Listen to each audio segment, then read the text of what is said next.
Like that was the only media that have been consistent speaking against the bad government and for the purpose for reformers. Niger what yo.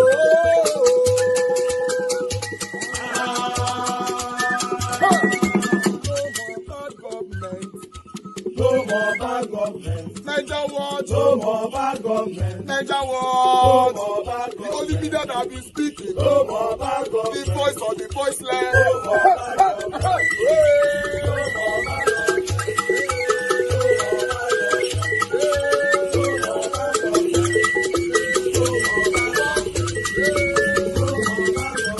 Niger what? No more bad government. For the poor. No more bad government. Niger what? No more bad government. Niger what media? No more bad government. No more bad government. No more bad government. In Nigeria. No more bad government. No more bad government. No more bad government. The only media. No more bad government. The number one media in Nigeria. No more bad government. That have been speaking against government. No more bad government. Niger what? No more bad government.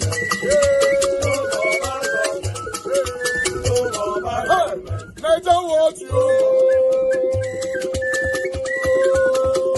The voice of the voiceless. The voice of the voiceless.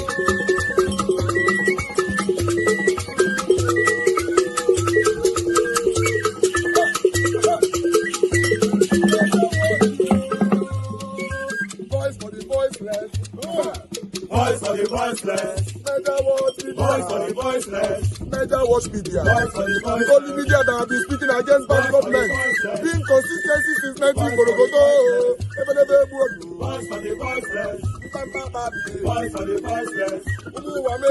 Voice for the voiceless. Umuwame. Voice for the voiceless. Voice for the voiceless.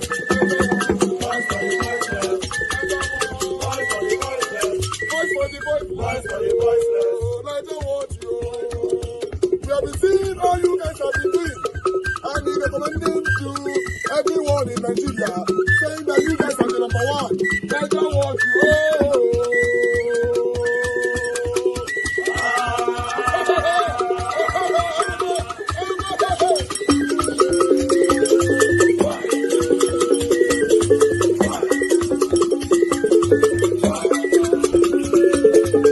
Not sell land to the outsiders. It's very unfortunate. It's unguarded. And I think it was meant particularly to malign Ndibo with very ulterior motive. Let me start. My father was into real estate business. And before the war, a man who was not from my town bought a land, had his documents. After the war, the man did not know where the land was, did not have any documents. They told him my father was the honest man. Now point the land to him. He came to my father with gifts and all those, but my father said, no, I remember you. I'll take you to your land anytime you are ready.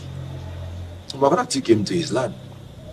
And the man turned out to be a bank manager. And he told my father, so it is really true, we still have honest people. Yeah, he is now going to facilitate a loan for my father to improve his business. And that was how my father took loan from the bank and nationalized his transport business, which helped him to become one of the richest men in the town during our own time, because he sold land to somebody who is not from our town. And so when a man now comes to make statements that he's not versed in, then you will know that he has personal anti-Igbo mentality in his gene. Recall that when Nigeria got its independence, University of Nigeria was sited in Nsukka, my town, and that made it a town that everybody from Nigeria came into the land. And it's because they were accommodated. I was like, you had a lot of Yoruba, Hausa, coming to University of Nigeria. There were 3 universities then. You had University of Ibadan. They named it after Ibadan. You had Bello University Zaria. And then you had University of Nigeria. So would a town, would a people that have been pro-Nigeria from beginning begin to discriminate as to who to sell land to? Would a people whose article in trade is buying and selling begin to discriminate when they want to sell their land? When an Igbo man is dealing in business, he's looking at profit and loss, not where you come from. Now, if Igbo are doing well in real estate in Lagos and doing well in real estate in Abuja, where did they learn it from? They learned it from dealing in real estate from their own town, from their own place, because that is merely an expansion. You can't give what you don't have. Now, do you sell land to your own people? No. Everybody has land. If you are a man in Igbo land, you're entitled to a plot of land in your own land. So if there was any land sold by Igbo, it is sold to people who are not Igbo. And then, how can somebody ignorantly begin to make such statement? Ruben Abati simply celebrated his ignorance publicly. And let me tell you, he offended the legal profession, because in law, you don't condemn a people unheard. You cannot condemn a people without hearing from their side. He just said he borrowed a language from T.O.S. Benson without even knowing the context. And he ran to television and established it and asserted it as a fact. It's against the legal profession. And he condemned Igbo unheard. What he would have done is to get an Igbo expert to be educated or present him on the studio.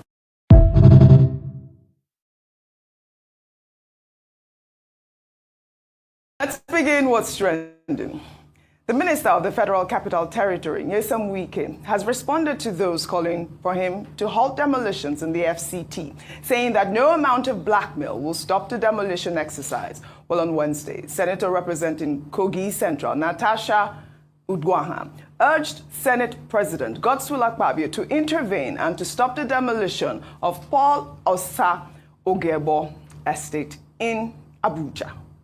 My point of order is on Order 1B, which is slight amendment to the practice and procedure of the Senate, because it hinders on a matter of public urgent importance. It has to do with the ongoing demolition of an estate owned by Paul Osa in Abuja, that the Minister of FCT has recently ordered the demolition of the estate. And we have seen on social media and on the news that the big cries of the indigents, that the residents of that estate. So, sir, we appreciate if you can quickly grant this prayer. One, urge the FCT administration to halt the ongoing demolition of the said property, as it does not fall within the purview of the reasons from the massive demolition being carried on presently. While speaking during the distribution of operational vehicles to security agencies at the FCTA Secretariat on Thursday, Wike said the structures being demolished are properties illegally built on government land. But let me use this opportunity to tell Nigerians and residents of Abuja, we are not afraid of blackmail. In fact, you cannot be in this kind of position you say you will not be blackmailed, particularly as regards this Abuja. There are so many land grabbers. Some of us have come to put our feet down. Let heaven fall. It is even better that heaven comes down now, so I will not be fasting again to go to heaven. We will stop anybody who thinks that he can take government land for whatever without formal approval. We will not look at your face. If you like, you can be a civil rights activist. If you like, you can be a television talker. What is wrong. No amount of blackmail can stop us. People take government property without approval, without document. You can be a television talker. I mean, I don't know the television talkers that he's referring to. He's saying that there no amount of blackmail will stop him, really. Plenty land grabbers. Dr. Abati, before I come to you in the same vein. I want to talk as a Yes, television talker. We'll talk back at you. You will. Oh, yeah. In the same vein, Senator representing the Federal Capital Territory, Ireti Kingibe, on Thursday, walked out of the Senate chamber after Senate President Godswill Akpabio refused to entertain her motion over the FCT demolitions. Well, on Wednesday, Kingibe had notified the Senate of her motion to probe the ongoing demolition, and it was agreed that the matter would be discussed the following day. Let's take a look at that conversation. But please Senate President, distinguished colleagues. Start with a slight apology to your colleagues for walking out on them. No, sir. Then we have a problem there. If you are not humble enough, I apologize to my if colleagues you are for not working humble out. enough to apologize sir, to your I colleagues, apologize to my colleagues working for out on working them, out. then you now, won't move the added motion. to that, with my colleagues, I expect fairness in the Senate for everybody. Concessions are given to other people. I expect them to be given to me also when it is needed. I apologize if you did not like how I lost my temper, but I was expecting apology this to happen is accepted. today. Proceed to move your motion. All right. Ireti Kingibe there. I mean, she had every right to be angry. She's representing the people of the Federal Capital Territory. It's good that, she stood her ground at first and then the motion was held. Well, sequel to that motion, the Senate had asked the Minister of the Federal Capital Territory, Nyesom Wike, to halt the demolitions in the nation's capital, except those that have been ordered by the court. Dr. Abati, I know you had a guest earlier today, and he presented, different facts, especially as it regards to the Okonkwo estate in Abuja. Well, I mean, what Oladere Olayinka tried to do was to present another side of the story. Yes. To say that everything that is principal, in this case, the Minister of the Federal Capital Territory, Nyesom Wike, has been lawful, has been in order, and that if you look at the life camp, the Paul of Gbebo estate, that is acting ultra vires. When it was disclosed that they were going to demolish or, intervene in the matter of properties, land allocations in the Federal Capital Territory, that the minister has said illegal structures, the Republic, to play an oversight role. And now they have set up a committee, an ad hoc committee led by when he is summoned, as they say they will summon him, to offer proper explanation.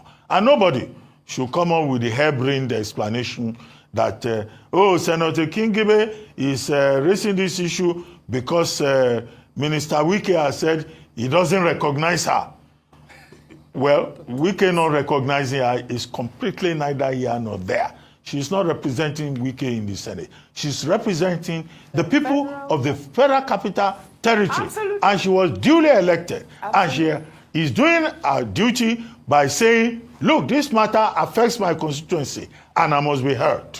Perfect. It is important that she and other concerned persons are heard. Perfect. Dr. Abati, you said you wanted to respond. You give me time. Who do you want to respond to? How many? Very violent. Is it to Wike? All of the above. Go ahead. All of these guys. Okay. These No. guys, you can't say these guys on TV. Which you have to you can't actually say these guys. say the person you are referring to. Or Are the, you my the senior company. colleague? I'm just saying. Are you my senior colleague? Can't You want to teach me my job on air? Such on television. Rufai, be cautious. My senior, Go ahead. Oji is my senior colleague. Go ahead. Oji, I feel there's a big matter here. And I'm going to point out some points. At first, Wike, we know he talks in the manner he talks, but it's very disrespectful of people. And I think we expect more. Please, Dr. Abati, you served in cabinet. Did they have a ministerial conduct book? They have a retreat, I'm sure they No, would. a ministerial conduct book on how a minister should speak. in public. You have a monitoring and evaluation unit. No, I think they should have a conduct book. Guidelines for the things ministers should do. I think they should put a book so that you should have a ministerial conduct book rule. That's that on that. But I have a big problem. I'm not siding with Madam Lori Ogwebe on everything. I deliberately asked Larry Olayinka a couple of questions. Number one, when did the FCT write Madam Rita Lori that they've revoked the land? He told us the dates. The question is, what was the process behind selling that place to Chinda's company and allocating it to Chinda's company? What was the due process follows? Mm-hmm. Why was it a company that had Chinda's interest in there? Why wasn't she informed of right of right of refusal that we are reallocated it to this person and he was about to pay already? Yes. What happened in that deal of allocating that place to Chinda's company? Secondly, what is the modus operandi of the ministers allocating land? Is that his discretion? Was there a bidding process? Was there a bidding process? Was there a tenders process? Yeah. I think those are the things we should look at. Yes, you might say they've not been able to perfect their papers and all of that. You give them a threshold and everything. But before you sell something, there should be a right of first refusal. Mm-hmm. Or, like you said, timelines that, okay, the next 1 or 2 weeks. And another part was citing the law of equity, like you were talking about. Yes. That if you go to court, these people have been there for a while, over 40 years, and you have not come to claim. And then the third thing we should ask the minister is, why the rush? Why all of a sudden? The next place is port of call on that. Because see, Life Camp, yes, he said they allocated them to company, but it had become a convention. I knew people that built there, that have sold their own place. It's not only one company, but all those construction companies were given Life Camp. Mm-hmm. So why all of a sudden, that's something that was there for a while, and that we had come to know that Life Camp was because of this construction company. And see, they didn't only just give them that land. They developed it. It was this construction company put together that developed it. So what happened in that middle? So I think these are the questions we should ask. What was the modus operandi of even selling it to interest? Did he bid? Did he open tender and everything? But I think that should be part of the investigation. I think the matter is so unfortunate now because I heard your guest saying that they're not, whether she comes back to apply for the land, they're not going to give her the land. They only gave her back 20 months. Was that enough time? Oh, they just sent her a letter to say. What was the remainder of the conversation? They didn't give her notice when they bought. Right. They just sent her a letter saying they've revoked because somebody else have paid for it. Right. So at least I was able to force Larry Olayinka to say that on national TV. Yeah. That somebody had paid for it at their back without informing the woman. Well, Dr. Abati, I guess she can go to court. Yes?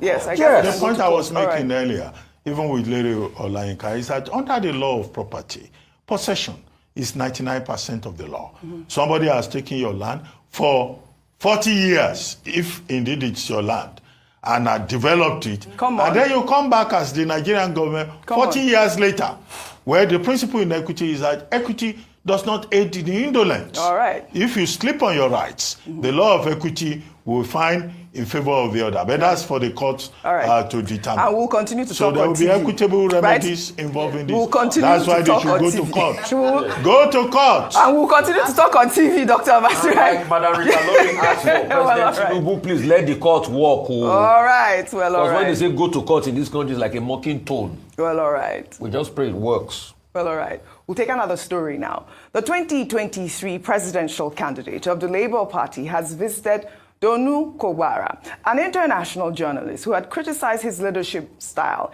in the wake of the gale of defections within the Labour Party, saying that she's no longer an obedient. Kobara spoke to Charles Anyogolu on Arise Prime Time. PDP, j'accuse. I accuse Atiku of spending more time, all this manana, Dubai type of big man type of thing, not really effectively taking on the government. And I blame Peter most of all, because Peter was a shining star. And so many people committed themselves to him emotionally, myself included. I'm not an obedient anymore, to be honest with you, because he's such a disappointment. I mean, there's no aggression. The government is lousy. There's so many things this government is doing wrong. Contracts being awarded without due process. Economic collapse. Rampaging inflation. Widespread hunger and disillusionment. And, you never hear anything seriously punchy from Peter He's too mild. Yeah. Well, you see, he should go more for the jugular, basically. He should go. He's got so much. There's so much he could go for, and he would get so much public support if he did. I'm not just speaking for myself, by the way. I'm speaking for hundreds of obedient, ex-obedience or current obedience who are really, really disappointed in him. We don't want a weak opposition leader. He's the star of the show. Atiku, PDP, they should also be doing more. But really, Peter is the star opposition player, and he's not doing well enough. Well, there are a lot of reactions that trailed this particular comment, Ayo. But you know, Peter Obi shared photos of his visit in a post on X with a caption. Having watched the interview with Donu Kogbara on Arise TV and considering the concerns she raised, I felt it was important to visit her, as I have always maintained leadership and personal growth are deeply tied to the ability to listen, learn, and engage with a variety of perspectives. I sincerely thank her for the warm reception and useful discussion we had. These kinds of interactions enhance understanding and pave the way for constructive dialogue. All right, even this visit has, there's been mixed reactions with this visit. I mean, Peter Obi posted those photos. I thought it was good to see that, Peter Obi was able to go and visit his critic to find out what really is going on. And I believe that there was a post after this visit from Ms. Kobara saying that, she's now an obedient. Ayo, go ahead. So Ms. Kobara has an article, a column in the Vanguard newspaper, a weekly. Okay, guys, I would like to quickly come in here before I will continue with our rise. Good morning, good afternoon, good evening to every one of you right there. Mother of all Mommy Diaspora, good evening to you, Mommy. Thank you very much for all that you do. Abu Azi, thank you very much. I appreciate you always. And many others right there. I will acknowledge every one of you later on. Mother Bella Naomi, Chala David, Osesmo, thank you, my people. Thank you, Larry. Deepo, thank you, my people. I appreciate you. Blessed Lady, Mone Ferreira, thank you. Malik Lukba, thank you very much for joining us today. I appreciate you. Appreciate every one of you there, Peggy Modi, and many others. Mr. Johnson Emmanuel, Ajio Deborah, Christian CXL, thank you, my people. Madam Rita, thank you. I appreciate you all. But meanwhile, I will showcase more. I just wanted to quickly come in here. You guys remember when I played this video the other day? If you guys still remember my statement, because some of us were very angry. I was not part of it because I remember some of you were very angry. Some of you came to the panel, criticized this woman, and a lot of people criticized her on the comment section. Why one or two still called into the show, criticized her, and out of Niger Watch Media, other social media platforms criticized her heavily for talking to Peter Obi. But my statement was, in case you guys want to go replay that particular part, I said there's nothing wrong. This woman calling out Peter Obi. Peter Obi is a figure right now. Peter Obi is just like a tree that everybody look up to. So anybody calling him out to do things, how we expect him to do things, there's nothing wrong about it. If you guys can remember, that was my statement. But now, Peter Obi have done marvelously well by shunning everybody who insulted this woman, who criticized this woman, who called her out by going to visit her. Listen, guys, I've said this so many times here, because the reason why I'm saying it is this. Somebody where they go native daughter place all the time, or you go pastor place, a pastor keep telling you who is your problem, who is this, who is that. Don't be so surprised one day the same pastor or the babalawo will tell you one day that your mother is your problem or your father is your problem. Because these pastors and babalawo and all of them, these guys, they are doing their job to have a daily bread in their table. So the same way, what I'm trying to say here is this. If I'm not kicking against how people attack people whenever we call Peter Obi out, one day it's going to get to me. Because many of the people that have portrayed love and everything for me on this platform, one day they will fight me. Say, oh, how can you talk to Peter Obi like that? Like, I don't understand. Does Peter Obi belong to you? How come? Why not? So let's assume it was the other way around. How we be calling Tinubu out every day if it was Peter Obi or Bello now that just got into power now, it's not even up to a month or two. Look at the way people are calling him out already. So what is wrong?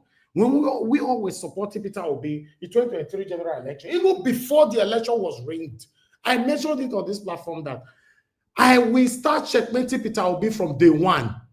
Even at that time, some people attack me here by saying, oh, Mr. Elvis, please, you have to give him time, blah, blah, blah. Listen, guys, Peter Obi don't belong to you. Peter Obi might be an Igbo man. It doesn't belong to you anymore. It belongs to Nigeria. Peter Obi is a figure. He's an asset. He's a Nigeria asset. Anybody can call him out because he's the only person that 98% of, or if not 99%, of Nigerians, even including the hypocritical individuals that pretend they don't like Peter Obi, I don't like Peter Obi, they still believe that he's the only man at this moment. So calling me out to do the right thing, people just, if you see the way they destroy this woman on every social media, I don't, to be honest, I felt telling her the other day, maybe one day I will come out to tell you guys that disobedient of it, I'm not part of it anymore. Because when I joined, in fact, my platform was the platform that created disobedient. Although we are the one that started promoting Peter Obi before the word obedient came in. Yes, we are number one. And I can prove that. We've started the promotion. Many of you on the comment section can testify to that. We started the promotion, was 2 months later. Immediately, Peter Obi defected out of PDP. We started the journey. But if you see that tout have you know, I don't know, they have overshadowed everything about this obedience of a thing. Me, I don't want to be part of the tout. Agberus, haters, disrespectful manners, characters. I don't want to be part of it. Let people speak for Christ's sake. Person will speak, insult everywhere. Can't people express their displeasure anymore over their leader? Peter Obi is not your leader, he's our leader. A lot of Nigerians are frustrated at this particular moment. Everybody believes on just one particular person at this moment. It's Peter Obi. So you meet the person I believed on, doing the wrong thing or doing something that I'm not displeased with. If I call him out, you start insulting me. The way they insulted that woman was just too much. But one good thing about it is that Peter Obi is a man of wisdom. See the way he disgrace everybody. He disgraced everybody. He went there. He went on a journey. Go visit them. He hugged them. They drink tea, everything together. So I'm not part of this hostility. Because if I don't talk now, one day will not go do it to me. I know what I'm saying. Sometimes when I speak here, so no, I'll be for one. You'll go comment section and see tout Agberus that have captured obedience, committing rubbish. I'm not the kind of person that want to come or be in everybody good books. For me, I don't see anything wrong with this woman. That particular day, now I talk and say, what is wrong? Peter Obi is the star. He's the man that anybody can call. I don't understand. What did Peter Obi do? He not do any, the woman not do anything by saying Peter Obi, you know, come on, guys, come on. The mission, the vision of the obedience is gradually changing, which is not a good thing. The mission, the vision, and the destination of obedience was to gather together to have a better Nigeria. But many of them have become touts. They're already behaving like the same people we are complaining about. We cannot criticize our leader because of Jesus Christ, right? The same Peter Obi that some of us are portraying or putting in the front line like is a Jesus Christ is telling you I'm not a perfect person. He go enter road, sometimes travel by road to make peace. This is what we almost emulate. We must be able to replicate that kind of character. Anybody will talk, attack everywhere. Go social media. May see the insult, how they insulted this woman. Some people even call her fat, whatever, blah, blah, blah, which I don't want to mention. I don't understand. Have we lost our senses? Does it mean we don't have respect for elders anymore? Now, one fee now. Peter Obi don't disgrace you now. Tell me, find skyscraper for near your house. Jump. column on Wednesday. It's called Donu's World. And she actually detailed her encounter with Peter Obi without going into the details of the conversation. She went back to talking about her interview with Mr. Onyagolu here at Rise TV, and how following that, Obedience Massive on X came for her and insulted her for her opinion, stating that she felt that Mr. Peter Obi could have done more as an opposition party, especially because of the kind of trust and faith she had in him, saying she was no longer an obedient. Now, she then said that Mr. Peter Obi reached out to her and that she was quite surprised and taken aback by his humility. And that, of course, swayed her and thought, then restored her faith in the obedient movement. Not only did he reach out to her, she offered to visit him as a non-VIP, but he said no, he was going to be in Abuja. He visited her. So this is what transpired. She detailed it in that article, and that shows to the extent of which she felt really honored by his visit to her. But the lessons here for me is a lot of people are too quick to respond to criticism or to people's opinion about certain things. There's nothing wrong with expressing an opinion, especially if you had a stake in it and it's for the good of the movement. A lot of times, any criticism, they come at you like a mob, and that's why they've been insulted, called fascist by Mr. Wole Soyinka in many instances. Sometimes by doing that, they hurt the movement and the campaign more than the good that they're doing to it. That's what they did to one of them who just expressed her opinion as to the disappointment she felt. Mr. Peter Obi himself then went to her and said he appreciates constructive criticism. And I thought that's a show of leadership and sportsmanship. And he said he was actually going to take some of the things she said on board, explained himself to her. I hope his followers take a leaf from this, that it's not everything that is an attack. Some opinions need to be aired for change and improvement, and that's what she did. Thankfully, she said she's now a proud obedient, but still a message to the people who came out to insult her for expressing an opinion. They had to be careful. It's a movement that was really powerful, but they need to ensure that it doesn't morph into this monster where people don't respect their opinion anymore because they just are a mob that's attacking people up or down. Fantastic. Well said, Ayo. Well said. We'll take another story.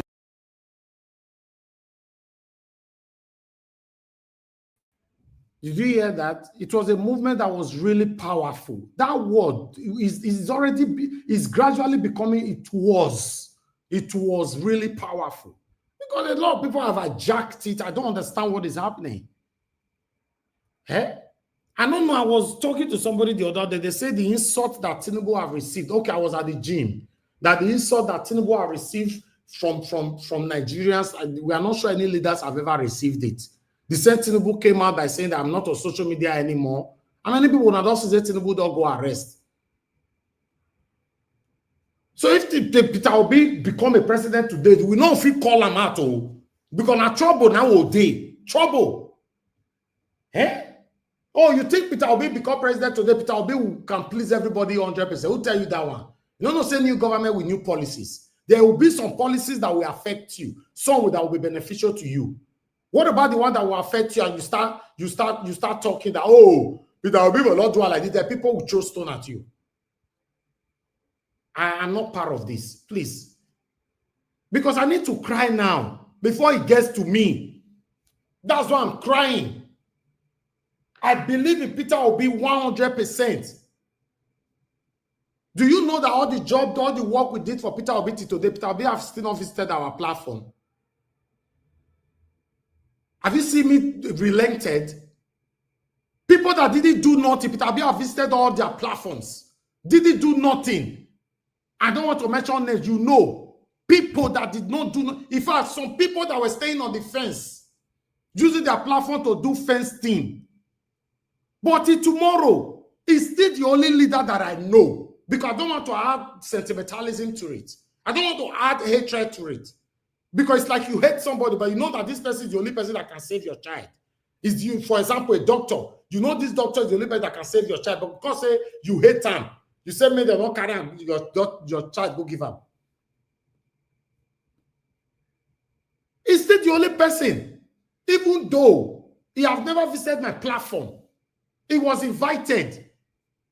Kenneth Okonkwo talked to him. I don't want to start measuring names. People who talk to him, including my godfather, Barrister Michael Zekome and all that. The day we invite Peter Obi, the next day Peter Obi being on another platform. Have you ever seen that I changed character over that? I can't. I can't. Because my mission is to have a good leader that will give me a better Nigeria. It's not for my personal gain. When you start picking on people, that means you have personal interest. When it becomes personal interest, there's a problem somewhere. I bet Peter Obi don't belong to anybody. Peter Obi belong to at this moment now. Maybe some of us say, look and say, he was former Anambra state governor. Former Anambra. Nobody cares about that title anymore. Peter Obi is a national figure. Let people hold him equally. Thank you. In Chief Mrs. Rita Lori Ogbebo's interview on the morning show, where she stated that the actions of Nyesom Wike, Minister of the Federal Capital Territory of Nigeria, should be investigated over his involvement in a controversial land dispute in Abuja. Her comments, which came in the wake of her family's ongoing battle with the Federal Capital Development Authority, SDDA, which has now threatened to demolish a 42-year-old estate in Abuja, originally developed by our late husband, Colonel Paul Ogbebo. My husband's legacy, his company should be left. We are prepared to pay this money, whatever it is they say we should pay.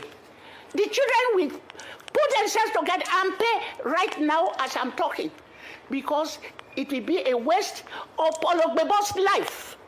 He didn't bring any money home. The only thing he has is this camp that bears his name. He has no money. And the other thing that hurts me is that what Wike sent this money, after withdrawing, he sent it to his own company that is manned and run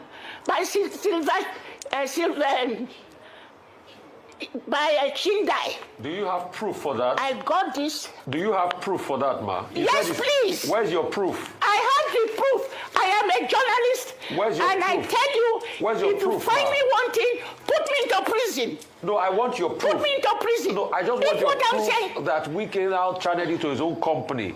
I just want your proof. Where's your proof? As a true Nigerian who has labored for this country and given my contribution, I swear with my blood. I want the courts to look at this matter the way they should. Legally, truly, passionately, they should look at it. Because I have Paul Ogbebo has over 10 men who do we tell them? They saw their father. Their father gave them good example.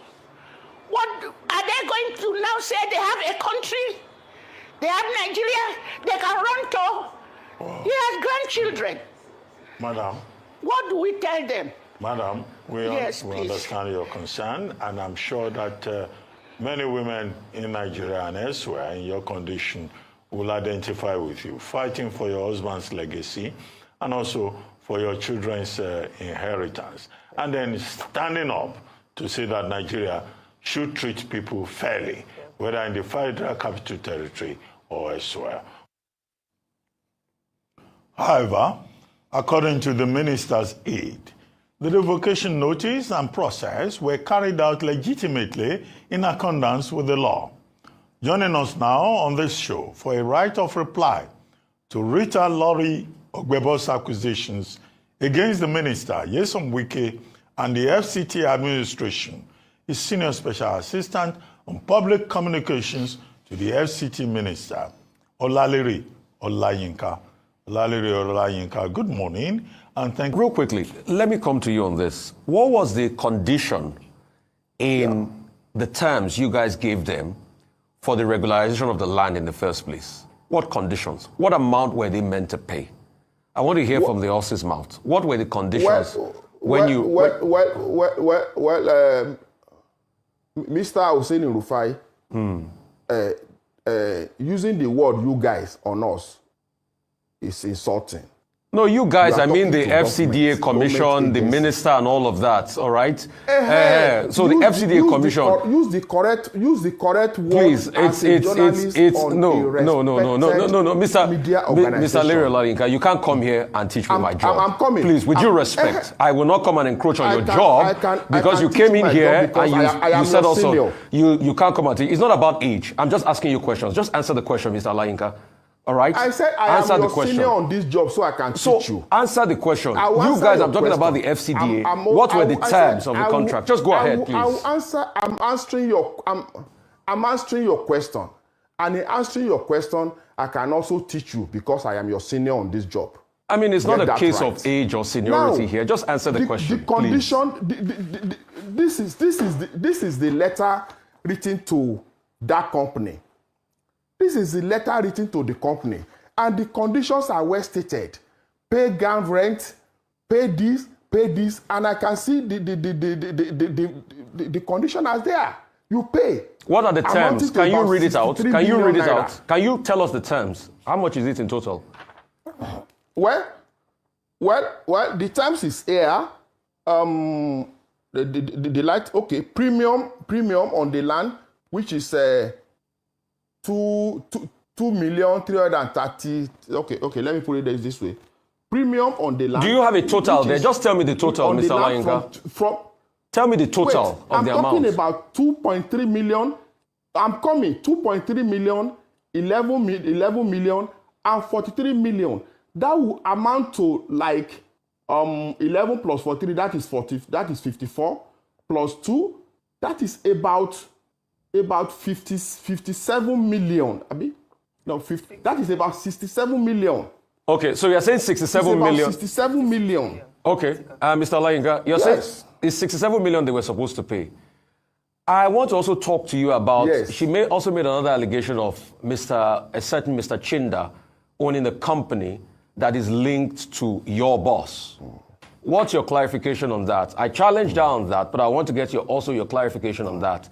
So, and has that company paid that 67 million?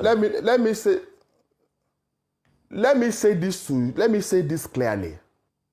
Assuming but not conceding that company you are talking about belongs to Honorable Chinda. Number one, the question I want to also ask you is that, are we saying that because Nyesom Wike, who is from Rivers State, is a minister of FCT, anyone from Rivers State cannot be allocated land in the FCT? That is one. Are we also saying that because Chinda worked with Wike in the past, like 15, 16, 17 years ago, because of that, if he now needs a land, if a land is vacant and he applies to buy, he cannot be allocated that land? The issue is we are getting too sentimental. There are two issues here. And the first is, I'm coming. Does Polosa have any claim to the land? The answer is no. They don't have any claim to that land. Does the government have right to sell the land to whoever that is willing to pay? The government has right to sell his land. Okay, so so can I come in here, please? Mr. Alenka, ask the questions. Let me ask the questions. Yeah, you can come in. Yes, you can. So you can come I'm asking, has Chinda's company now paid for that land that you said Polosa couldn't pay for all this while? I'm not agreeing with you as Chinda's company. No, I'm telling you that. No, I'm just asking a question. The person to whom... Okay, as the question... Mr. Larry Olainka, please just listen to me. As paid. Mr. Larry Olainka, so the company that Chinda is involved in has paid for that land already. That's why you guys are enforcing the ejection for Polosa, right? Is that what you're saying? No. Have they paid for it? A letter was written to Polosa. I'm coming. A letter was written to Polosa dated October 10, telling Polosa that offer that we gave you 20 months ago, we are revoking it because you did not honor the terms and condition. Okay, no, cut to the chase. Like I said the other Mr. time. Mr. Cut to the chase. Cut to the chase. Has Chinda's company now paid for that land? The one they've reallocated to now, has he paid for the land?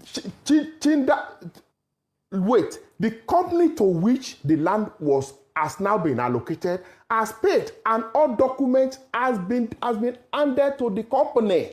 Okay, when did they pay? You don't get documents of government. No, when did they pay? We just want to get the clarity of it. When did they pay? When did they pay? Well, from this letter that I'm showing you, the offer that was given to Polosa was revoked via this letter of October 10. Can I ask my last question? So can I ask my last question? Yes. Did they inform Polosa? You can ask, yes. Did they inform Polosa that Chinda company company was about to pay and the offer was about to be taken off the table? Or they just informed Polosa that the offer is taken off the table? Did they give them the right of first refusal when Chinda's company was about to pay? Wait, they already had offer. They had offer since February 1. Mr. Olayinka, we both agree. Listen to me. Just listen to me. Mr. Olayinka, just listen to me. I'm coming. Let me finish this. Let me finish this. I'll listen to. Let me finish this. I beg. Let me finish this. I beg. Polosa got an offer on February 1 last year. That offer was revoked on October 10 this year. So any other transaction thereafter will not involve Polosa. It doesn't. You can't. What would be the involvement of Polosa? Larry, I would like to ask you one question. Yes, sir.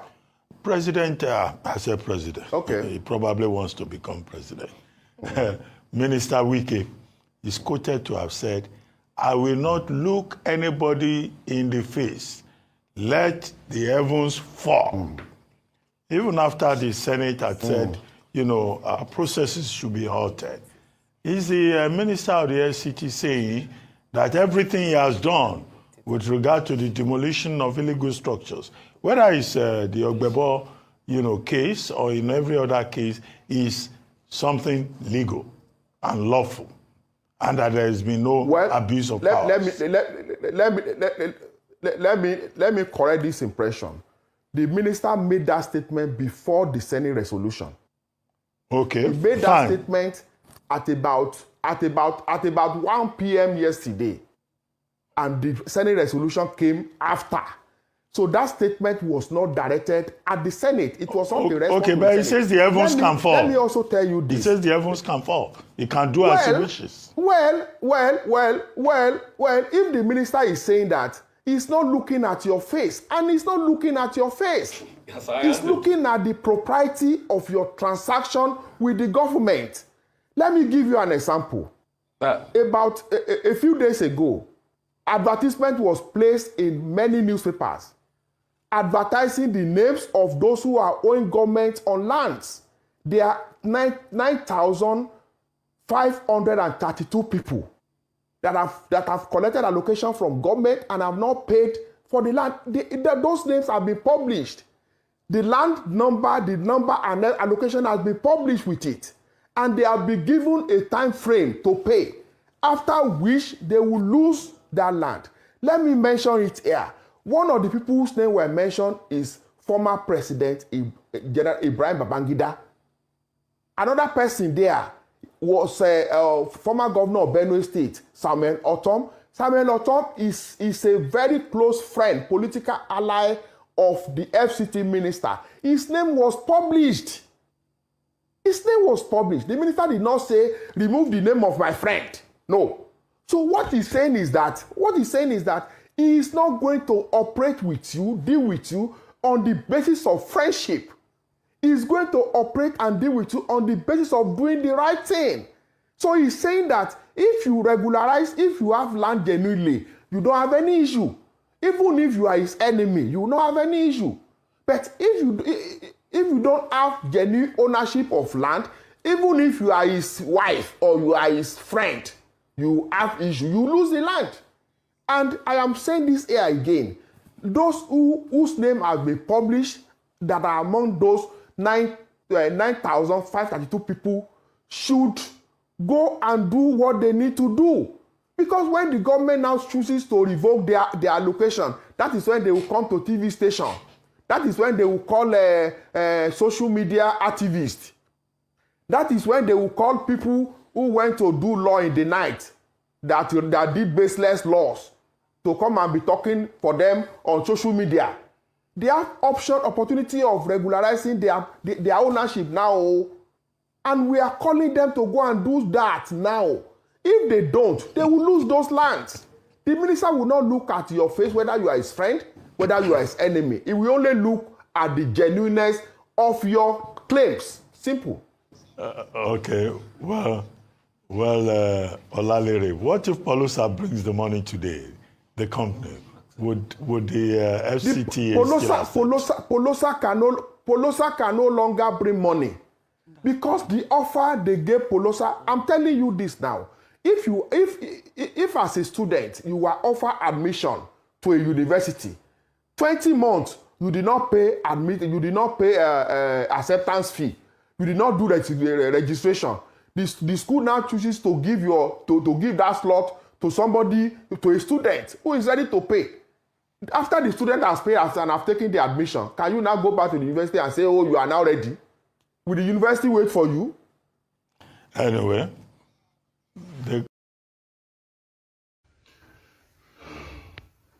the Minister of Abuja, Wike, please leave Colonel Ogbebo and family alone.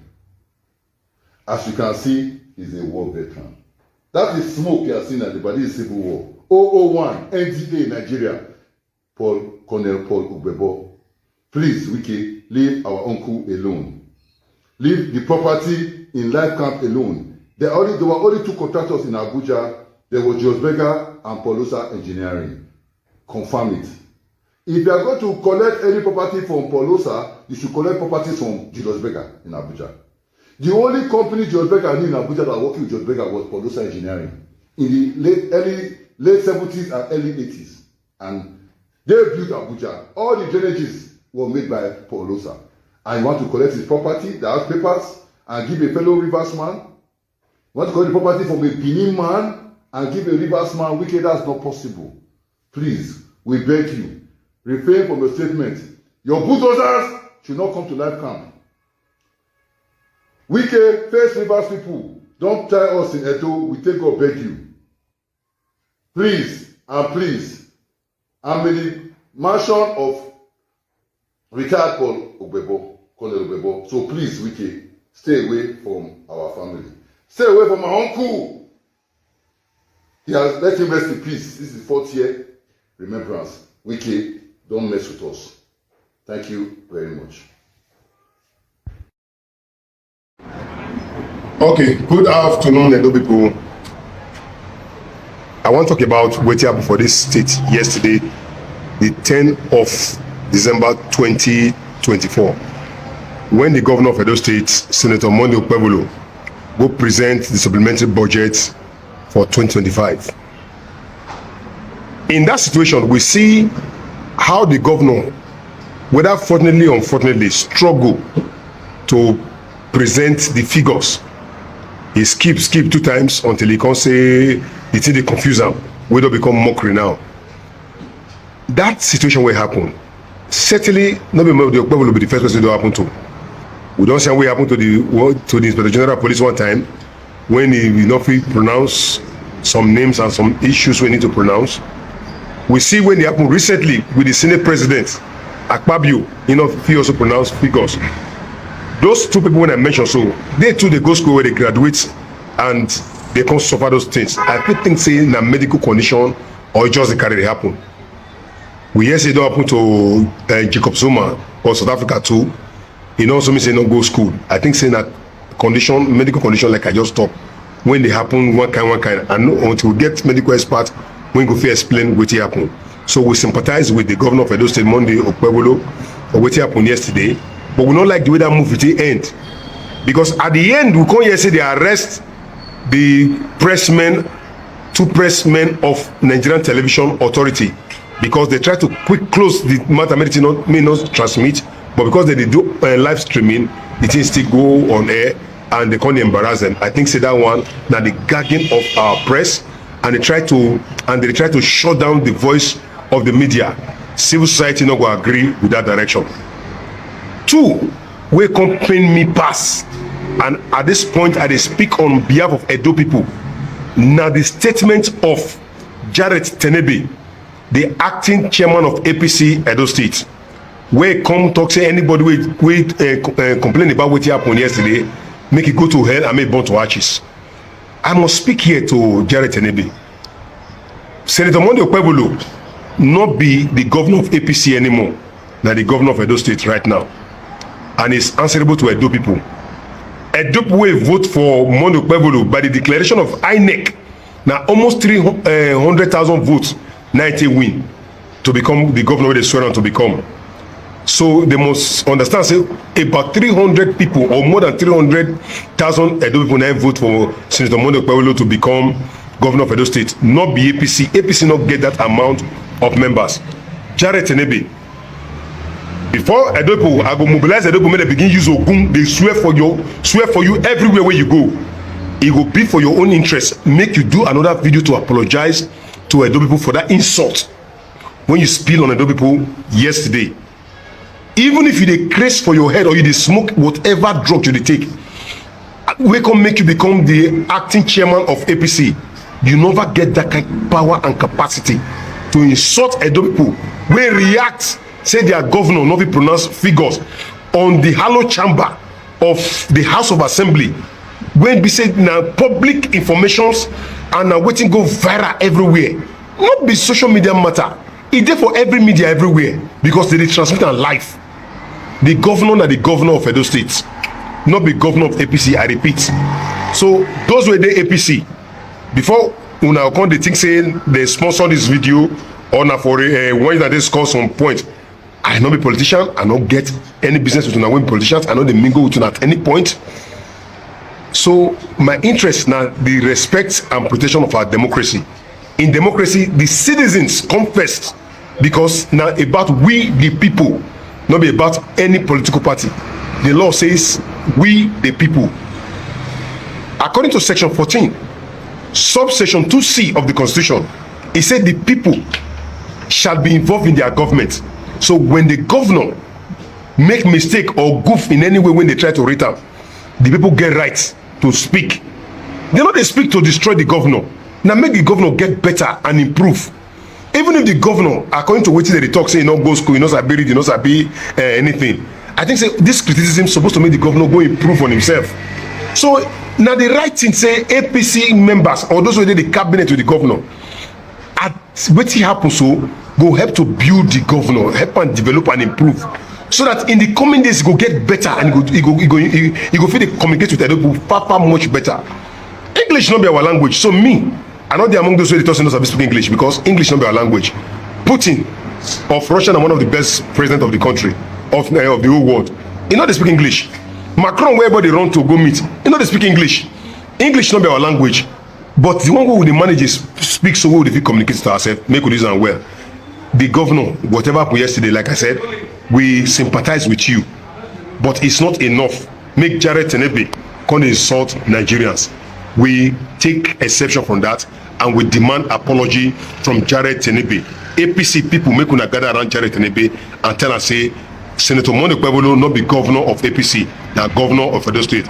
We deserve an apology now, or we go begin mobilize serious insult and curses on Jared Tenebe when one thing say the government now in personal property, not be the people of Edo State in one serve.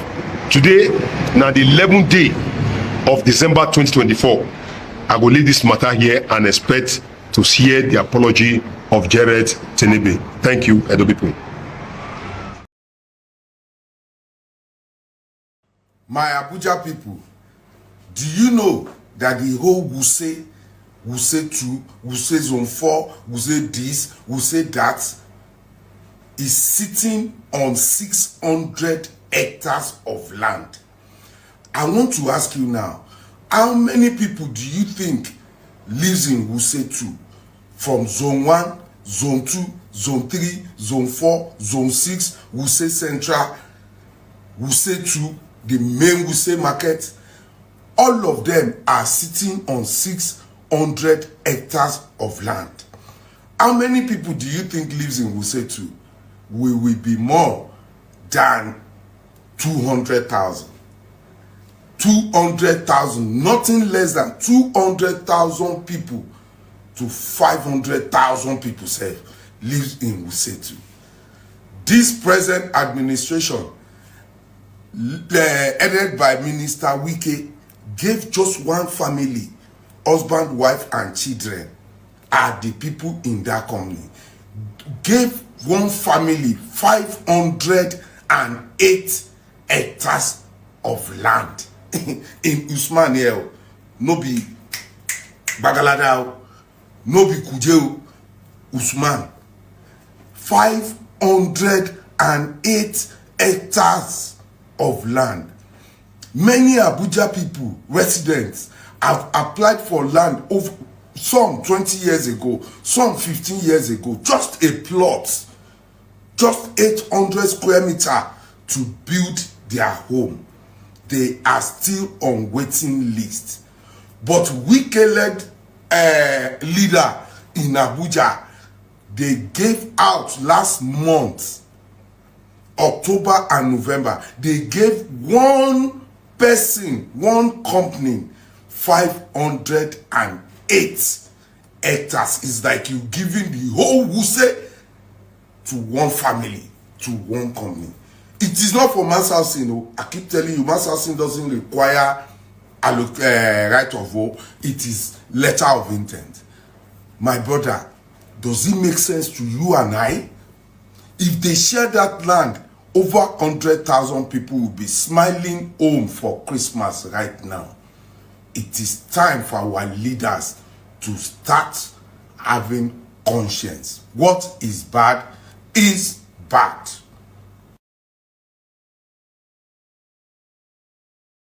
It be like say my Edo people go soon change their official language to Benin language or Uromi or Auchi language. After all, English no be our language. Now foreign people bring English language. Where would they use English? They talk, they use English, they calculate. Now that you have a governor that English is becoming problem, it is better to change official language for Edo State to Benin or Uromi language or Hauchi language, so everybody can understand each other, so there won't be miscalculation or mispresentation. I think it's the best way to go for Edo people. Or better still, make you not get English teacher for our new governor inside government house for Benin there. Make it the teacher after work, he go do 2 hours English lesson. Yeah, I still like the man. Oh, now the thing where you not get, now you gonna go use. How can we go from up to down so fast? Now why? God bless Nigeria. I come in peace. Oh, no argument. Oh, no sue me. Oh. The Edo State 2025 appropriation bill of 605 billion 76 million. Let me take it again. 506 billion 605 billion, sorry, 776 billion. Sorry, it's confusing me. With little experiences, but Tinubu's cabal is a sophisticated group of people who had been long in power. They are more dangerous than any other cabal that I have ever known and seen. I will advise Atiku to mentor Peter Obi if they're going to go into any alliance. But for Atiku to put himself in the ring again in 2027, that will mean campaigning for Tinubu. From your own assessment, who do you think would have done a better job on running this country? Prince Adewale Adebayo. Buhari government was a disaster? I believe that it is a disaster. It failed Nigerians? Yeah, it failed. Buhari was also used and done. Who used him? Buhari's charisma was needed at that point in time by the political. Cabal exists in Nigerian presidency till today to eliminate Jonathan. You are not afraid that these powerful people may come after you? I've survived more than 10 assassination attempts. I am not afraid of death because one thing I know, my mother confirmed that to me. I'm not going to leave this planet until the day ordained by God. So I'm not afraid of anybody planning to kill me. Do you think Tinubu might be in trouble politically in 2027? He's already in trouble.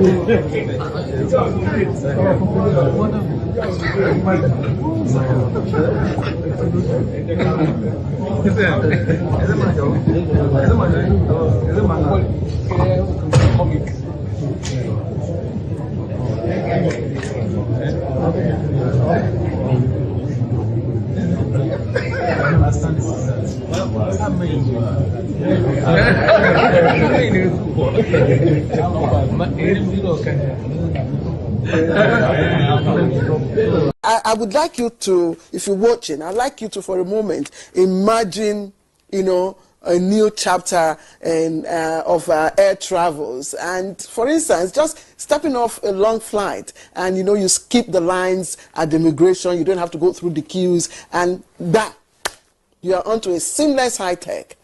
Well, that's the reality we hear at the Nnamdi Azikiwe International Airport.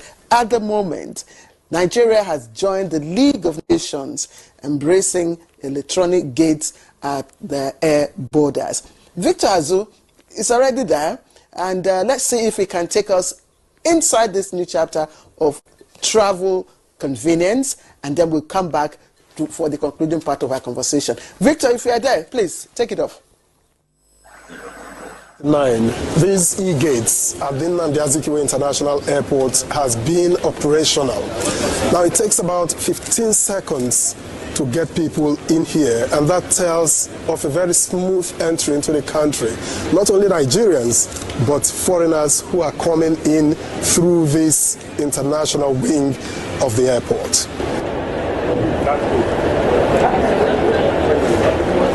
This is very impressive, like in Nigeria, and I think it's a good step showing that we're moving forward as a country.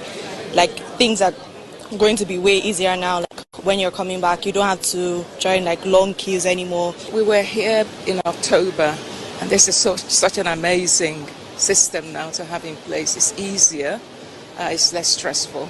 So quick, so well efficient, and honestly, like I thought I was back in UK, so it's actually quite good. It's actually quite good. Yeah. It was actually my first time flying into Abuja internationally. Oh, okay. So I'm pretty impressed with this. It was pretty quick as well. Coming in is much faster, and it's the electronic process is working much better. So it's not like before we have to wait for the physical or the manual part. This is quite straightforward. And so those who can use it, we just use it and come in. Having been to Abuja in the last 10-15 years, I'm really impressed with what I have seen here. And I do hope that the government can sustain exactly what's been done here, yeah? And the resources you put in place. I'm arriving from Houston, Texas, transited London Heathrow. Coming here, this is not only a welcoming surprise, but it's a very wonderful one. I commend the Nigerian Airport Authority. I commend the current administration for making this improvement. Though the network is a little bit slow, but it's a work in progress. This flight just landed a few moments ago, and seeing the number of people already out here is testament to the smoothness of their entry using the e-gates. It's not what it used to be, and that talks about the experience that you get in developed countries of the world coming right here to Nigeria. From the Nnamdi Azikiwe International Airport, I am Victor Azu for NTA. Thank you very much, Victor. What a good development. All right, guys. I would like to quickly make a comment on this particular one before I move on. I know some of them will say, let's say the presentation will take time today. Yeah, it takes that's the be sometimes because there's so much information out there that we're supposed to carry along, but because of time, now because they truncate some of them.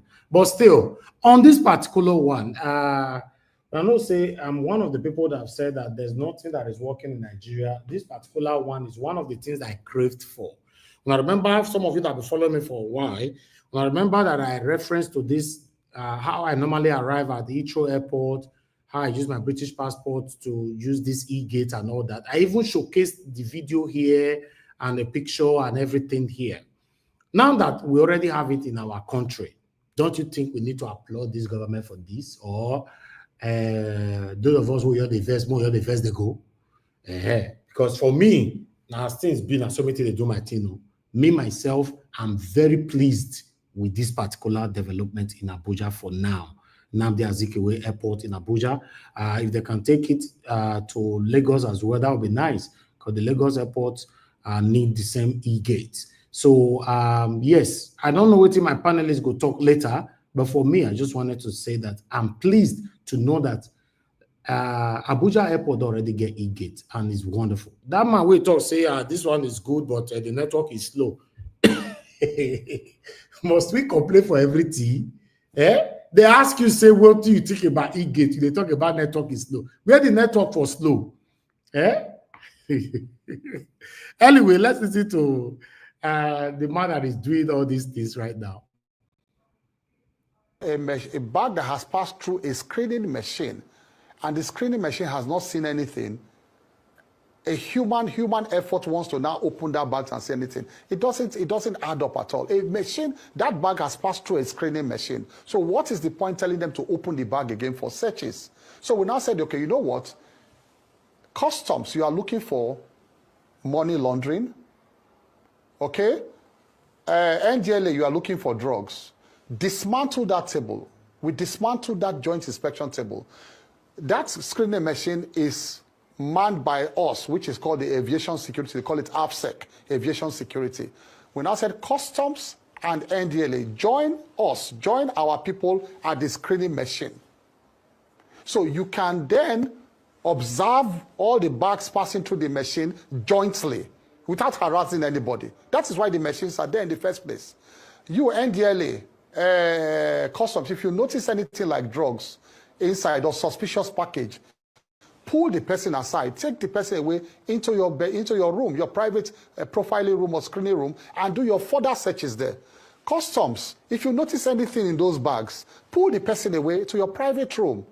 It's very easy to see bundle of notes looking like money in those bags. Pull the person away and search the person. You don't need that joint inspection table. For you, DSS, you are profiling people for Christ's sake. You know, what is DSS searching bags for? I'm trying to be measured in my language because these are very important agencies that we all respect. It's just that all of this opprobrium comes to us as aviation. I have been screaming my head off since I came to office. To be honest, after I listened to this particular video, I applauded Festus Keyamo heavily on this because me, myself, who travel all the time, you know, these guys, once the machine have screened your luggage and all that, when you are coming, there's one satanic table where they put for 1 second for that, they'll constantly call you back again to bring your luggage there. You now end up opening your luggage. Then opening the luggage is not even enough. They'll not be begging you for money. They'll not be, wait till you bring for us, wait till you bring for us. I not get naira. They'll be telling you, not be UK, they call for give us pounds now. Will they forbid pounds? This is so disgusting. It's shameful. So if they can stop that satanic table, they can remove it, go find one village where that table put, where they put people luggage, they recheck again. You know, all these DSS and immigration there that is begging for money all the time. Festus Keyamo, to be honest, I'm proud of you on this. If you can stop that, I'll be very, very grateful. Most especially for Lagos. The aviation minister, and nobody has listened to me that, you know, the embarrassment comes back to me. Anytime anything happens at the airport, it's aviation minister, it's aviation minister. And I've been struggling to explain that these people are not under our control. They are other agencies. But they were not getting results. So we thought that we should be proactive. If we are proactive, if they have anything to come in terms of amendments and all that, let them come and meet us, we'll sit down. But we needed to take this step. DSS, you have no business searching people's bags. You are profiling individuals who are going out of the country. People who have been maybe who are under security checks and all that, go and stay with immigration. At the point of stamping their passports and all that, you can pull the person aside that this person ought not to travel. So DSS, so we just reduce these points of check. DSS can work with immigration at their table. And then they can just roam around. You know, we said roam around the airports, check faces of people, profile them. If you want to just, pull people aside, you think they should not travel, pull them aside to a private room, but don't create a nuisance at airports where you see people, they are checking people's bags and here and there and all that. Quarantine, you also have a private room. Don't do it openly. If there are things you have seen in the machine that are not supposed to go out, take the person away.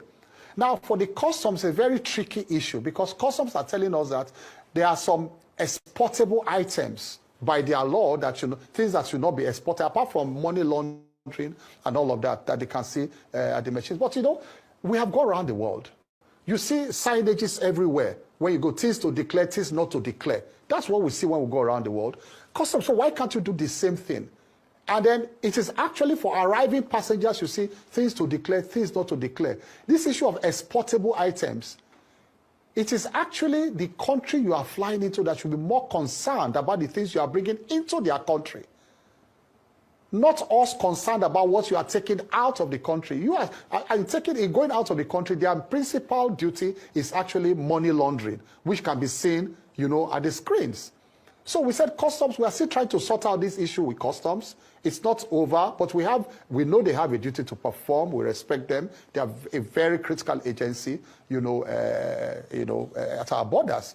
But we are trying to streamline these procedures to ensure that we align with international best practices. So we had to roll out these measures to reduce the stress that our passengers go through, and to make our airports more customer friendly, because it's a very customer centric environment that we need to make and enhance, try to enhance experience of passengers at this entry point. I'm going to talk about the airport marshals very soon because they are to complement these efforts we are making, because these airport marshals will come, in many cases they are public spirited individuals. They will watch these procedures at these peak hours, and so many other things they'll do for us at the airports. Public spirited individuals, like we have, the road marshals, the voluntary road marshals too, at the Federal Road Safety Commission of Nigeria. Honorable Minister. That is why we decided. Honorable Minister, sorry to barge in, and I will allow you to speak about the road marshals. But first, let me commend you so far on the dismantling of the joint inspection thing. It's been an aberration. It's been an embarrassment to Nigerians, and many people have been waiting for a time like this that a minister will have the courage, to speak to those who are involved to stop the nonsense, and we do commend you. Thank you so much for that, and don't relent, particularly with the customs. But then my question, which of course will also bring in the aspect that Oji spoke about, I want to reference in particular the video that went viral from the MD Olubunmi Kuku, who, as you said, has been doing quite well.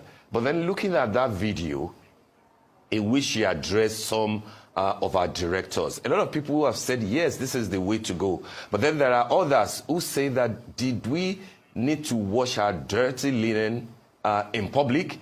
Couldn't we, had the meeting with them and let Nigerians see the result, rather than a kind of a threat on the one hand and a kind of, what looked like desperation on the other hand? So people are saying that, will a sting operation will not have been more effective, so that those that Bumi was referring to that were making returns to... Okay, I will stop you right there, but I would like to use this opportunity to quickly send a message to the Honorable Minister Festus Keyamo. For me, I've criticized you so many times on this platform, especially during the time of 2023 general election. But at the moment, you are doing a great job. It's also my duty to applaud you for what you're doing. At this moment, You are doing an excellent job. For me, I'm pleased. You know, both of you are doing a great job at the moment. You, Festus Keyamo, and the Interior Minister, Olubunmi Ojo, both of you are doing a great, wonderful job. You know, Olubunmi Ojo, I started applauding that one right from day one to tomorrow. That guy, see, man. In fact, I'll play a video just now. But meanwhile, Festus Keyamo, there is this taxi, airport taxi, because I need to save Nigerians in diaspora. Some of the airport taxis at the Lagos airport, they are criminals. They are kidnappers, allegedly. And they are touts. You know why I'm saying this? It happens to me. I arrived. That was, I think, early February this year. There was this airport. I did come out from the airport.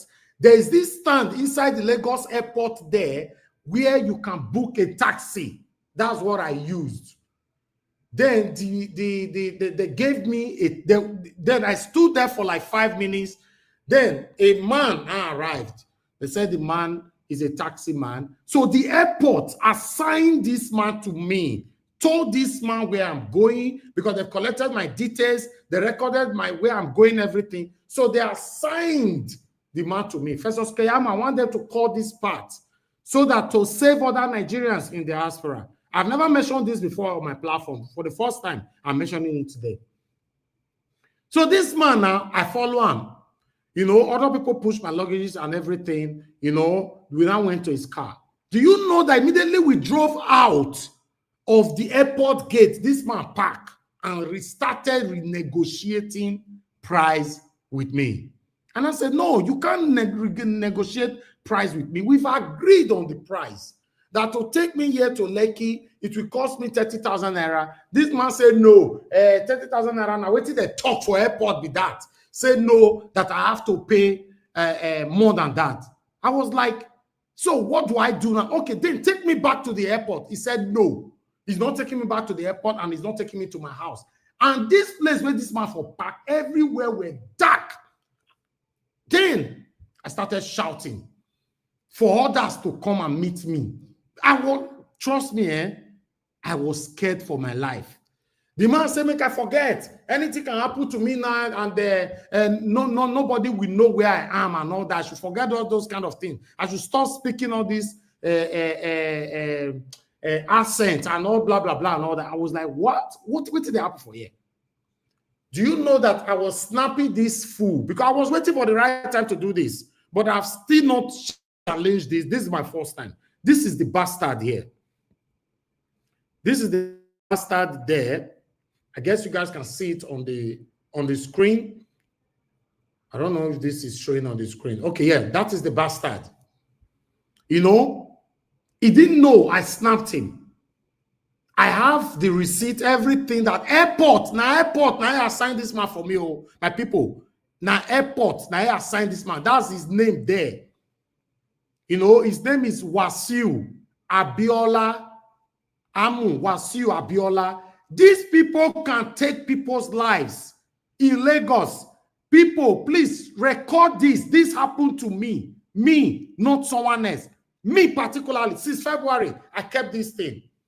Because the reason why I did not complain since, let me be honest, I thought nothing will ever happen, nothing good can ever come out from these people. Now that Festus Keyamo is doing a great job, Olubunmi has been doing a great job, so let them know now that this satanic man, if he wanted to take my life, if he was having plan with other colleagues, so what happened? Another man who saw me shouting, you know, now stopped. The manners came in. Now said, no, you cannot leave the airport and park here with somebody you've taken out of the airport already. My people, not be street and meet this man. Airport assigned him for me. Airport. Then the man was telling me, I told him I'm going to sue him. I'm going to make sure that I take this, escalate this. Say nothing they happen. Make I forget that nothing they happen. Say that they get Lagos. So my people, some of them fees talk anyhow now, but may you not go for trouble. Come here, I don't pass them. But maybe there's every reason, or God forbid, you might not pass it. Now make me cry, come out. So even though I kept it for so long, like I said, I never believed these people can ever do anything good. Since I see say yes, they are working, this is the man. Festus Keyamu, do something about this. In fact, since they have started, I need to press charges now. This is the best time for me to press charges. Thank you very much, my people. I'd like us to move on. I will also say the solar farm that we have here has a battery of about 4.1, 4.2 megawatts, which takes the whole facility, because we just thought this is the era of renewable energy and we have to do something that's of global standard, because you have always charged us at various fora that a good solution is not good enough for Nigeria. The solution that is good enough for Nigeria is the best solution. And we decided to do an end-to-end integrated solution all the way from up to the energy provision, which we have done. So the solar farm is 100% ready. It's here and it's been integrated to run the entire infrastructure. And also the human factor part of it, which is very fundamental, because you can build the structure, but how about the human element? What we've been able to do, we've trained 250 officers. As I speak, we do shift 8 hours, 3 shifts a day, which is 24/7. So there's 24/7 surveillance. And in the last couple of days, about 10 people on the wanted list, Interpol and etc., were apprehended in Nigeria due to this technology. Before your administration, those people will have entered Nigeria. Those people will have caused terrorism and etc. But we have told them, under your leadership, Nigeria is a no-go area for any criminal element or anybody of interest anywhere in the world. That's part of what we've been able to do. But Mr. President, permit me to say this openly here. You have been an inspiration to me, and I will say this. The biggest opportunity I've had in my life is to be mentored by you. You've been a mentor, you've been a pathfinder, and every day I sit down to talk. We disagree, we agree, you tell me, no, Gumi, this way. The vastness of your knowledge is unparalleled. And we sit down every day to learn from you. We go with a solution, proposed solution. We leave you with a refined and a better solution.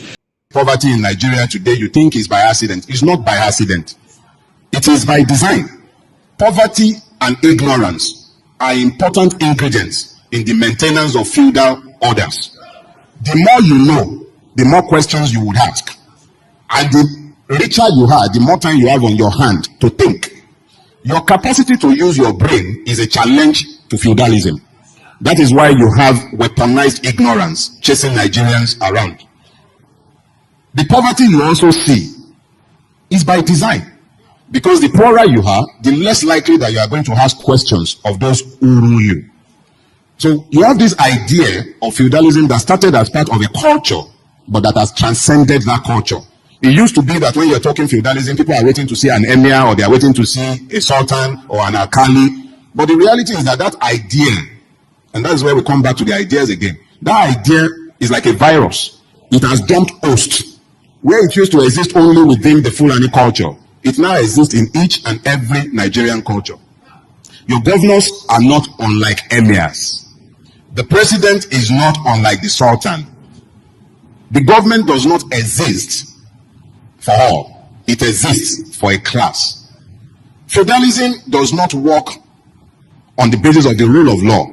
It works on the basis of impunity, which means that somebody somewhere must be able to decide to whom the rules would apply and to whom it wouldn't apply, to whom the laws should apply and who should be above the law.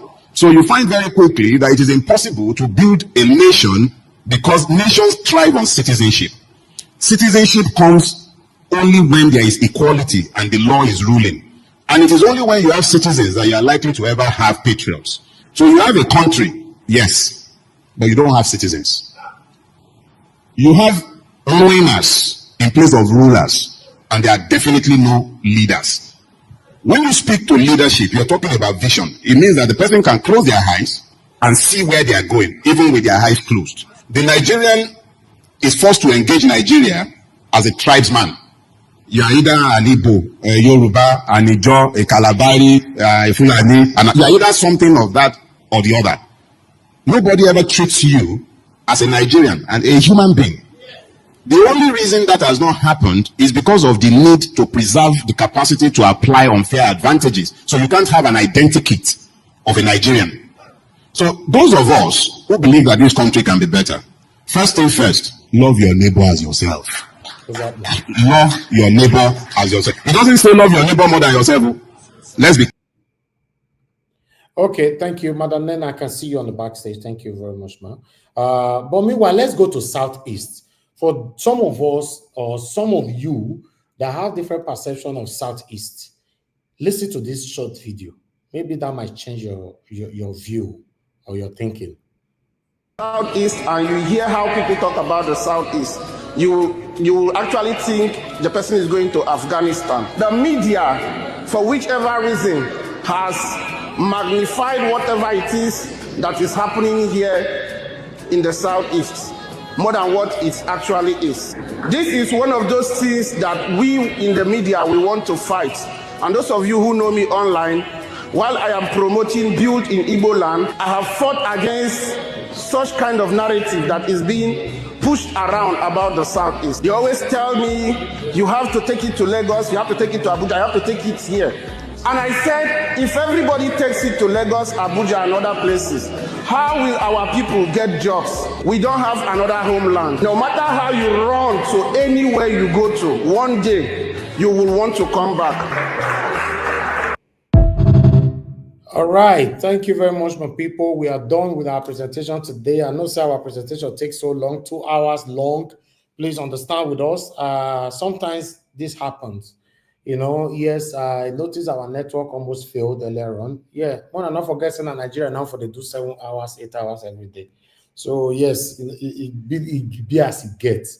But meanwhile, I appreciate you all my people. I've done my part. I'm going to start listening to my wonderful people so that they can do their own part. But before we move on, I'd like to quickly appreciate those of you that just right there with us. Thank you very much once again, Mother of Omami Diaspora, Madam Nena. Thank you, James Mike. Thank you, Christian, Madam Rita, Mr. Abu Azi, Black Panther, and many others right there. Pacha Nofe, my dear sister, thank you very much. God bless you all, my people. And God bless you now. Nobody don't buy me coffee. For 2 hours, so I don't take the talk since. Nobody don't press on the dollar sign. Guys, press on the dollar sign, encourage our work here, and help us to share and press on the like button. I have the first caller on the phone already. Ogashi Mize is with us. Thank you, sir, for calling in. Good evening to you. Talk to us. Yeah, Niger, thank you so much. I greet everyone. I greet all the panelists. I greet Mommy in Diaspora. I greet the commentators, the viewers, everybody. Like and share this program. Yes, Niger, it is what it is. Thank you for all you do. But I'm listening to you when you were talking about P2B and that woman. I was so touched because P2B, in fact, is the man. Any leader that does or do the way Peter B is doing, that person will go far away. You don't mind that what that person has said to you or what anybody can say. If you know that thing that thing that is right, do it. And that's what P2B is doing. So anybody that coming out to criticize him or to say anything, it doesn't go well. It won't go well with that person at the end, because P2B have choose the way he want to live and the way he want to interact with people. So and that's the way. If you know there is person that wants to have people in his mind or his mind, that's P2B for you. And I so much appreciate what he's doing. And Niger, what you too. In fact, you're doing a marvelous work too. Thank you, because sir. what they will do the way you are doing, yes, there's some of the president that so doesn't understand anything. Anybody that understand that it's straightforward, they don't look back. They have to look back. Don't say, I'll keep going front. They have to look back and know what the kind of people are along. Not only P2B is for everybody. Not enough for Igbo. No, it's for everybody. It's for Nigerians.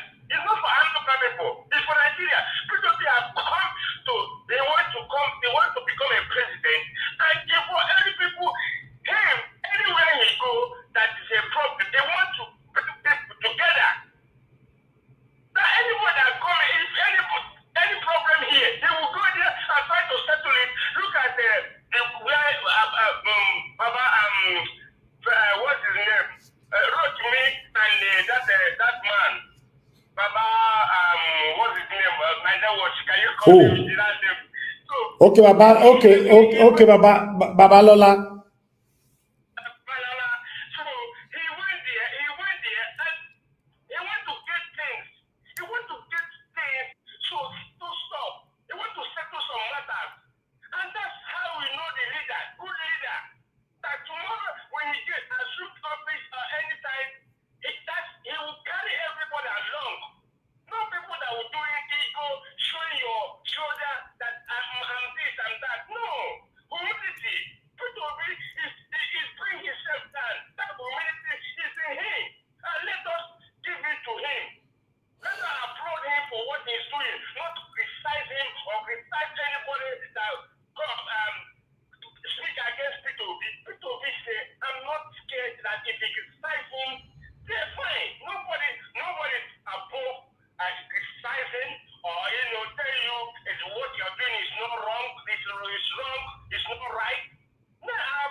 Thank you, guys. CBD.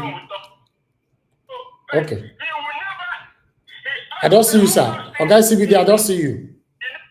Round up, sir. Round up. Ogashimi is a round up. Oh.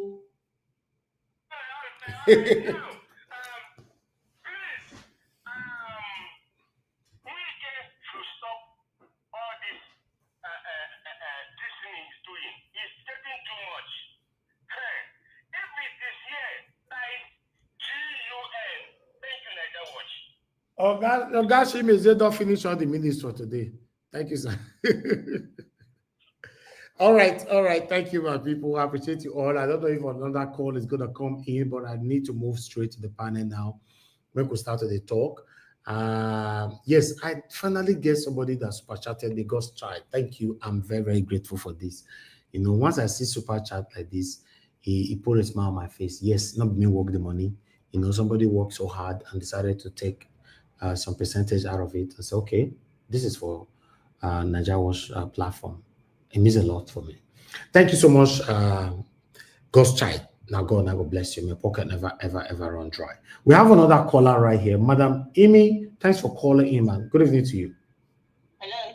Thank you, man. Good evening to you. Please talk to us. All right. Good evening to you and good evening to everyone listening. A quick one. I just want to say thank you for what you do. I just want to give some suggestion from my end because I don't live in Nigeria. I live in the UK. With Peter Obi, he's a great man and he's actually doing a very good work. But I would actually suggest to what is going on within the Labour Party and those that have defected. If the Labour Party can be a strong opposition to start a legal proceedings to those that left the party for the first time, to make them lose their seats, because it is actually in the constitution that what is happening in Rivers State. So everybody should be held accountable for their actions. If the Labour Party can actually do that and take the matter to court, if they want obedience from diaspora to support them with this motion, I think it's something that we can actually support financially. And number two, again, if Peter Obi can actually try to hold, they can be having regular meetings with the elected leaders for them to know the code of conduct of why they were elected under the umbrella of the Labour Party, because they need proper training. And as well, some of them were not even politicians before they were elected, just because Nigerians were tired. So they don't even know exactly what to do. If you leave a child on his own, they will misbehave. So that's number Thank two. you.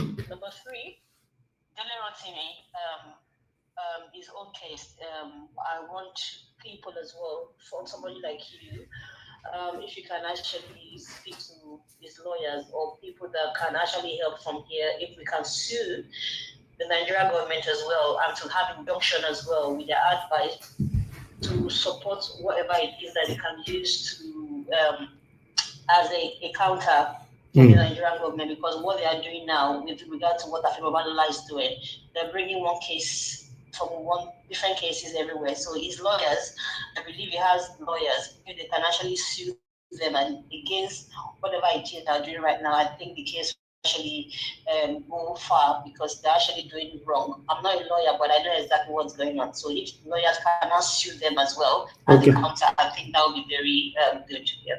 God bless you, Madam Amy. Thanks very much for your supportive advice here on this media. We appreciate you. Thank you. Thank you, and God bless. All right. For me, I agree with Madam Amy for what she's saying there, because normally we cannot just allow these people to come into a Labour Party and you gain your ground through the obedience, and at the end of the day, you just defect out of the party just like that. That means your primary intention was not to come in to build Labour Party or for a better Nigeria. You only use the avenue to come into the system.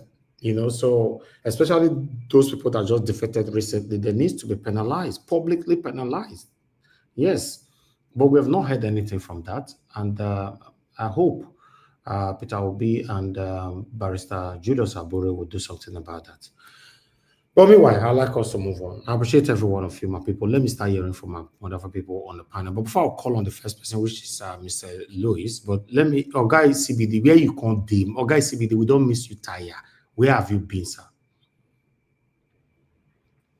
Ogai CBD. Hello, sir. Where have you been? You don't reach 78 years now. We'll never see you for this panel. Oh, I do. I've been following online. I've been listening to the program, and you're doing well, and your consistency is something that should be emulated by a lot of people. You're consistent, and the program is getting better and better. Thank you, guys. CBD. I will hear more from you later on. I'm happy to have you on the show. Thank you, sir. Thank you, sir. All right, Oga, sir, Louis. Thank you, sir. You're the first on the panel today. Talk to us. Good evening to you, sir. Unmute yourself. Hello, good evening, everyone. Thank you, sir. I think looking at the video that was played earlier on, I think I joined from the Wike and the FCT issues with the Polosa of Bebo's land and the reallocation of the land to a new family. I haven't followed closely with the response and questions from Arise crew and all that. You see, this is the thing. Nigeria just happened to the family. You know, it's a prayer that don't let Nigeria happen to you. It's what we keep saying. When Nigeria happen to you, it's gonna come like a dream, because it's something that will hit you so hard. You know, we understand the illegality. Everything is ruled by impunity. It's a country that is ruled by impunity and illegality. And there's no one is a messiah. As of today, no one is a messiah to fix it. Anybody that comes into power is going to come to please his own people, no matter the rhetorics during the campaign. You know, even though I supported the particular candidate, I'm not going to mention the name now, who I actually thought was going to bring a change. But looking at paying close attention to the antecedent and the actions of that particular candidate and individual. Yes, that person may have a different approach to things, which we think will do the public good, or will serve, we actually put some things in place that will serve the Nigerian people in general. But there's still going to be some out of shenanigans. It comes from all circle. It's the highest bidder now. Of course, they understand the benefit of giving it to that other family, and probably maybe they are close to the FCT minister, and that's it. It's a pain that I really I feel the pain of what that family is going through right now, because I've experienced something similar. Who was not with the FCT minister, like that. So it's a Nigerian thing. But at the end of the day, I know it's irreplaceable loss, because knowing the fact that you have such a huge investment in a place like Abuja and it's gone. Like the guy said, he asked him a question. He said, even if the Polosa family were to bring money today and pay, can they still have the land back? He said, no, they cannot have it back anymore. So my whole take is that 20 months, he said, why did they not make that? If they had done that within the 20 months, they would have had a grant to say, yes, we did everything. And I can't say that, because probably they were looking for money. Maybe, I don't know. I think the family is rich. But maybe they probably also took it for granted. Because the guy said since last year, February, they was giving that. And down to, starting at 23 February. And I think it was October this year that they actually said, you know what, the Polosa family no longer have a ground to have access to that particular land. But then, can this happen in a civilized climate? No. But then we have to also look at it. How did they acquire the land in the first place? Okay, that's a discussion for another day. But still, for almost 40 years, they had it. And this guy just became the FCC minister. He's just, acting as if he's going to become the minister forever. A day will come when he will be out of power. And we will also, maybe a lot will say happen to him, because a lot of the people today that they listed, that they said have to come pay some money, or maybe they're having an issue with the president regarding lands in Abuja. Some of them at some point have some political power. And today they don't have the power anymore. So that's the thing about Nigeria. Nigeria will definitely happen to some persons. Again, secondly, the video you played about the Minister of Aviation. Okay, I think for now, I would say he's doing a fantastic job looking at what he's done in Abuja. And that should please extend to other major airports in Nigeria. Or I'll say Lagos, because that's the airport I use mostly when I travel. And it's still a mess with those guys, the embarrassment. A friend of mine traveled to Nigeria from the UK. I was so embarrassed when we were both traveling back. The way those guys were just there asking for money and doing everything. Even when I went to Nigeria for a ceremony, I had to start giving them souvenirs for the ceremony from my traveling bag. When I opened it, they said I had to start giving them souvenirs at the airport. This other one came out, it never reached my hand though. I said, take. This is something I was taking back to UK to give to people in the UK. So they should deal with those people and reduce this, because it's bringing insult to the image of Nigeria. Because the airport is the heart of every country you go to. When a visitor comes to the country, the first place he will land is the airport. How a visitor is treated, gives the visitor the impression of how the country looks. So yes, I think the minister is started something good. I just hope that they continue with this that he has started. And also, I think he said something. There was that video about the governor of Edo State. Well, I think that is. I mean, we've talked about that before. It's a shame that it happened, but I think the governor needs someone to manage him. Most presidents and most governors in major countries, that's what they do when they are in power. The first thing they do is to look for someone who is very capable, someone who is a professional, to manage the governor or the president. I mean, there was a film I watched years ago about the man that managed King George, the father to Queen Elizabeth, because he was a stammerer. He couldn't even speak properly. Someone had to manage him so he can, the man had to take him through several practice for him to be able to become fluent in his speech. He couldn't even deliver his speech, but he had to go through that process. So I think the state governor needs a good manager, someone that will help him before he goes to give a presentation, before he goes to read a speech. They must have gone through it maybe one or twice or three occasions. So the governor, because this is age of social media, where everything that happens today, we can become a mockery on this person, and only I think Shomole said yesterday, I watched on Arise television when he was giving a speech about the governor in Edo State in the House of Senate. He was actually saying that the governor will come back again after if complete his 8 years. I said to myself, what makes him think the governor do they even consider the people coming out to vote at all, or they also think it's becoming an appointment position? Say the governor will complete his 8 years. Who knows if he will win if he will get re-elected? Do they think that what we have today, where we have today, is where we will be in 4 years time? 4 years time, they will be so shocked that most Edo people must have awakened from their slumber, and they will see Benin will be so populated. Edo state will be so populated. People will come out to vote, and they'll be so shocked that, I don't know, maybe they will win, maybe PDP will win, or maybe Labour will win the election. So you don't come out to begin to speak. When anyone comes out, you are saying that in the floor of Senate. You actually, that is still part of the impunity of, say, he will do it 8 years. Who told you he will do it 8 years? And who told you we come back? Is the Senate House now a place of retirement home for ex-governors, corrupt or not corrupt?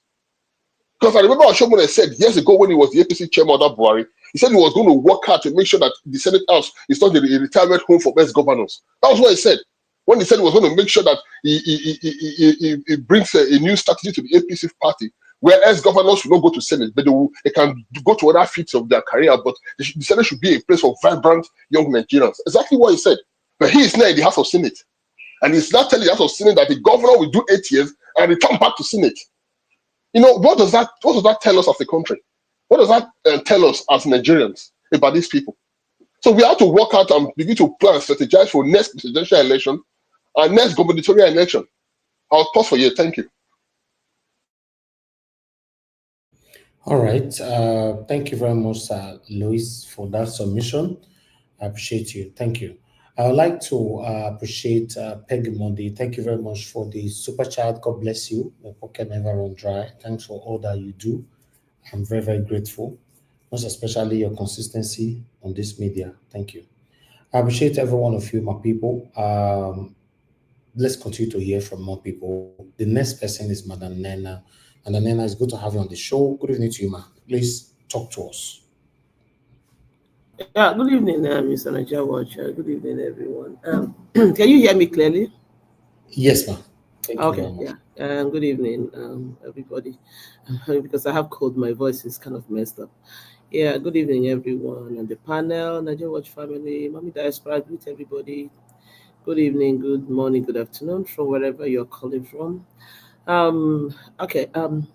I didn't really see a lot of the videos because I came in a little bit late, because I think I came in from the time you were playing the thing with Arise. I think I saw the part that Peter B went to visit that woman, Mrs. Fogbara. You know, every day Peter B will not cease to amaze me with his behavior. Honestly, that man is that man's behavior is like a school that needs to be like a course that needs to be studied in school. Because honestly, as I'm talking to you, some of the things and some of the ways they handle things, I for one may not really handle things that way. And it's a good thing that most times, you know, when we see some of these things, what makes us grow is the ability to learn and really sit down and ask ourselves, what exactly is the rationale behind this person's behavior?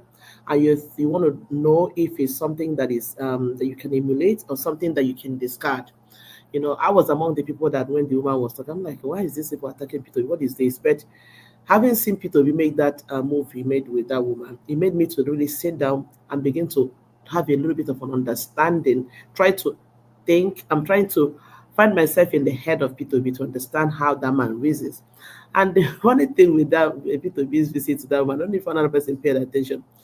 It seems like he actually went there with a notebook. He was actually making notes of everything. Probably the woman was there because he was right. As the woman was talking, he was right. He was making notes. I say, wow, this man is on another level of thinking, you know. And that made me to also reflect back during the time of Wole Soyinka. And I said to myself, probably this was the reason why he went to visit Wole Soyinka when he did. That we are also, I was among the apostles, like, why do you have to go visit these people? You know, it's like you trying to understand, okay, this is somebody that, for me, I'm just, like I said, I'm not in his head, I'm not his, I'm just trying to, you know, try to understand the reason why he's doing what he's doing. And my mind is like, he will say, okay, maybe I'm not really doing this thing. Maybe these people really know more than I do. Okay, since you're criticizing, can you just give me your perspective about this? You know, give me your thought. Give me, you know, somebody who is willing to learn, try to gather ideas, constructive criticisms. And Mr. Elvis, I remember you also said it that Abitobi is the #1 man now, and people need to talk about it. And now I'm beginning to have a little bit of an understanding and I think, I'm telling you that the whole thing is like a teaching moment for me to see that it's not all times you have to fight. Sometimes you really need to sit down and ask yourself, where exactly are these people coming from? Is there really something I can learn from here? Is there really a way I can improve myself from the, and this goes to our life generally, so that it's not all time that people say you're calling black or white, and when white black is supposed to be white, you begin to attack and begin to fight. So you want once in a while it's good to really sit down and understand where people are coming from and see what you can learn and how you can actually improve yourself. Because most times people who criticize, most times, I'm not saying all the time, most times they're not really criticizing from the point of hate. Sometimes they're criticizing from the point of love, that they actually want you to do better. They want you to grow. They really want you. And now I'm beginning to understand that I'm not talking about Wole Soyinka. Wole Soyinka is a different case altogether. I just made mention to him, But in the case of this woman, her case now is like majority of Nigerians also who are saying, oh, in fact, we are suffering what we are suffering today because of P2B, because he did not do what he was supposed to do. He did not fight for the mandate. I see that coming from the point of people who are frustrated, like just like I am frustrated. I'm like, I wish this man had done something.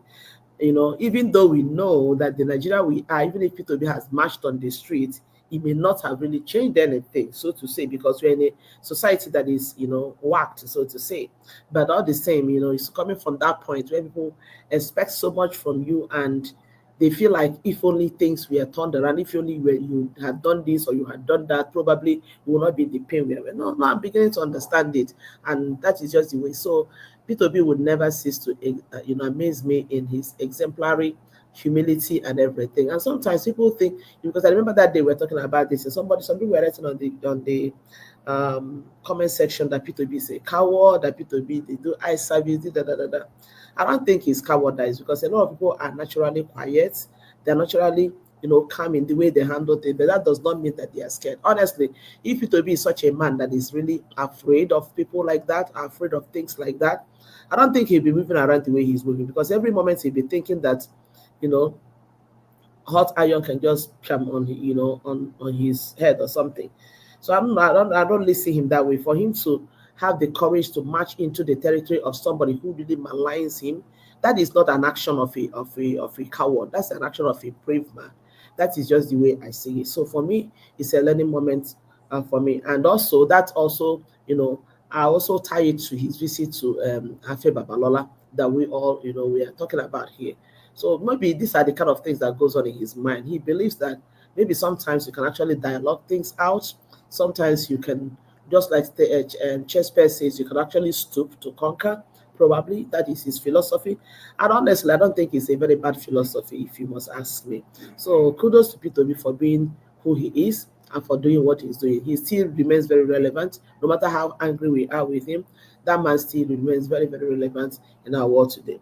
So I come to the issue of the thing that is going on in Abuja with the demolition. I was listening to the interview about the guy that was trying to, I listened a little bit to the woman, and I listened to the guy that was actually defending Wike and everything. Honestly, to a certain extent, it seems as if the man was kind of, trying to make a little bit of sense when he was trying to analyze how to occupy the land and everything. Then when it came to the nitty-gritty of the whole thing, when questions were asked, and I understand that the reason why Abati and the Ruben Rufai especially was asking the question was trying to get the idea, the insight, whether due process was followed by whatever Wike is doing. And from the man's answer, you will see that there is nothing like due process. And this is typical Nigeria. This is typical Nigeria, because the man was just, trying to give an analogy of who did, at first, initially when Rufai was asking what is the amount, he was trying to act like Okpewolo, as if he doesn't know how to say figures anymore. The guy was like, just give me the total figure. He was dancing round and round and round and round of the whole message. Now, the question is, did you allow, when eventually another person came to another character came to possess the place, did you go back to them and say, hey, you're about to lose this place because somebody else is making an offer? And the man could not answer that question. And you see, boils down to the thing we are saying. The level of criminality that's going on in Nigeria, there is no way anybody can even know it all. It's just too much, where people don't just care about how people feel. I understand the part, because when they were asking the woman, Rufai asked the woman one question: do you have proof? Do you have documentation? And it does not really look like that woman does have. I don't know, maybe I start to be corrected. But the point still remains that when they say that they are ready to pay, were they giving that enough option to pay? And then without going so quickly to give the land, allegedly the person the property was given to is somebody that is tied to Wike, which invariably is trying to look as if Wike is indirectly allotting that property to himself using a proxy character. That is allegedly. That is what I'm trying to, for me, that is what I'm trying to deduce from everything that is being spoken about. The way the whole thing is going, and the way it was awarded to somebody that has something to do with him. Somebody, because I remember the other day, I saw a very dark man come out to make mention about this. You see that they think transparency and everything in this country. I don't even know where we're going with all this. And to couple to crown it all, the arrogance and the choice of words of that man that is called Wike. I would just wonder how somebody that calls himself a minister comes out and speaks the way that man speaks, with so much rascality, with so much degrading language, so much gutter languages, using such words as not let nobody face, let heaven fall, Like, I'm like, first of all, no matter how angry you are, no matter how strong, whatever power you think, we already know you have the power. Why don't you just bring yourself a little bit closer and talk like somebody that is a little bit professional, not relegating the fact that this. I don't know if they will even understand that most times, most of these things that are played outside what they say, and people sees you and they make mockery of this. Look at the minister in Nigeria, the way he talks. I don't even know if these people understand all these things. It's so shameful, and it's so embarrassing when we see how people talk with that. I mean, I don't know. The man's character, I don't even understand. I don't get it. The whole thing is just appalling. It's just very, very appalling. And then I want to talk about a little bit about the lady in England, Bello, or whatever her name is. That lady. There are two things I say in that lady. First of all, at some point I said to myself, most of the things this lady is saying are not really too far from the truth. Even though I don't know how old she is and when she grew up in Nigeria, the way she was narrating the whole thing, and then secondly, sometimes when people speak, sometimes I see a little bit of inferiority complex in their speech and in their character. Even though we can say most of the things she said, because honestly speaking, whatever that woman has said, I've said worse things than that about Nigeria. Because sometimes I get frustrated with this country so much that I say things, that are really. But then for the way she's going on and on and on, compared and a lot of people in British in Britain, even the parliament that was talking, you see that most of them are not buying what she's saying, and some of those things might eventually come to haunt her. So I don't know whoever that advises her, if she can, tone it a little bit down, because even though I don't know why she's, picking on Nigeria, whatever. Even though I know, honestly speaking, that most of the things the woman was saying is true, because I remember what she's saying, growing up then. I remember those days when we in a neighborhood, all these bad guys who write a letter, we are coming to this neighborhood today for robbery. It used to happen, and then that night, most people in the neighborhood will run away. Some youths will want to keep watch, and they make through to their. I don't know how many people that you understand what I'm saying. They make through to their comment or whatever, and they actually do come and do carry out their activities, stealing, collecting things, and doing. I mean, it's not today that Nigeria becomes an insecure state. But then, having said that, I still see a lot of inferiority complex in that woman's behavior and the way she talks and the way she goes on and on. And then, please, somebody should tell Shetima to stop. They should stop all this they are bragging about, being Nigeria being the the strongest black half. Look, Nigeria have lost that position a long time ago. No matter how anybody sees it, though, Nigeria have lost that position a long time ago. Because what is happening in Nigeria now, it cannot happen in other countries. Look at a common election that Ghana did. The way Ghana conducted the election, and the whole world is applauding them. You know, so they should stop bragging and stop. They should stop bragging and stop overhyping themselves about Nigeria being the best black country in the world and everything. A country that people don't even respect that anymore. Instead of all this attacking, they should focus their attention on trying to change things in this country. Honestly, that's just the way I see it. They should focus their attention more on trying to make things right. And then, you know, that's just my own take about the whole thing. The whole thing is becoming. Thank you. Yeah, that's just what I have to say about it. Thank you so much, Mr. Elias. God bless you.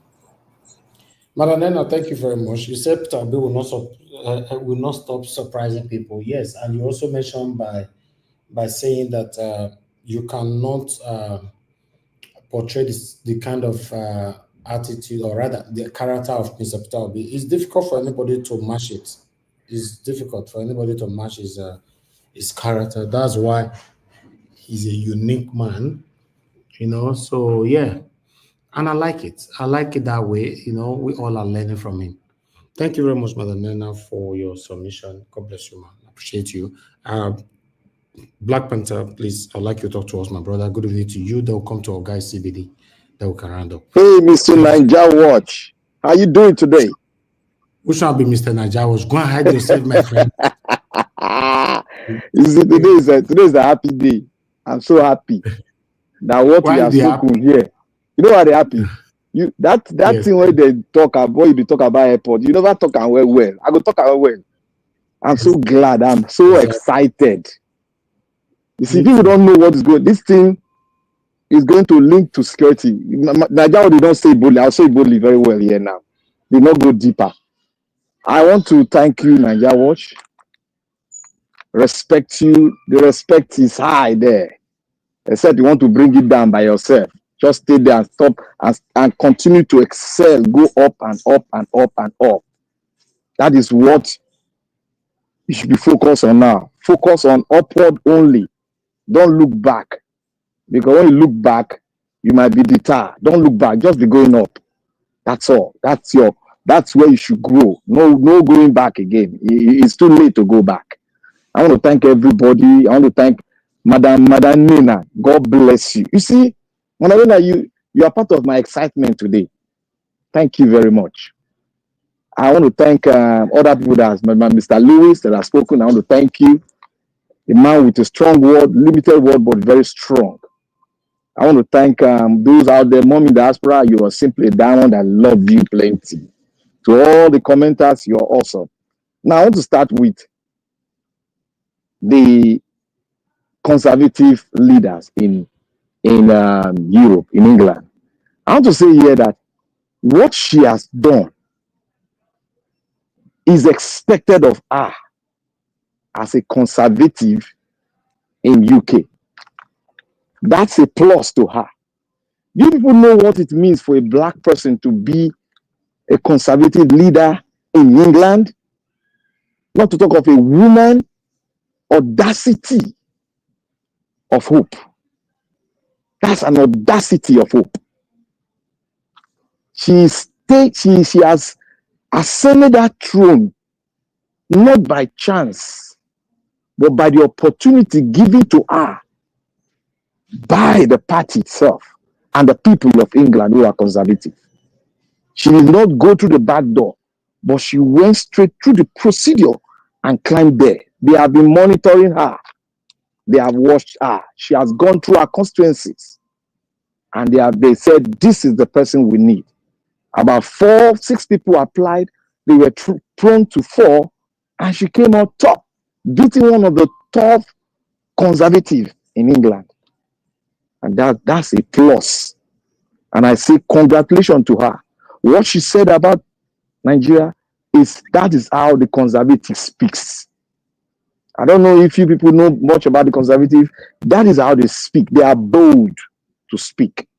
No matter how you take it, they are bold. And it might look damaging, some people quote and unquote by some Nigerians, but it is a plus to her. It's a plus to her. That's another level of trust the party are going to have on her. Because she doesn't model things up. When she came to America, when she came to deliver a conservative speech, she was blunt. She was blunt. I don't know how people see conservative parties all over the world. They are not jokers. If they want to do things, they do it. No matter how you take it. They do it, they plan towards it, and they do it. And the people go through the plan, they accept it. So to me, she's a conservative, and if you know the way the conservative thinks and the way they do their things, she is just portraying the character of the conservatives. That is it. That is it. And it's a plus to her. It's a plus to her. Or do you think she will not be a PRO to Nigeria? Don't you know she was a Nigerian by birth, and now she acquired another citizen, and she rose to that level. To sustain it, you have to sustain it by trust. That is it. So people complaining, they are complaining because they are complaining because they are still looking at feudal system and our traditional way of not saying things directly blunt about your nation. That is where we are today.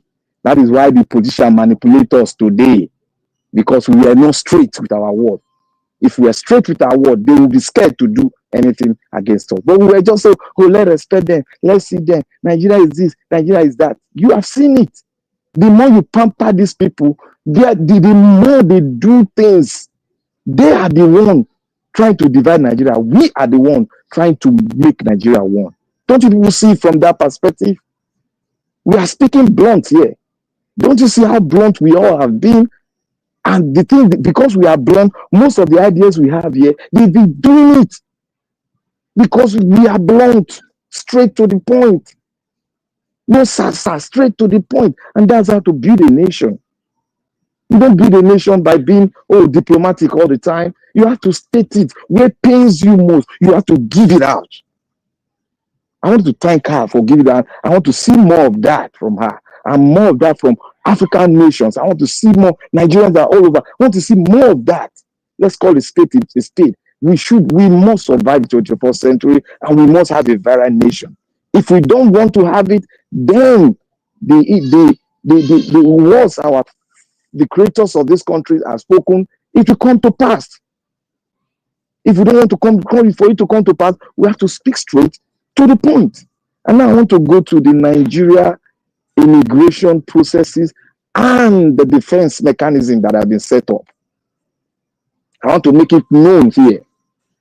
The man in charge of interior, the man in charge of aviation, they are doing fantastically well.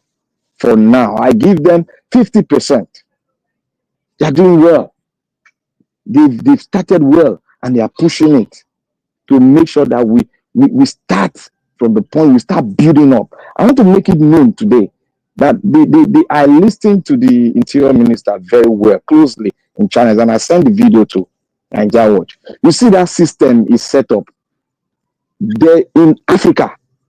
The system that is set up in Africa, there's none like that. What they have now, they have a central control room where data will be shared between the NSA, the military, the police, the other security apparatus. And one thing, the e-gate is something is unique in a way that if there's a red flag on you, wherever in Europe, there's a red flag with you, that e-gate with the system being laid out has a way of connectivity.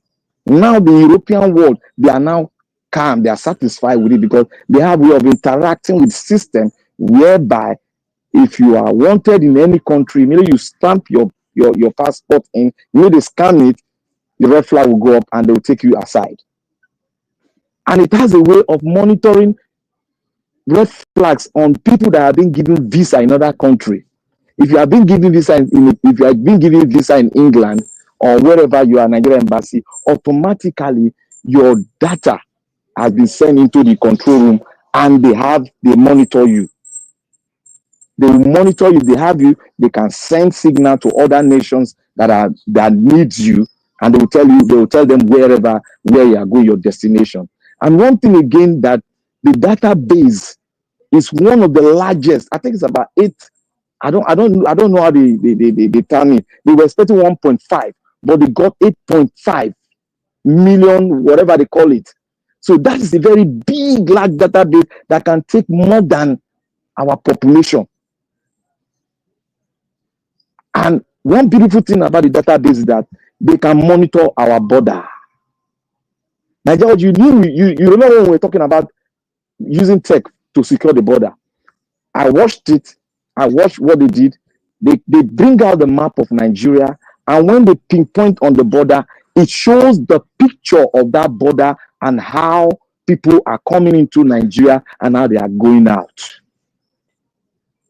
That if you watch that video I gave you, you see the place is like an FBI strong room where you monitor people as people are moving.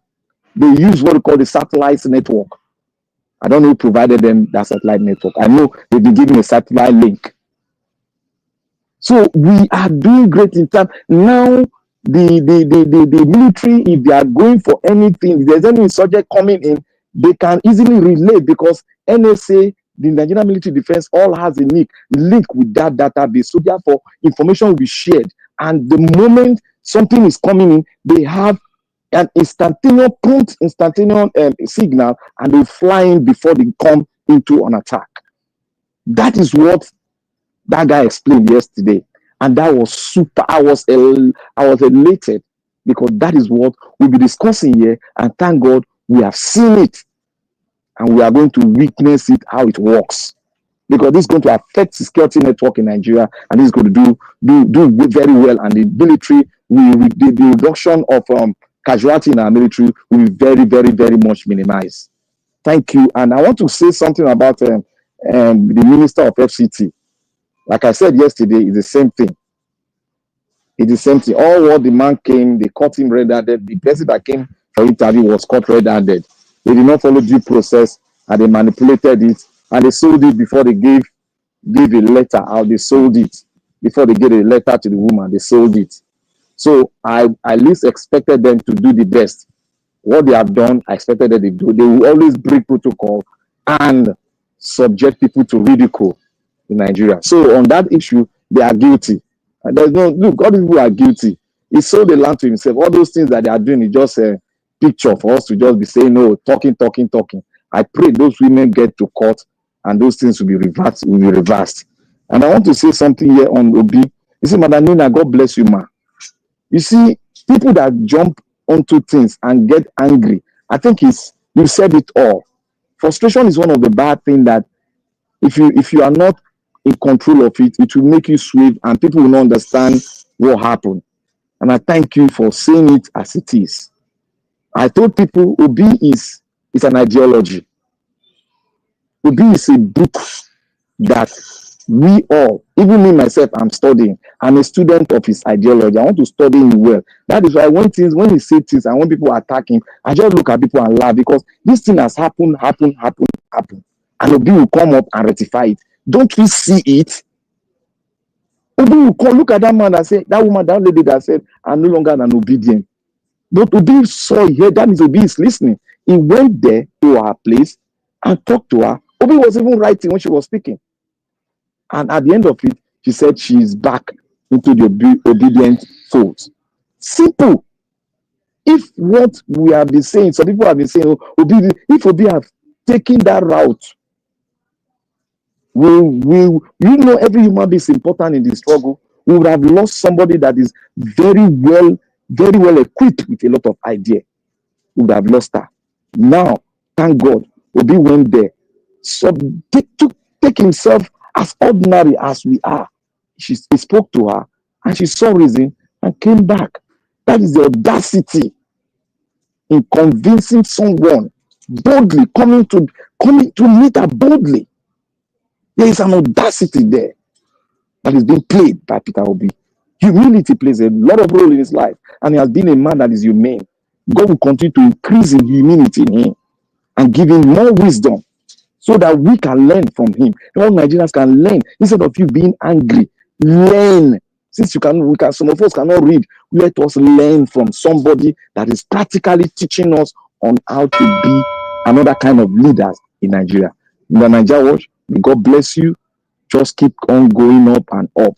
May God bless every one of us here. We are the best of the Nigerians in diaspora. Thank you.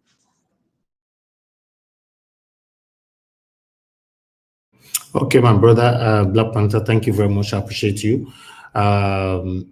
Thanks for your submission and thanks for saying it how it is.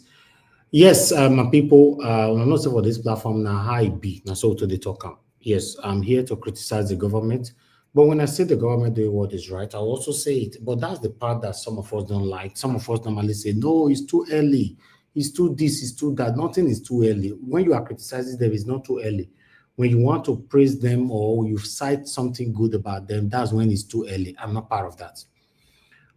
The interior minister, I'm very, very proud of him. Yes, Festus Keyamo for some reason. Festus Keyamo is about to win some people to his camp if he continues the way he's going right now. Because for me, for the interior minister, Olobumi Ojo, I've never seen anything bad about his name, but now Festus Keyamo, I know say yes, he don't feel bala blue. But still, Watch. Yes. Do you know that decks you met in the airport that were dealing with you then? Festus Keyamo don't flush all of them come up for that desk. No desk there again. Wonderful, and that's what I want. To be honest, that's what I want. So yes, let's say it how it is, because our mission here is to pressure the government to do the right thing. If we see anything good, we should say it, even though, yes, the economy. Hey, there's a question I want to ask. That BBC video that I played earlier concerning Kemi, the guy that was talking there said that Nigeria is the second largest economy in Africa. Is that true? Because with the current situation of our country, is that true? Because the guy was like, how? I mean, the guy don't know what would they face right now for Nigeria. What factors, depending on the factors is using to grade that. There's a lot of factors can use to grade any factor will take grade that don't make sense to me. In terms of economy, we are the largest economy. In terms of performance, we are not performing. Okay, I'd like to learn more on that though, because for me, our economy is just down right now, so I don't understand. But I'd like us to move on. Thank you, Oga ECBD. Before I come to you, let me quickly welcome Oga Chris into the show. Oga Chris, thank you very much, my brother, for coming in this evening. Happy weekend to you. Abati. Almost body day inside jacket. I also follow up our presentation today, because not be small thing, no.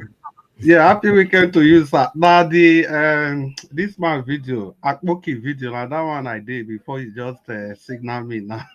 I just listen to you because yes, I want to try see everything where you don't present, so that I'll. Okay, while people are giving that submission, you can be doing that. Yes. Yes. But meanwhile, to quickly let you know that Oga CBD is the one next talking. Then before Oga CM. Thank you very much. Sir. Okay, Domo sir, and thank you so much. And once again, happy weekend to you. Yes, my name is Chris, and I'm speaking from Dublin. I'm very excited to be part of this broadcast today.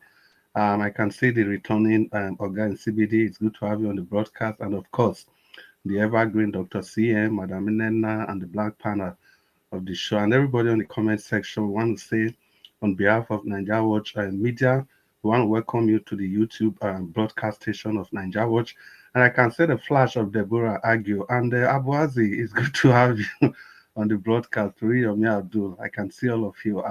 Good evening to you all and everybody. All the Juggernauts in the comment section. It's a beautiful Friday here, and oh wow, mommy diaspora. Good evening, ma. It's good to be with you today, mommy. You are a special mommy to all of us. Yeah, like I was saying, it's good to be with you all on the Friday broadcast of this show. We are here to say these things the way they are. And I listened partly to Madam Nena. That was a very deep and thoughtful presentation. And all of you there, let's get on the ride. Fasten your seatbelts. It's going to be a roller coaster. We are going to say the way it is, On Nigeria Watch YouTube channel, we don't hold anything back, but we say everything we say with facts and figures. We are here to enlighten and deepen democracy, and that we must do with every sense of responsibility. That is what this broadcast is known for. Completely detribalized, de-ethnicized, and de-religialized, if there's a word like that. So let's talk. Fasten your seatbelt, like I said before. So the next person that's going to talk to us will be Oga in CBD. After NCBD, we'll move steadily to Dr. CM. Probably one or two persons might join before then. Ladies and gentlemen, boys and girls, if they are still awake, let's continue with the ride. Oga in CBD, you want to talk to us for the next 8 minutes? Thank you, sir. Oga in CBD, are you there? It appears NCBD is not immediately available. In that case, Dr. CM, if you want to open your microphone and talk to us while we are waiting for NCBD to respond, Dr. CM. Oga CM, you hear also? Dr. CM, Dr. CM, they are another planet. Oga CM don't know how to unmute himself again, no. He dey multitask. Oga CM. Finally. You don't mute yourself again, no. Oga CM. Oga CM, no worry, speak. I was actually doing something. Yeah. Okay. You want me to talk a little before you come? No, don't worry. I'm ready. Okay. I'm ready. So, Dr. Sam, it's good to have you on the broadcast. Please talk to us. Yeah. Thank you, Chris. And good to have you too. Good evening, everybody. Thank you, Niger Watch, for the opportunity. My fellow panelists, those on the comment section, wherever you may be listening. Welcome to our usual roundtable dialogue. Now, I think let me start on a fine note. They say Tesco in UK say every little helps.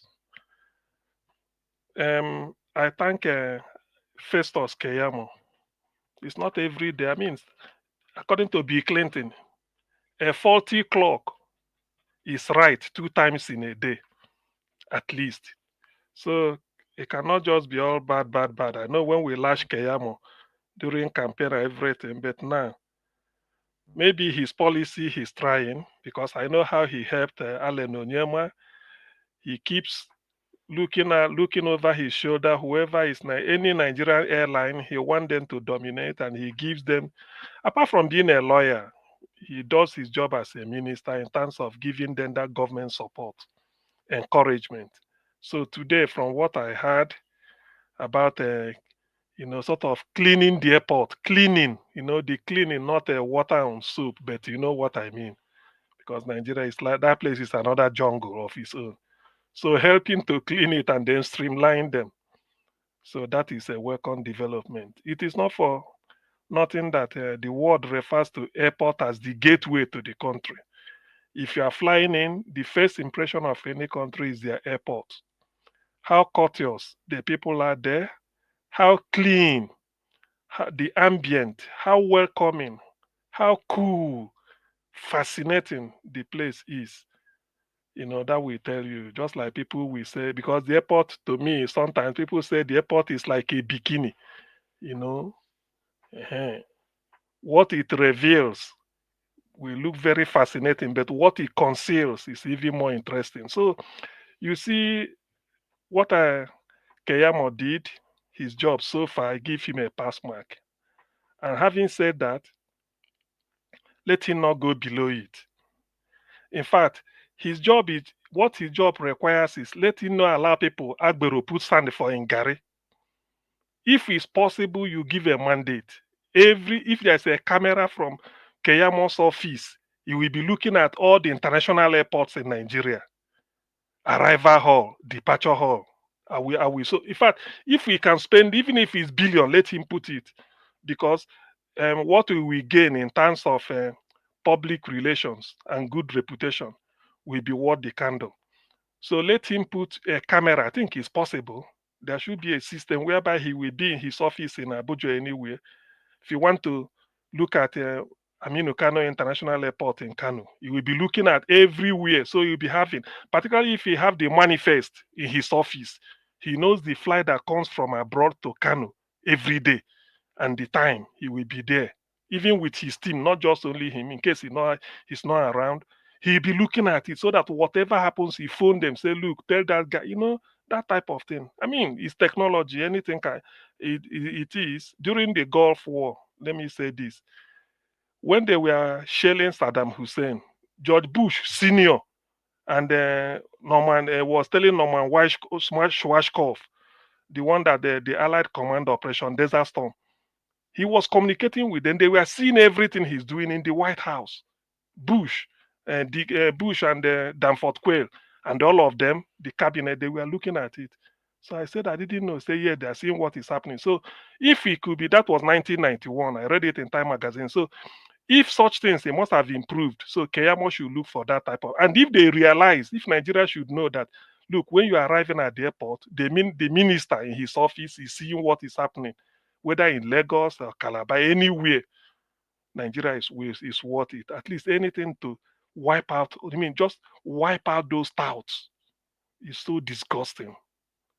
Now, the idea that e-gate now, I mean, it's something good. It's in Ghana, but we have to celebrate it because considering where we are coming from, there's a airport, the largest airport in UK is Heathrow, 5 terminals, followed by Manchester, 3 terminals. The one near to me here, the smallest, I call it Teesside Airport in Durham. What is in Heathrow is there. That technology you used to is there. So, but because in Nigeria we have to say priority, every airport in UK is international because you can fly from the outside the UK. Every airport is international. But in Nigeria we still feel that you can't fly from Benin Airport straight to Amsterdam. No, it's not international. You have to go through. You can't fly. So all those things. So we are still handicapped. We limit ourselves. So this type of thing is most encouraging. Now that it's Christmas time, people are coming in and then everything is good. So I welcome the ministers, those doing their job, but do not go below this. Please, even if you can't go above, don't go below. Let's remain at this level. For if you can't go above, please don't go below. We don't want to go back to the era of in those days. We continue to improve every day. It's only IT and then dedication and commitment. That's all. Now, regarding P2B and then what people said about him and everything, sometimes I feel that Nigerians do not deserve P2B, given at the level of our development. I once said here that humility is the greatest strength you will have. I learned it from the white people. In Nigeria, the highest paid officer in any tertiary hospital is the chief medical director. Here they call it the chief executive. I've been in a seminar. I didn't know it was the chief executive of the. We just sat. I sat next to him or near to him. When it's time to share tea, he went to the kitchen, side kitchen, made a cup of tea. I thought it's just like any other person like me that came. He was asking people tea or coffee, how many sugar this is it? Carried it on a tray and shared everybody. In the end, he took it, went to the kitchen, washed everything, cleaned it, and then tidied up and came out. When he signed his name, Chief Executive Officer, 70, it can never happen. It's like the managing director of an NPC.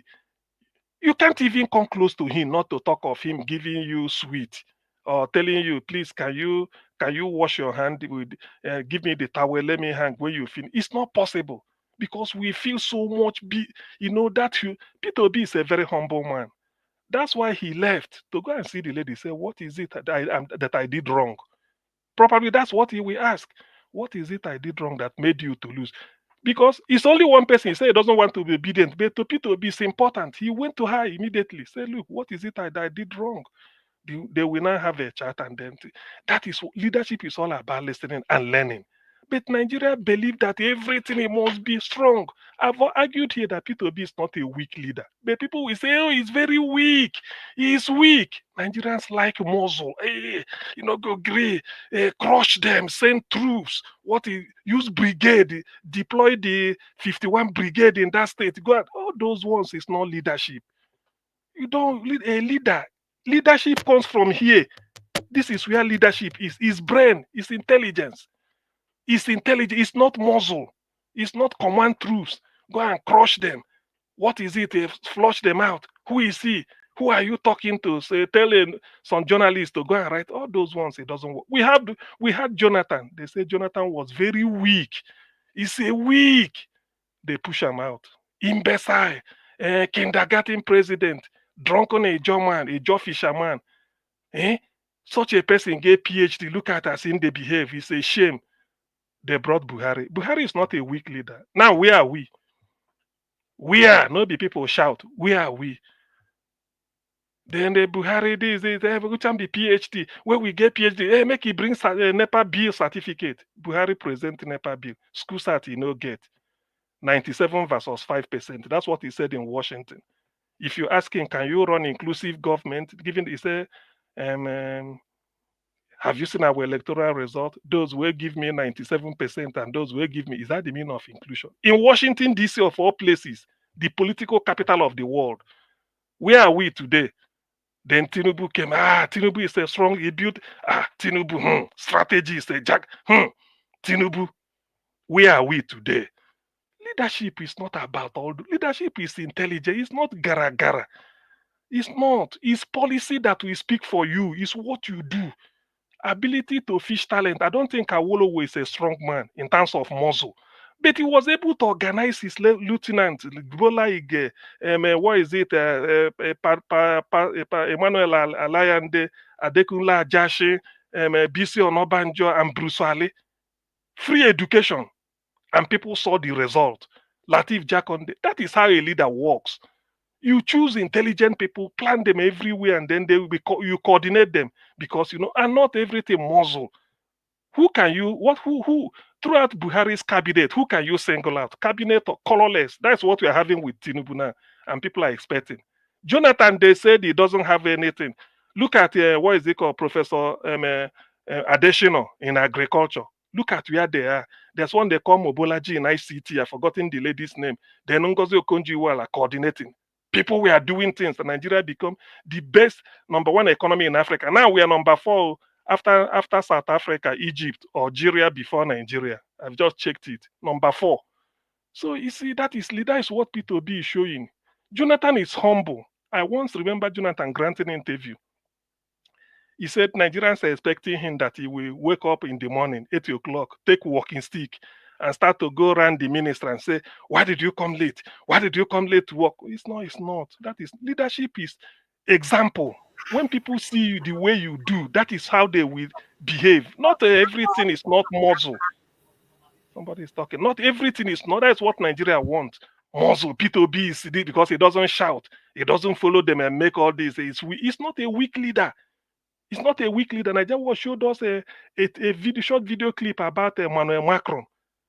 A protester was almost insulting him, attacking him. He was just coming down. He said, look, he was trying to, when you show it here, he said, look at a leader.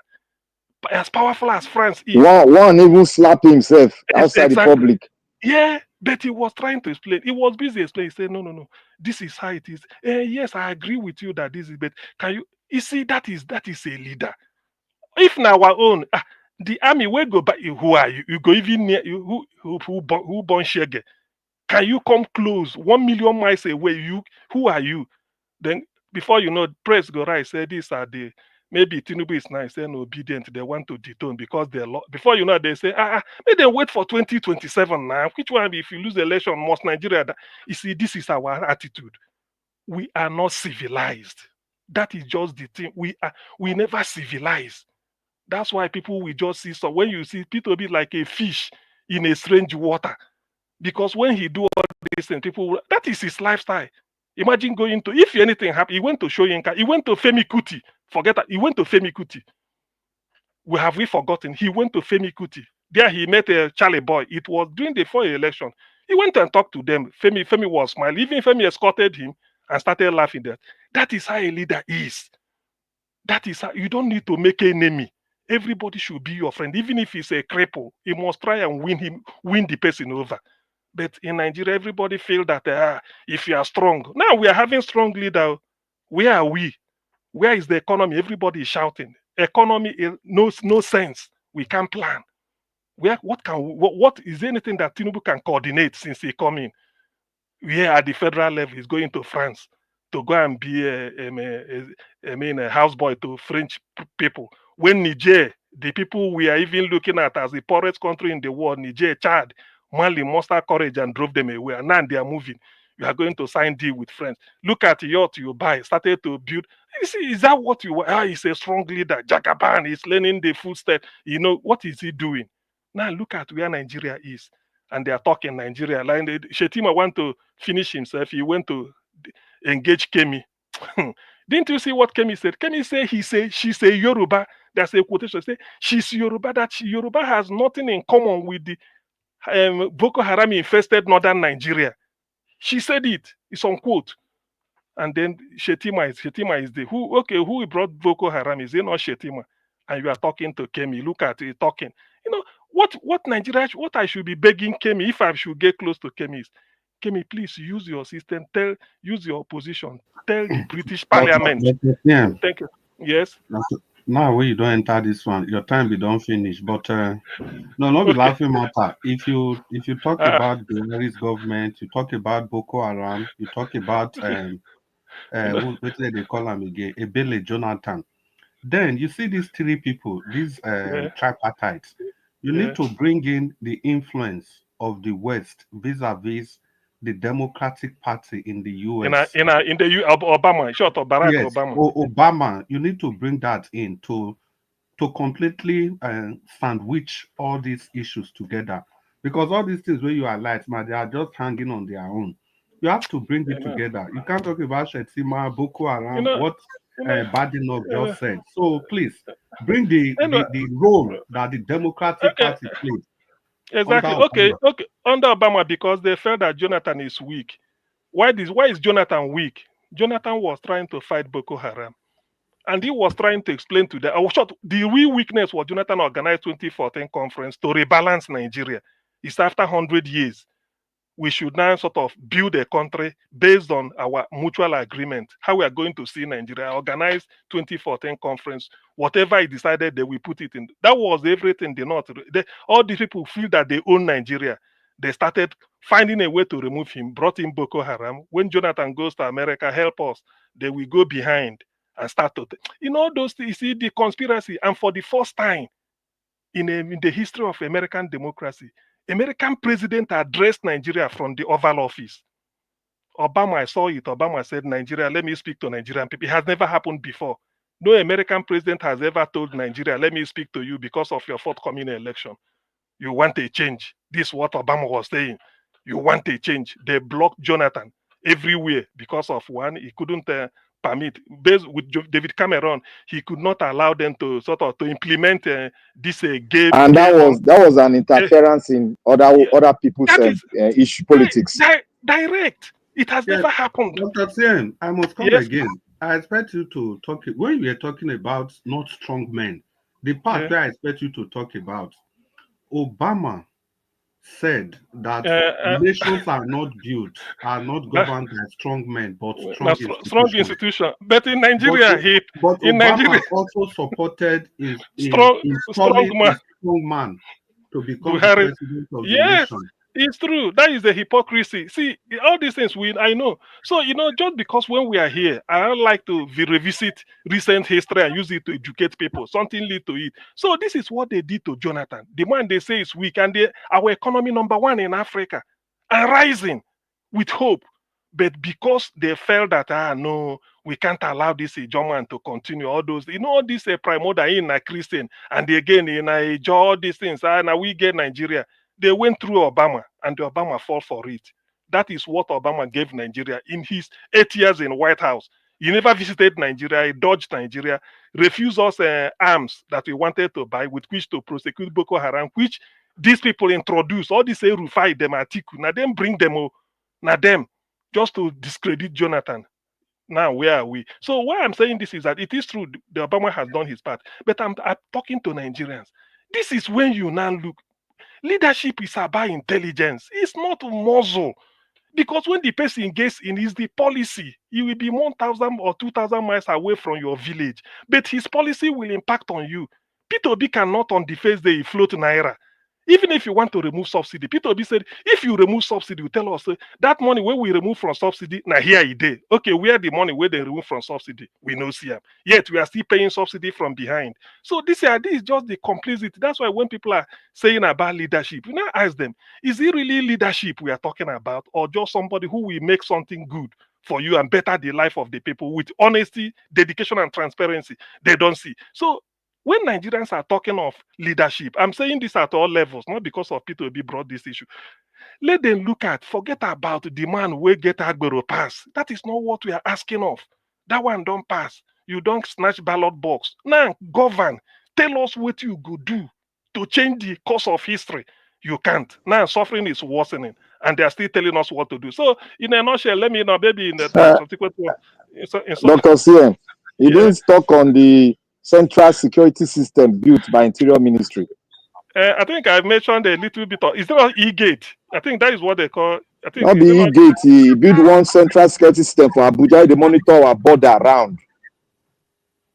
Okay, maybe I missed that. Okay, I sent you the video, Maybe I never get time to that, but that is good. Whatever it is, I think I've commended the two ministries, the one of that of KMI and all these things. That's why I said they should not go below it. You see, because in the end, what the world has taken as a given, we celebrate it. But I agree, considering where we are coming from, we are from ground zero or below zero. So whatever little, that's why I said, yeah, thank you. Tesco said every little helps. So even if it's that passport something, people are having it easier now to pass through, I clap for that. Let them build on it. In the next 1 year, we improve. And let it not be on one airport. Let it be across all the airports where you can fly in. What Keyamo did to wipe out Agbero anywhere, that is what I like. Let him put something like a CCTV in his office if it's across the airport, the 5 international airport, but only one has been installed. Yes, that's what I want. Let them do it everywhere. So, in fact, let me give way so that others can speak. Maybe I come back later.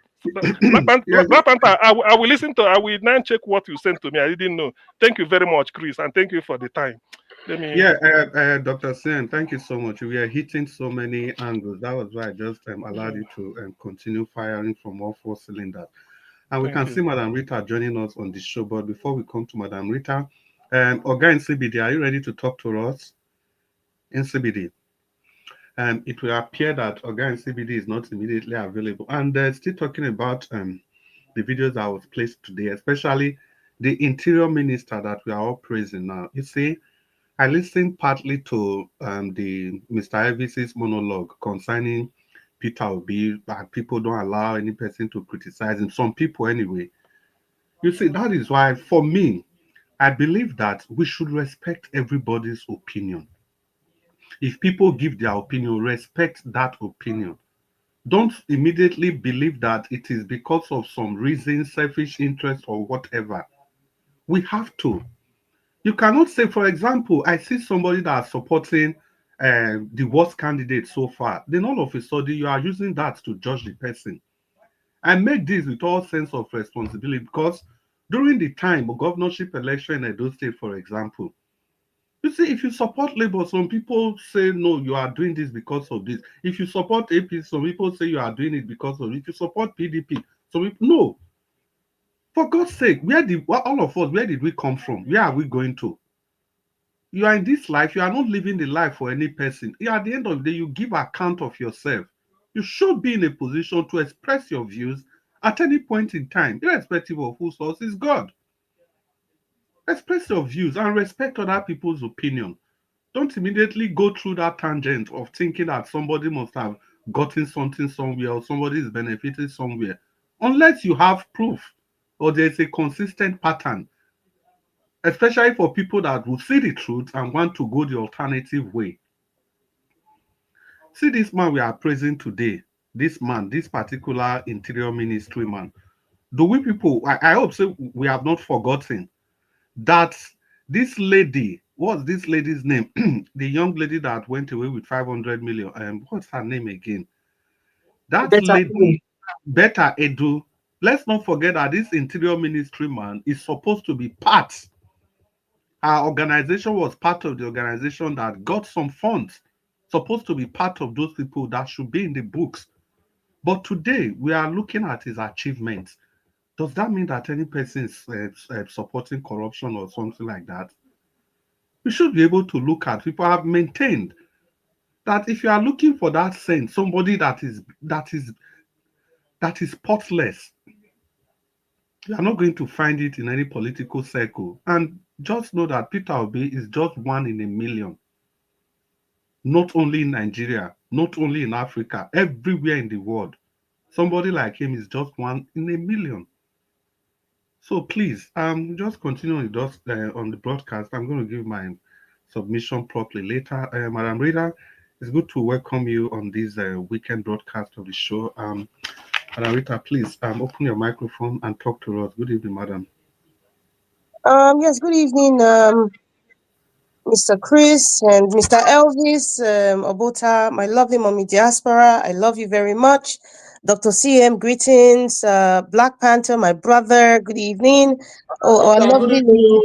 Good evening. Our lovely Mr. Elvis. Naija watch, oh. Mr. Naija watch. Now you know what you mean that I don't know.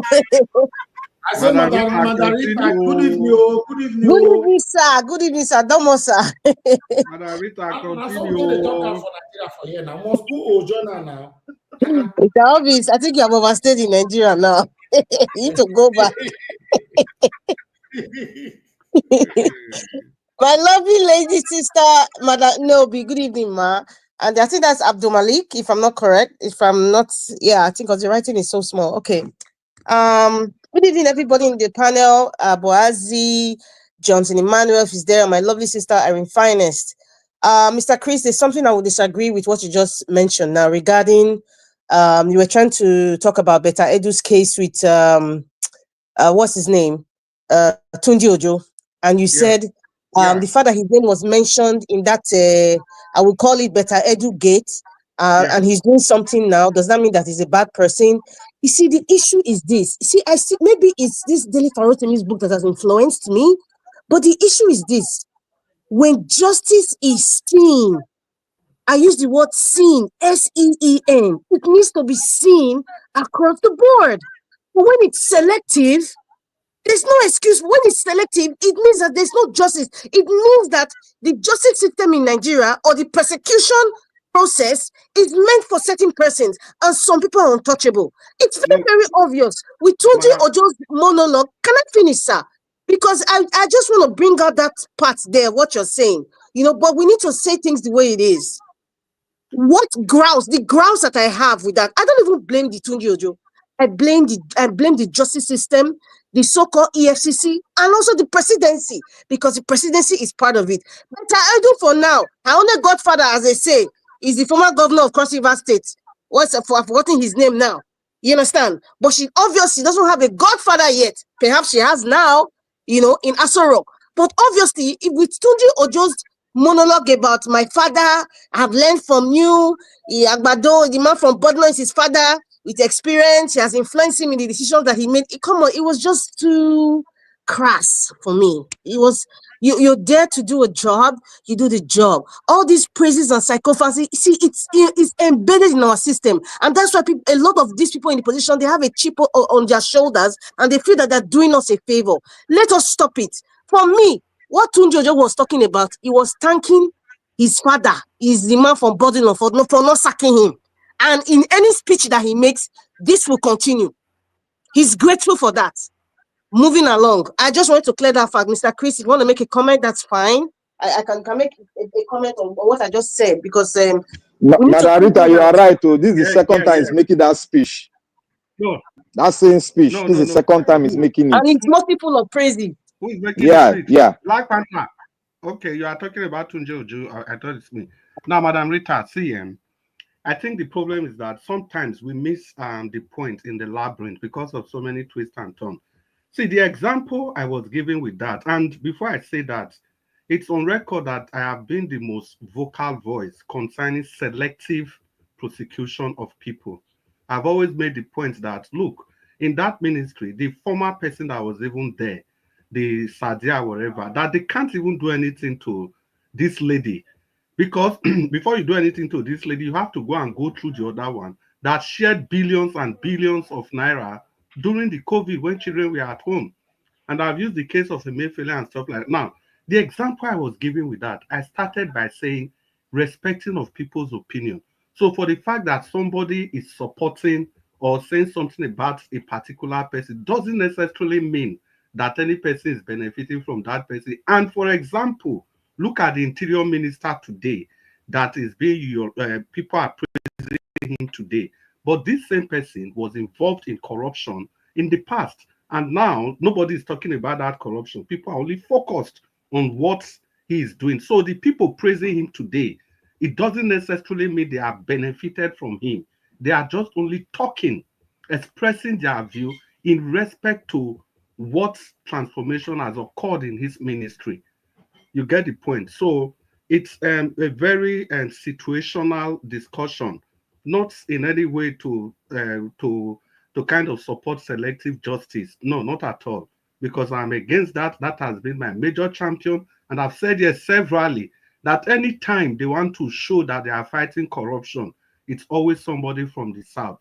I've used that former minister, Accountant General of the Federation. I've used all of them severally. All the past EFCC chairman, I've used all of them. Madam Rita, you want to continue? Thank you very much. But I just wanted to put it out there. And it's just like the governor of Enugu State. You can see all the good things that he's doing. However, he had an EFCC. Can you please mute yourself? I'm echoing. Thank you. He had an EFCC issue. Sorry, not EFCC, NYSC issue, right? So you see, I think somehow, the Nigerian framework itself, it turns people to something that's, that they are not. And sometimes the system actually forces you to do what you don't want to do. And also sometimes unconsciously, you're doing things that the corrupt system is letting you do, so it's when something is, when the person is conniving, covering up, for the people who are actually damaging Nigeria, then I'm like, okay, even if you are painting the White House or you're painting Aso Rock or you're feeding 5 million Nigerians, of course, no, I would still see you as a corrupt person. Just like Alpha Babalola now. Many people he has helped through his own so-called influence to become saints. He has influenced so many judgments, that is not supposed to be. But in the eyes of everybody or the people that he helped, he's a saint. And that is what we are facing today. So that is why we need to speak it out. If Tunji Ojo is doing very well in his job, we should not also forget. We should also speak it out. Even whoever is speaking it out, I know where you are coming from, Mr. Chris. It won't seem like, okay, you love this person or you hate this person or you're getting favors on the person. We're just expressing our opinion on what we see. Because what I see might not be how you see it either. Even the audience watching or the people who are commenting, everybody has diverse views. But somehow everybody picks something from everybody. Whether you like it or not, your brain has picked what I've said. And then you can think it over and you're like, okay, or perhaps an occurrence can happen and you can remember what Mr. Elvis said or what I said or what even Mr. Chris said. I'm like, okay, he said this thing the other day. So this is like a learning program, a teaching program. Let me put it that way. But I cannot dissuade the fact that this happened. A better educate, Tunji Ojo's name was there. We saw how that it went in. It was Andrew Liver Salt as before. All of a sudden, it became ice water. All of a sudden, we didn't hear of Beta Edu. Everywhere went like ice water. And then now, Tunji just coming is doing something. And then we forget what happened. Hello, do you know that money is Nigeria's money? Do you know many people who are suffering? But it went to the case went cold. Tunji Ojo, when they were switching up ministers, people were saying, Tunji Ojo is praising. He has not told us now, this is his father. He has not told us how he has influenced him. So obviously, that is the influence we're talking about here. Even if you feel that he's doing his job, he's been paid to do it. That's what he signed for. He wanted the job and he's doing his job. Even if we have to praise him, we are praising because we've not seen this kind of development. In fact, we are overdue for this kind of development. So it's not nothing to be praising about. Like I've always stated here, I don't praise public officers. I don't. It is not their money. What I expect for them is to do their job. What I expect them, I'm entrusting them with the taxpayers' money to do what they signed for. If the kitchen is too hot, get out of the kitchen. It's as simple as that. So, it's not that I'm not an appreciative person. No. Public officers, I don't. That is my rule. I do not praise public officers. That is my own opinion as well. So I just want to put it out there. We haven't forgotten Tunji Ejo and Beta Edu Gate. We have not forgotten. Moving along to the topic. I was in, out, but at least I could pick. And the first one I watched was Dr. Charles Abati when he was analyzing Monday Okebolo's speech. And you see, I really love people like Dr. Charles Abati. I'm sorry if I didn't pronounce it properly. I'm hailing to the Urobo people there. I like people like that. That man, you could see that he's striving to learn. He's even teaching himself, like he said. When you see gaffes like what Mondo Okebolo did, I said it here the first day I made a comment about it.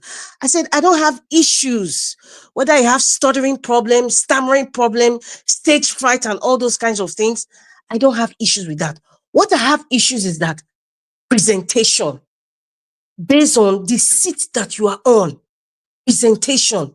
Because I believe that there are two things in everybody's, everybody wears different hats, depending on wherever you are.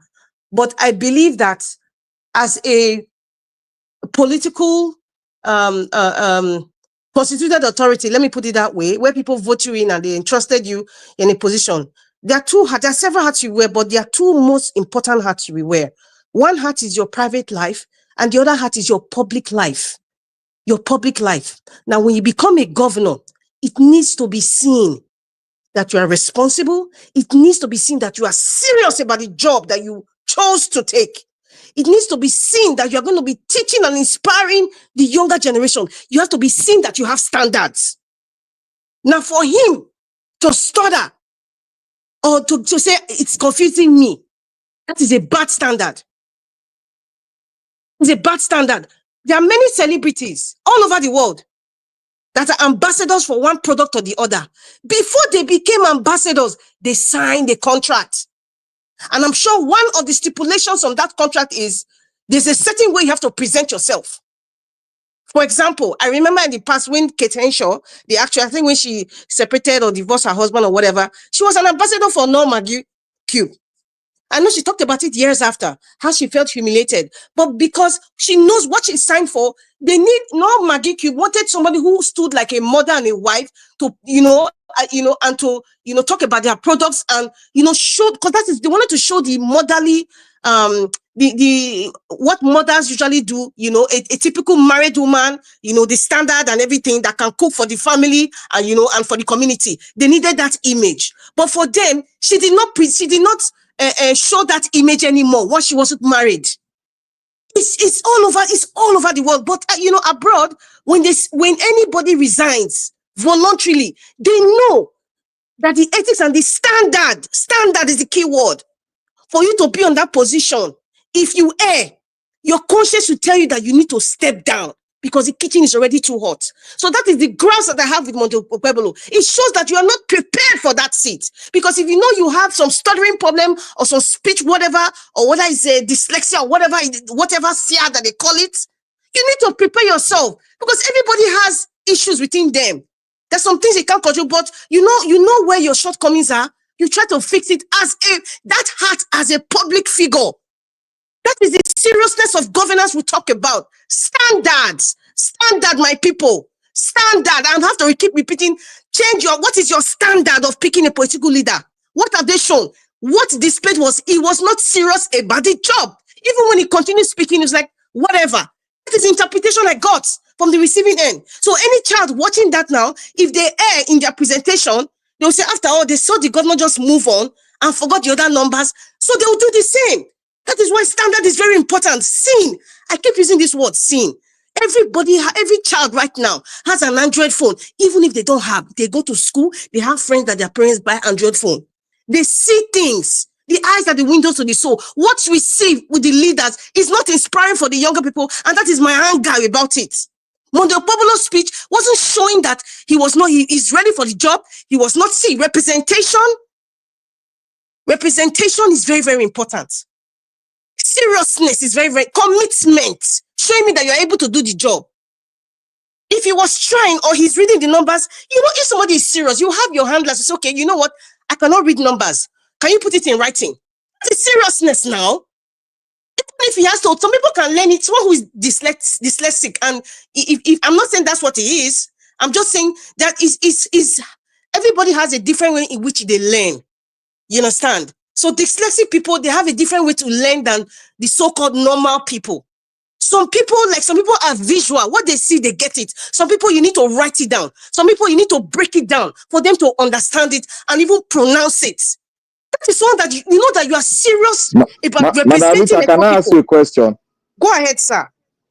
This question goes like this. Why did the people that wrote the paper for him, the speech for him, why did they put both in letters and in words so that he can be able to? Let me tell you something.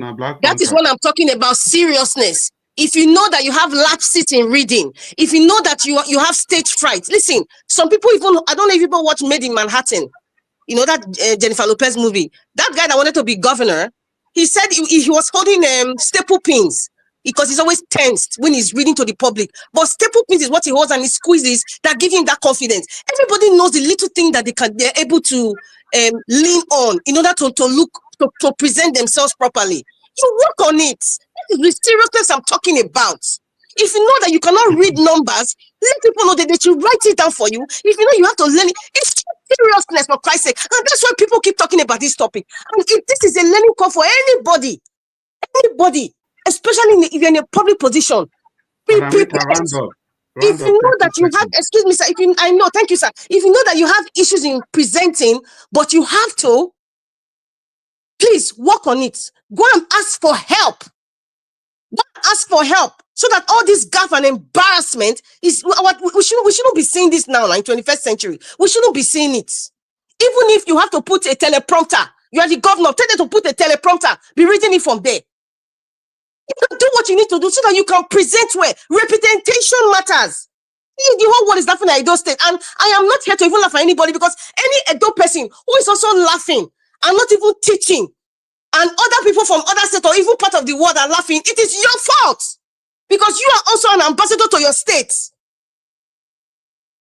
Not laughing, but talking to the governor the way I'm talking to him now. Go and get help if you need help. Don't present to Edo State like this is how we are. If you know that you can't do the job, please, if the kitchen is hot, quietly step down. Even people will respect you for that. Representation matters. It shows seriousness. Because what I saw was not seriousness. I'm sorry I have to talk about this. And this topic won't go away, because it's not just applied to Mondo Pebble. It's a lot of other people too. Even if he did not sleep, he slept for 2 hours and he came and dressed up and came. Okay, hello, you're the governor. You can say, you know what? I am tired right now. I just slept for 2 hours. I think I need more sleep. There's so many things. You're a governor. You don't know your powers yet. On the Pablo, please, you need better handlers. Please, please, please. I'm not asking you to give me a job, but you need better handlers for good presentation. Representation matters, and seriousness matters a lot. Thank you very much. It's only one topic I've talked about, but I'm happy I talked about it because people need to learn a lot of things. Thank you. Well, Chris, just please, if you permit me, 10 seconds. Okay, Dr. Sam, 10 seconds. You know, just like a revisit. I may be different, but this Pewolo something is unforgivable, and these are my reasons. That is the high point. You want to tell the people, it's like a child going to the father to approve money for me. He asks you how much, and you couldn't. You couldn't. What that should be the high point. The figure, you can just say 605 billion approximately. You can say it like this and can move on. If you want to say, I mean, there's no excuse for it. What you've been reading since yesterday, it wasn't handed over to you immediately you are getting to the podium. You've been holding it, you came with it, and you sat with a committee that you people put together. In fact, you may even tell them this is what you want, and they put it with the accountants. There's no justification. It's a lie. There's no justification. So in this case, let him just own up he fumbled, and then he move on from it. But there's no way to rationalize it. That's Chris, what I'm saying. can I have 10 seconds? Yes, 10 seconds. But you know, 10 seconds. Dr. CM, I may agree with you. I may not agree with you on that part of not being forgivable. The reason is there. It's right. I will say the reason here. You see, a lot of people, a lot of knowledgeable people have goof in terms of saying figures. if you are going to say it's unforgivable to Okpebolo, then you will tell me that it's unforgivable to your Senate leader and to even the president have goofed too. He has goofed too. And even among us here, we have goofed too. See, this Akpabio own, Akpabio could be. It's not, that is maybe what they prepare to give him. Okpebolo, this is the money you are going to spend. I mean, you should have it off head. You can say last year budget was no, Akpabio was given to him before he came to Senate. Money. Now money that they talk. There's no difference. Now money. Dr. CM. There's no Akpabio was an agreement. It was a budget for the Senate. Black Panther. The point is made. Dr. CM. Okpebolo produced. Thank you. Okpebolo, this is the budget you came to present to the House to defend. You've already carried the carton. Give them, then read out the figure. And you are telling me, is it not you that prepared it? Is it not you, at least for over a week? You should know the figure. But even when looking at it, I can agree that you are not having a paper, you were guessing. Yes. But you are looking at it. What you are looking at. Don't you know what is 5? Don't you know what is 605? 7. You know all this. I don't know why they fluff his line, but that is by the way. He must have moved on from it. That's what I'm saying. But there's no way to rationalize it. That's what I'm saying. Dr. CM, there's a difference between there's no way to rationalize it and it is unforgivable. Are you shifting ground? Okay. Well, maybe probably what I'm trying to say is no way to rationalize it. Yeah, I think of course. I think that is better because we've moved on. But I hope he will learn from it. That is just it. And Madam Rita, please, I need to ask you this. In 10 seconds, what Okpebolo did, do you think, just a synopsis, is it forgivable? Is it something that should mark the highlight of his ability to govern, or you understand the point? It's not. It doesn't mark his highlights of ability to govern. And you talk about this is not a question of I don't put forgivable or not forgivable. This is somebody that clearly needs help in presentation and probably reading. Period. Get help. Get it, governor. You can afford it. Anything you want. So, Madam Rita, if I understand your point, where you are coming from, because I have to break this down because people are listening. Because I'm listening to it, I think. Let me not think.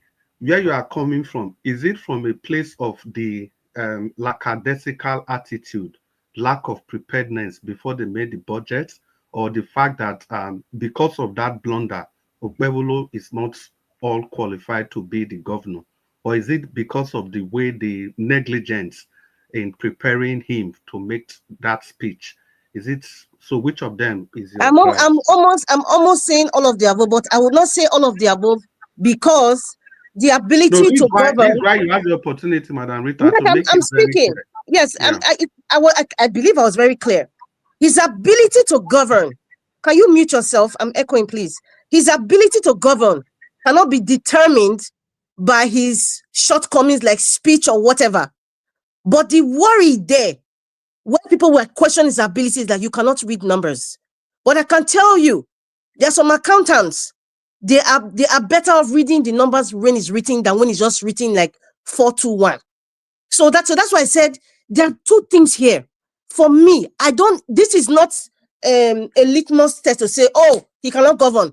He's not a good leader. No, he's not. No. For me, that this is not the litmus test now. I've come to a conclusion that because of what happened, this embarrassing gaffe that happened, he's gonna be a bad leader. No.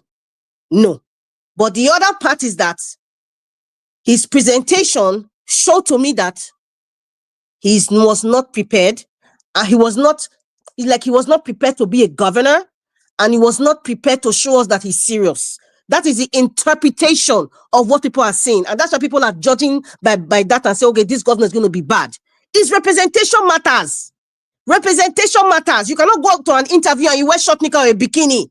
Representation matters. Even if your brain is empty, but you wear a proper attire to go for an interview. When they look at you, they say, okay, this person can present my company. But when you wear a bikini or you wear short knicker and you go to a corporate building, in fact, the security will not allow you go in.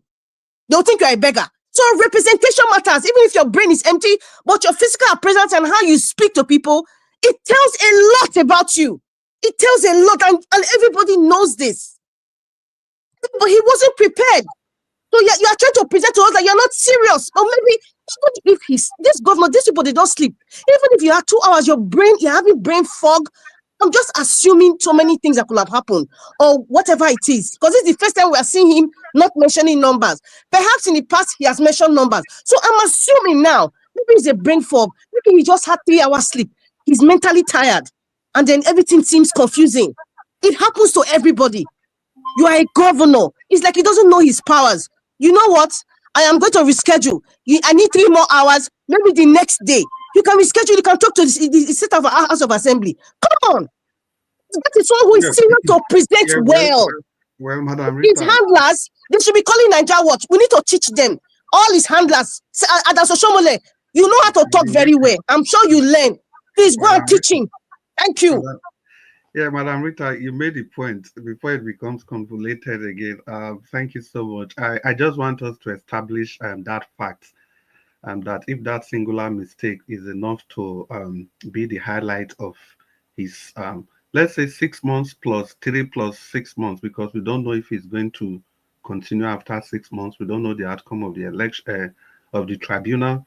So it's important that we agree that that shouldn't mark the highlight of maybe the yardstick of measuring how his governance is going to be, but it's definitely a signpost of, or let me say, a red flag of things that ought not to happen again. And One Love, I can see you on the backstage, but if you are really ready to join the broadcast, you need to turn on your camera, and if you do, I'm sure Nigeria Watch will let you in without any person having to inform him.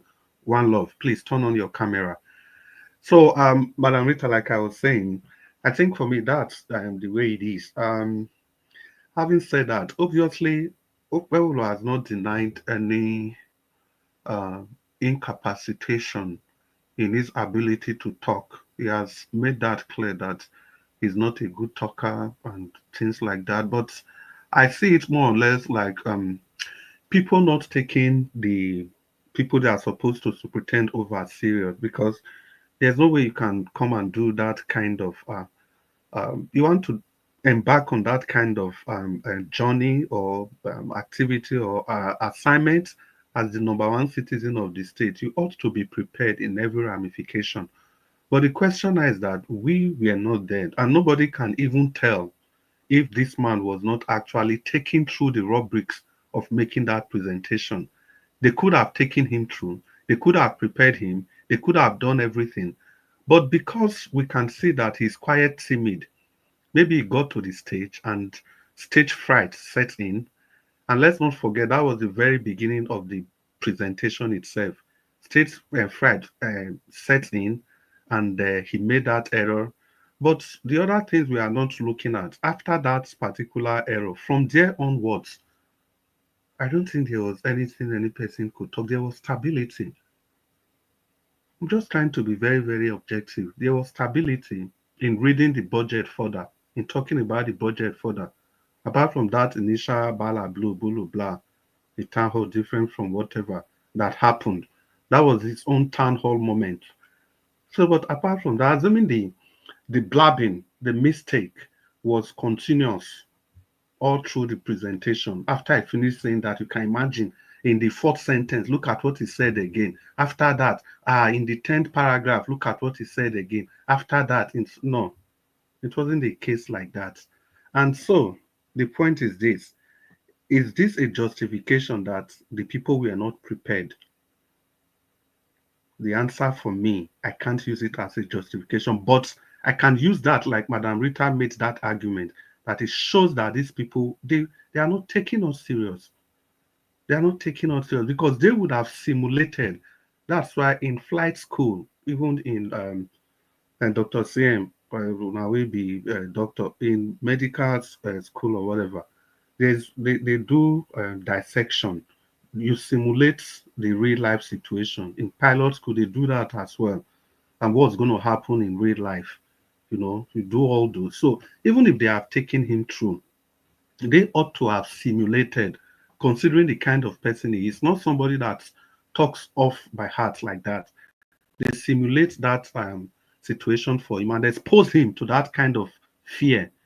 Because in treating some phobias, for example, agoraphobia, marketplace or open place, fear for open place, you are exposed. Exposure and restriction and treatment. They could have done that for him. You gathered his chieftains of the party and everybody sit down. Seriously, okay, go ahead and present this. And he does that, and maybe he would have been able to muster some confidence from there. Yeah, Madam Rita, I completely agree with you. But on a lighter note, Madam Rita, the English people, when we were talking about appearance and everything, says it all. The English people, they say that your dressing determines your personality. But the Greek, they say this cuculos non facit monachum. It simply translates to the fact that your dressing does not always determine your personality. Oh, So, is that Greek? Is that Greek language you spoke? Sorry, Latin, cuculos non facit monachum. It said your dressing does not always determine your personality. So you can see when they say does not always determine, so that does not mean in any way that it doesn't. It means that your dressing determines your personality. It's only a caveat. It should say does not always. So in some cases, it does not. So the way you present everything is important. Presentation is important. Packaging is important. First impression, they say, matters. And like they say, you don't have a second opportunity to correct a first impression. So I think that's the point Madam Rita is coming from. And be that as it may, we must all agree that there's a level of deficiency in the governor of Edo State. There's some deficiency. There is some. Is it managerial? I cannot say. Is it deficiency in terms of communication? I still cannot say. Is it deficiency in terms of talking to crowd? I cannot say. Is it a kind of phobia? I cannot say. Because the point in all this, we've all prepared for serious exams. And on exam day, despite preparing for months and months and months, on exam day, we still get there and forget some basic things that we know. And immediately after the exam, we are cursing ourselves and for forgetting those things. So that's just the way it is. Now, it's Chris, sorry, 10 seconds, please. Okay. Yes, Black Chris, Panther. you know what I noticed in the man, our dear governor. He's not intelligent and he doesn't have that capacity. But he's just a man that is like he's just put there as a little catalyst to make the system drive faster. That is what I see in him. Okay, that point is noted. You see, you hear me or God, Chris? Yes, sir, Mr. Nanjawach. I beg, one love on your camera now. Make we let you in. You're on the backstage. One love on your camera. That's why I came here. Okay, thank you, God, Chris. Thank you, sir. Okay, and thank you, Mr. Nanjawach. One love. I think we've made that announcement before that you should turn on your camera. Yeah, Black Panther point is well noted. And Madam Rita, you wanted to say something? Yes, I just wanted to say something. It's just like I know all the men are listening to me right now, and you know it. There are some of you that cannot toast a woman. There are some of you that cannot talk to a woman that you like. Madam Rita, toast right. in what way? As a when I mean, okay, you're trying to use the English word. You're trying to woo a woman. Let me talk now, please, Mr. Chris. Now stage fright. Now stage fright. That's what I'm trying to say. Like, if you have that issue, this is some people. I know some people. The wife that they're married today, they never wooed the woman. Somebody wooed the woman for them. Seriously, somebody did it for them. So if you know you have those issues, there are ways to cover it. There are ways to work on it. Madam Rita, that thing, you cannot use that one to qualify that thing, because that one are two different things. No, that's a very good example. Wait, on that. The fact that you cannot woo a woman doesn't mean that you're not going to be a good man to her. No, look at it like this. Is a difference between administrative procedure and a natural one. What you are saying now is natural. Who's talking about administration? What are you saying? Look, he has stage fright. That one's another reason. He might have stage fright. But you cannot use that one to No. You cannot use that example to qualify. Why can't I use that example? This is a real You can't use that because that one is different. That is a real life situation. No, you can't use that example. Black Panther, is it because I said he's a man? Your body they do you because I said no, not that one. It's two different things. No, it's two different things. Black Panther. Make una let Madam Rita. Madam Rita, she don't land now. Okay. Madam Rita. Yes, see, sir. I agree. I agree with Black Panther. Do you know why? Not all women you they woo. Some women go just come to you naturally because of your fame. So that one you know who am. Do you understand? Some women maybe I'm not talking about people. There are people that cannot even look at a woman face to face. And whether the woman is a big woman or a small woman or rich or poor, there are some men that cannot. Now they tell you say such men be say for that deficiency. God give them something else where go make No, please leave God there. I am talking about a real life situation. That woman own, they not fit train you, but the people they fit train her. Me do and well, but that woman not fit train you. Wait. Let me tell you, there are some guys. Listen, there are some guys that actually train their guys on what to say. So that's the same training we're talking about. Then they goof well. Now we be men, we know. Then they goof well. Madam, now we be men. We know. Then they goof well. Okay, I don't now remove. You not be man now. You know the position now. We are here to learn. I'm not here to prove anything. Madam We are here to learn. There are some existing men who are listening to me. They cannot speak to a woman. They cannot woo a woman. No. Dr. Sion, wait. Dr. Sion, wait. Madam Rita, the position you are speaking now, you have never been in that position. You are the men that can speak on that issue critically well. You have not been in that position. You have not been now. You're not a man now. You're not a man now. I'm talking as somebody on the receiving end. You know the psychologist. You know so I am telling you what we women see. I'm telling you about life experience that I know. Let me talk now, Mr. Black Panther, please. Let's not be talking over each other's voices. We're not in the marketplace. I have seen where some men have married today. And they will tell you, they even laugh after it. They don't. It's not something of shame. They say, "This is my wife." I don't want to toast woman. No, is this my friend, my best friend that toasted her for me? That would have. Madam Rita, look at what I'm saying. You got to agree with me. They know I'm saying the truth.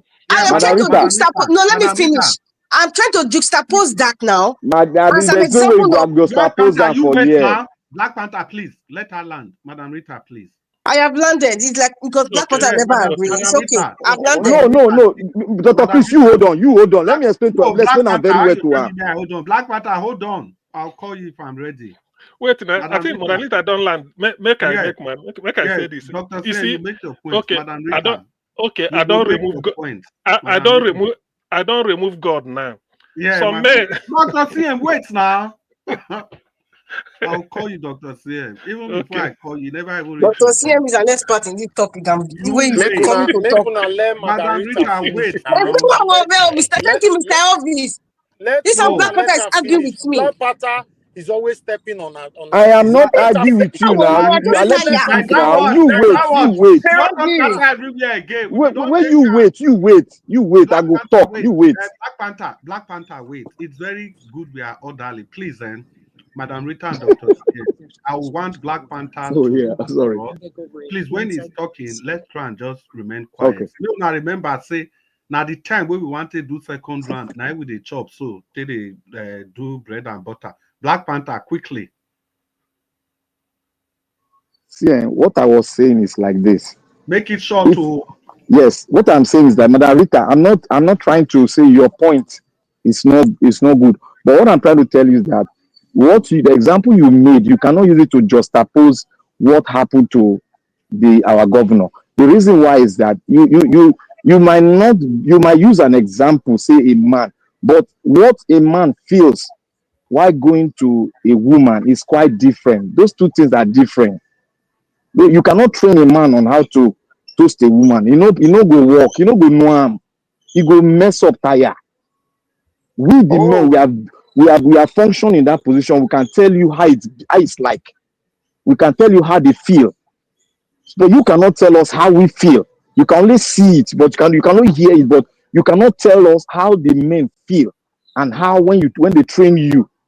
How do you go about it? You will goof, I'm tire. not talking about feelings, Black Panther. That's why we So are here no, today. no. You never listen to You me. see. If a professor comes here now and tell you about some principles that you don't know and you have not participated, are you ready to sit down and learn from him?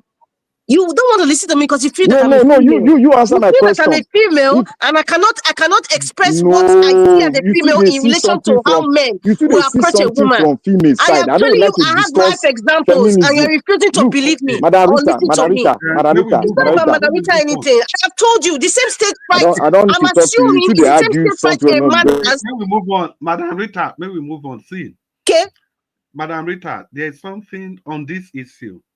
There's something Dr. CM said that maybe somebody that, let's say, is scared, like you said, a man that is scared to talk to a woman, that this man, God may have blessed him with another thing. And the God there, probably, let's say nature. And again, Madam Rita, the point in that is this. See, if another person, maybe my friend, helps me to talk to a lady and the lady finally agrees, the point is this: there is something that the lady already likes in me. It's not a function of what my friend has gone to tell the lady. But because of the kind of the society we find ourselves, it's only natural that the man will approach the woman. Because if the woman likes a man and the woman go and approach the man in our society, we will call her names. So whether na my friend go talk to Ramu, or na my pastor, or na my papa, and the Mr. lady. Chris, you are convoluting the main issue. You are just confusing people now. Because I'm a woman, so you Confusing people just people don't want to or just confusing you. listen to You what can't I'm speak for saying. everybody now, Madam Rita. I am not going to talk about this topic again. Maybe Mr. Elvis will bring his opinion on what I just said. I just want to juxtapose it with perhaps this is example of a stage fright, and many of the men here, the ones listen to me, they know what I'm And talking about. we are saying you cannot use that to juxtapose. Simple. I am using that as an example of stage fright, and that You is why cannot use Mondo it. Pebolo, listen, It's this not Mondo like that the Pebolo way you issue, see it. it will not go away because I have to talk about it. It's not that issue. Don't use that man issue, please. But Use maybe another I thing. shouldn't use the man issue. Why? What issue do you, Madam Rita, what is the issue in me using a man issue? Why? Madam Rita, take it easy. This toasting thing, See, that's the point I want to make. see, Dr. Snehan, please come in. let me start from where Black Panther started because it's like I reasoned along with him. In the issue of toasting a man, I mean a man toasting a woman, whether the man had the courage to approach the woman directly or maybe the friend of the man helped the man to do it, there's one thing that is called affection. Exactly. When the lady, if you, for you, let me say, I can be able to toast. You know, I have affection for the lady before I go first. Whether the lady will agree is another thing.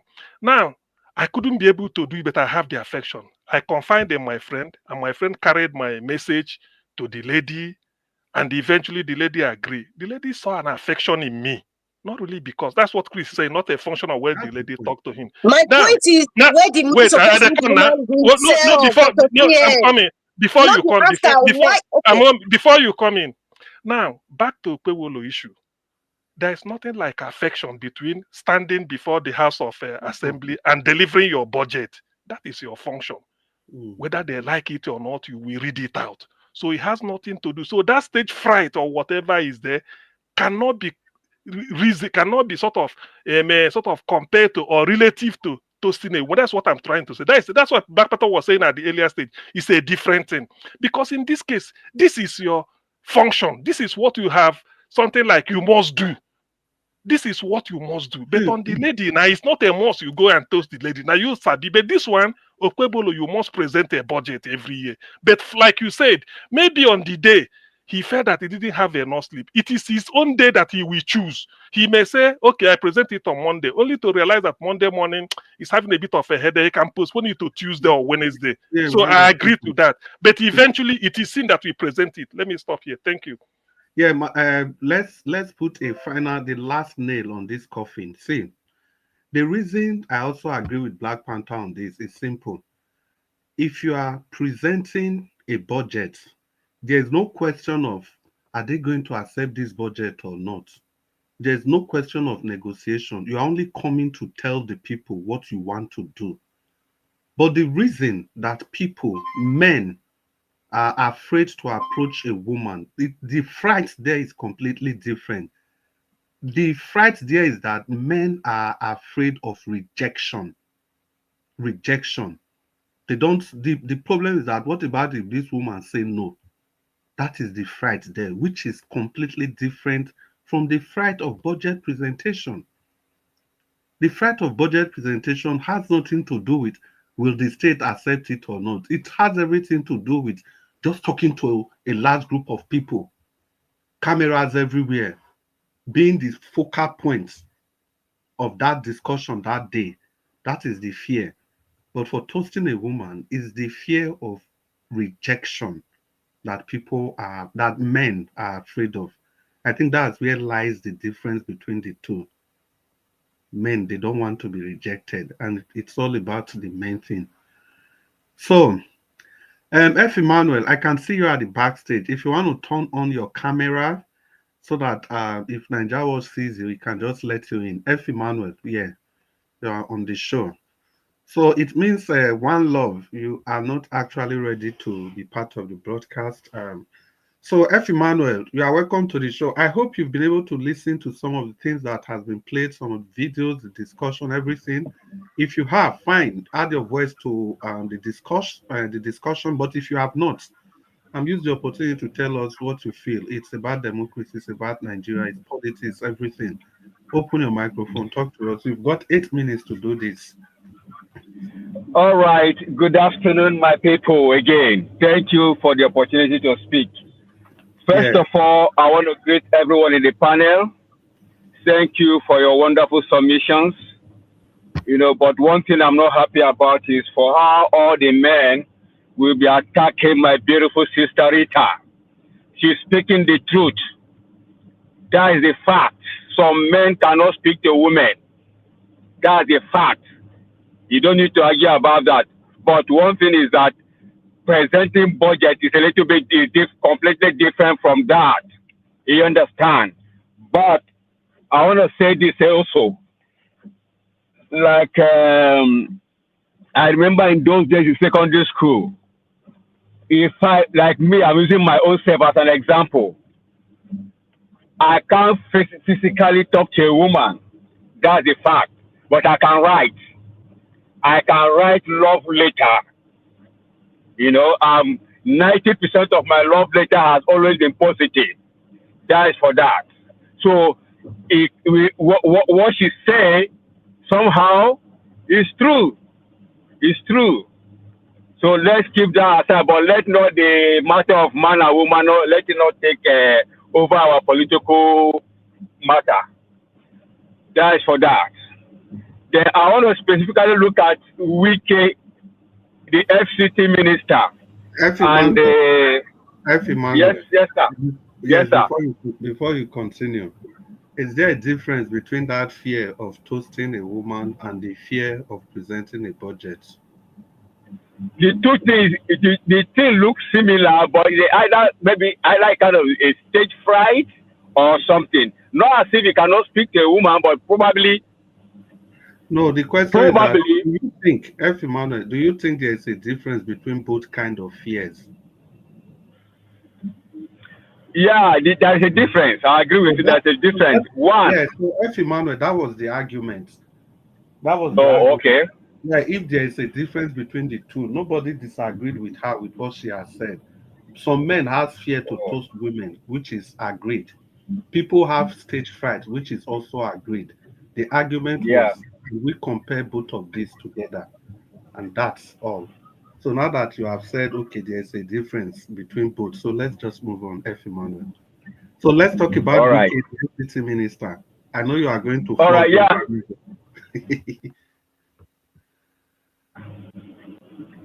Well, the truth is, can you hear me?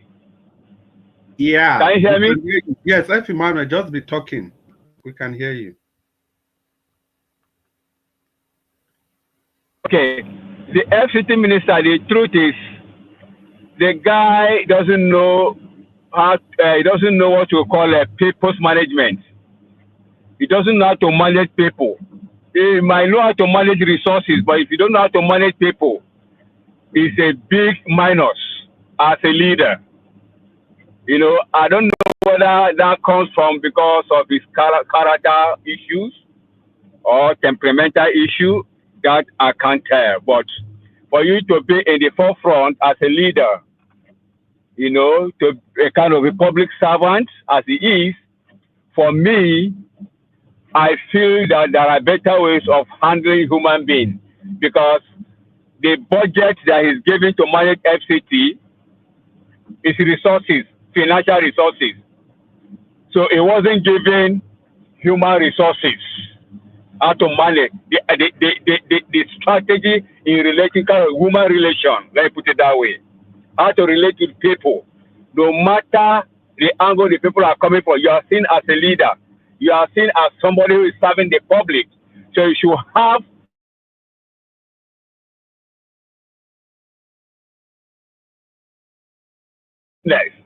to approach people, no matter the matter before you. You understand? So that is what I feel this guy lacks. Even when he was governor of Rivers State, I think he lacks that. You know, so you don't come with a motor park touty character and think you want to just look at what he displayed during when the Indian Prime Minister came. All this is part of it. You know, so I think he needs to be trained on that area. You know, there are people that are best at their job behind the scene. You know, there are people that are like that without interfacing with the public. So for me, Wike may be best in doing his job behind the scene. But when it comes to interfacing with the public, it's it's completely zero. How can you say heaven fall? That's not a good statement as somebody who is relating with the public. Tomorrow you want to become a president. Tomorrow you want to become something else. So your character speaks a lot. So it's very, very important we should know that. Even though you are right, that is how you present issue or matter. You now look as if you are just you're not empathetic. Let me use that word. You are not empathetic. You don't put yourself in the shoe of the next person. You are just so selfish about yourself or about what you want to achieve. That is not an example of a good leader.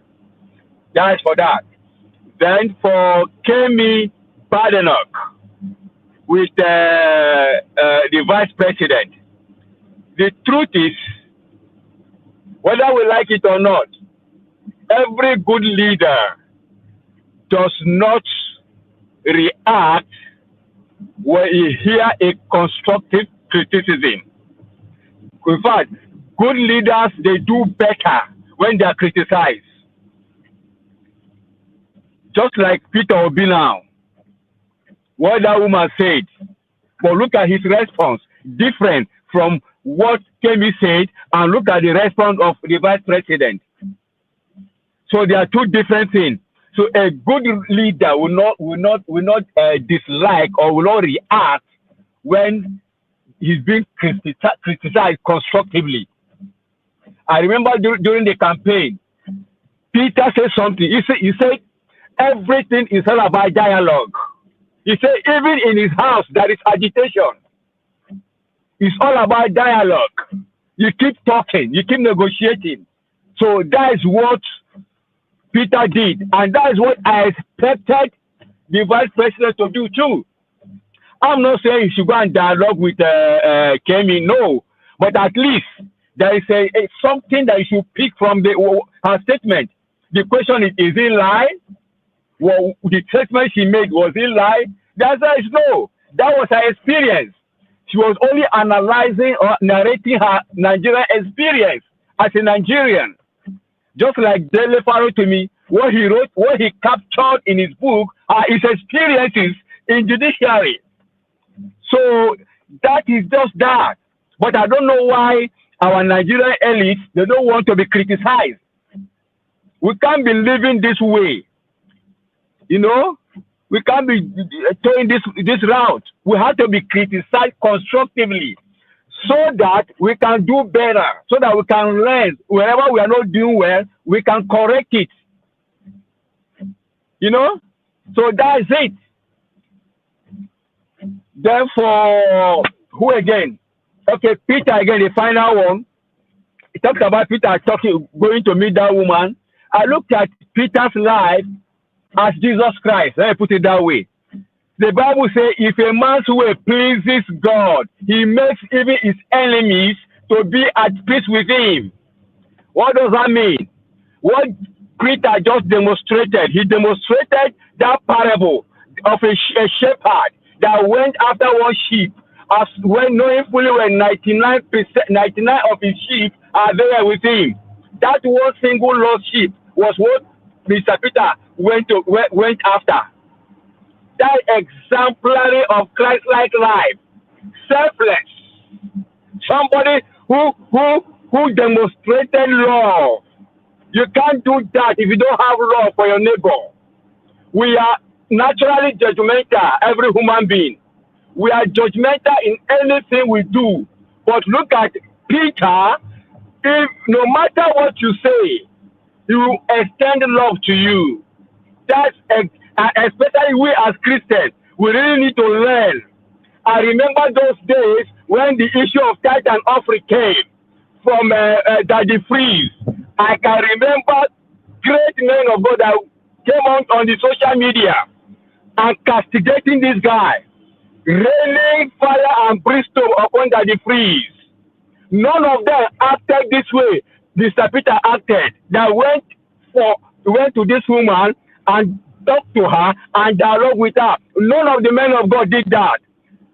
And we are supposed to live like Christ. You know? So you can see the two different things. So Peter is a perfect example of a Christian. I'm not talking about religion now. He's a perfect example, and he's doing it practically. That's one thing I love about him. Thank you. Let me start from here. Yeah, F. Emmanuel, it's a fine place to leave it, and thank you so much for your presentation. Yeah, if you know, what's his name? Shetima very well. He's very, very proud, and it can be arrogant with his words. You can see the kind of things the way he described Jonathan, even as a sitting president. And moreover, it was him that famously said, restructuring my foot. That was what that man said. So I wasn't surprised in any way the way he reacted to Kemi's speech. And we just continue on the broadcast. Thank you for adding your voice to the broadcast today. We go to the second segment of this broadcast without much ado. Please, let's use the opportunity to call Madam Nena to talk to us. She has been very quiet. I don't know if she's still at the background. Madam, are you there? Yeah, I'm here. Wow, and we were quiet all through this discussion. Sorry, anyhow, you can still talk about the love letter now, because I wanted to lend my voice to support my sister, Madam Rita, but the voices of the men were love letter in the right all through life. Every Manuel, so love letter. It's okay. Madam Nena, it's really good to have you on the show, and thank you for being so patient. Open your mic. Okay, your microphone is open. Talk to us. You have 4 minutes, man. Thank you so much. Thank you. Madam Rita was right. To me, I believe that a lot of men cannot toast man. But honestly speaking, I don't think that is the problem with Okonkwo. I think Okonkwo is simply, I don't know, I'm trying to not use a very derogatory word, but I don't think the man is smart, is a smart person. I don't think it has anything to do with either stage fright or any medical issue. That's just my own thing. Like I said, the first day that issue came up, I said embarrassing, yes, but surprising I'm not, because at least I saw this man on few occasions during the election period. There was never a time he spoke coherently. There was never a time. Most times we what's his name? His godfather. What's his name again? Shomole will stand behind him and be telling him, whispering things in his ear for him to say it. So it has never sounded like somebody that knows anything to me, as far as I'm concerned. So I'm not really very surprised. So I get the analogy of Tomek. Of course, I know a lot of men that cannot toast women. They have to write a line for them, write something for them, they memorize, they do rehearsal in front of your friends before they go and approach a girl. You know, they do that. But then I don't think that is the case of Okonkwo. Is just, I don't know. I don't want to use American words. There's a word that Americans use for people like him. I don't want to use it here, but it's unfortunate. That is so. That is what you believe people what we ordered versus what we got. That's so it be now. That's what we go say. Yeah. So I just want to quickly talk about the issue of the airport thing that Festus Keyamo was talking about. Being someone that is in the diaspora that travels to Nigeria oftentimes, I am so honestly speaking, I applaud him for that thing he did. I wish it would just go cut across, especially to Lagos, which I believe is much busier. Someone can correct me if I'm wrong. I believe that Lagos airport is much busier than Abuja airport. I think it might be the busiest of all the airports in Nigeria in terms of influx and outgoing people because of his strategic position. So if they can just extend, because honestly speaking, what we experience when we travel, come to Nigeria and travel back, it is so appalling. One of the things he was talking about was the issue of having this long table. And I experienced that. I went to Nigeria. I go to Nigeria almost every year. I think every year I go to Nigeria at least once in a year. I was in Nigeria in April this year. I was in Nigeria in April, and it was so annoying that you see all these people. I don't know which one they are. So I don't know which one is NDLE. I don't know which one is this. I don't know which one is which. They'll have their long table lineup. You're moving from one person on this table. You thought you were done, that all of them are together. You're moving. I say, hey, madam, come here. The next table. Okay, at the point I'm asking them, I'm like, what exactly is the problem? You guys are sitting on the same table, wearing the same uniform. Are you not the same people? By the way, why do you have to use your hand to be digging deep into my bags? And again, before you enter the main door that leads into the airport, there is a scanner where you stop there, just like it happens in most civilized countries. You have to take off things, take off your belt, take off, the kind of TSA kind of lineup. You take off everything. Your bag passes through there. I was expecting that. I was telling the guy, I was expecting that when my bag passed through that door, whatever that was illegal that is in this bag must have been spotted. So why are you guys manually opening my bag and digging your hands into my personal stuff? I don't understand the whole thing. And by the time you say that, you say, oh, madam, you never want to travel. The next thing you carry your bag, throw one corner. You can start calling other people. And these people will intentionally, consciously delay you. They know you are traveling. And like sometimes because you don't want to miss your flight, you have to see yourself bowing to their foolishness. But it's so annoying. And by the time they are done with all this, they finish with that place. You go in, check in, maybe check the bags that go in, you carry your hand luggage, walk towards the plane, and there's still another group of people there that will still stand there and begin to, go through your bag again, start searching, rummaging your bag again. I'm like, what is wrong with this country called Nigeria? And each time you do any of those things, it's not like they just do it and they leave you. By the time you're doing the next thing, hey, madam, hey, wait till they find us. There was one I was asking, he saw my egusi, and what he was asking me exactly what Festus Keyamo was saying. He was asking me, madam, wait. I said, you're Nigerian, you should know that this is egusi now. This is blended egusi, ground egusi, this is ground crayfish. He said, okay, now this size of egusi, now 3,000. I said, why do I have to pay you 3,000 to carry egusi out of Nigeria? He said, because some of these things are not supposed to be carried in the. I said, look, can you allow American government to decide that? Because it's actually the country that I'm going into. So when I get there and they feel that what I have is not supposed to come into their country, they are the ones that have the power and authority to take it out. I don't think it's in your power to remove what is in my bag. As long as I'm not carrying a contraband, you didn't see any weapon in my bag, you did not see any drug or anything in my bag. You see me with egusi and crayfish, you're telling me you're not supposed to carry this quantity of egusi and this quantity of crayfish and this quantity of fish. What is your business there? Let Americans decide that. The other one was like, and that thing she carried even looked like a catfish. Even looked like a catfish. You cannot carry. I seem like, what is your? Oh my God, the embarrassment and the harassment is just too much. And I give him kudos if they can just extend that thing and sustain it. It will really be it will ease us of a lot of wahala, because the kind of nuisance that these people commit, put somebody through. And this is when you're traveling, even when you're coming back. As soon as you're landing at the airport, there you see 3-4 people gather.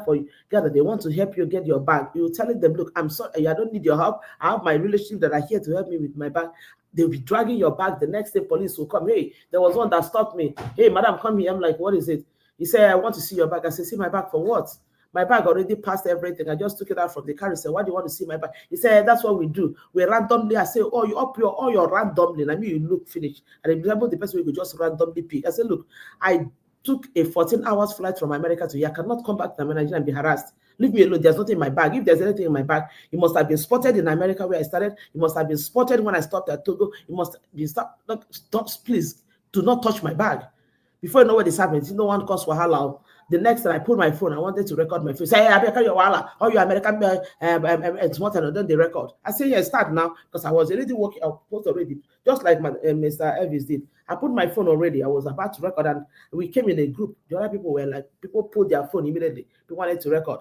The man was like, yeah, it's okay. I better carry your bag. But you need to know that is what we do. That is our job. We randomly check back. I'm like, what is wrong with this? So if they can just sustain that thing, it would be a very good thing because it's so embarrassing. It's so embarrassing. And sometimes you come in with foreigners, you bring your friends who are foreigners and they come, the experience is horrible. By the time they go back, they tell you what is wrong with your country. Why are they behaving like this? And these people, they keep saying that you are the ones that go at the market. In most times, most of these behaviors are the things that they market the so-called country. It doesn't even make any sense to me, honestly. So for that, I honestly give Festus Keyamo kudos.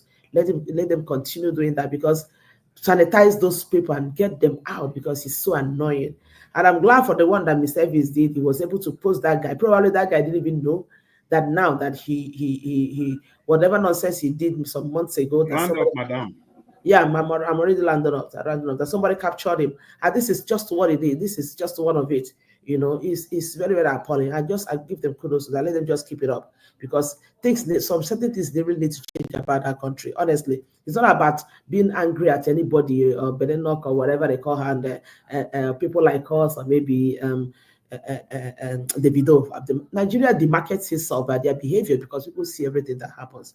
It's so unfortunate. That is just where we find ourselves. So kudos to them. Thank you so much. Yeah, thank you very much. Kudos to them. I think that's completely on point, and I've also made that point earlier. There's a lot going on in that ministry.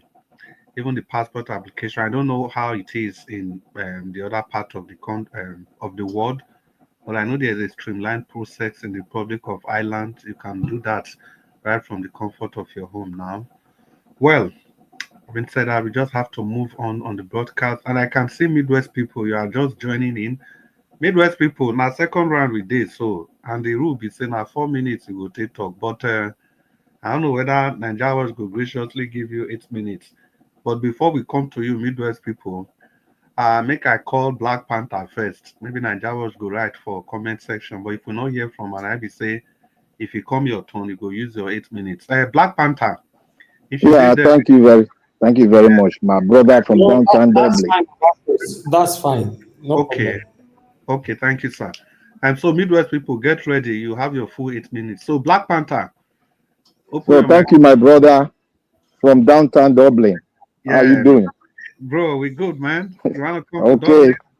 Yeah, sometime, I'll try and stroll in. Okay. Yeah. Thank you, everybody. And I want to say my own one experience I have when I was coming back to Nigeria. You know, when you are coming in, me, I don't get that kind of harassment because me, I'm very blunt, straight. I don't know because I grew up in the security, in Nigerian security, among the Nigerian security apparatus. When I was going back,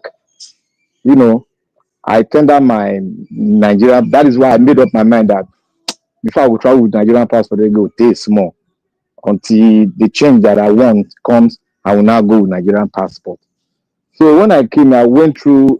If you know this airline, I forgot the airline, a direct flight to America. I think it's about 12 hours direct flight.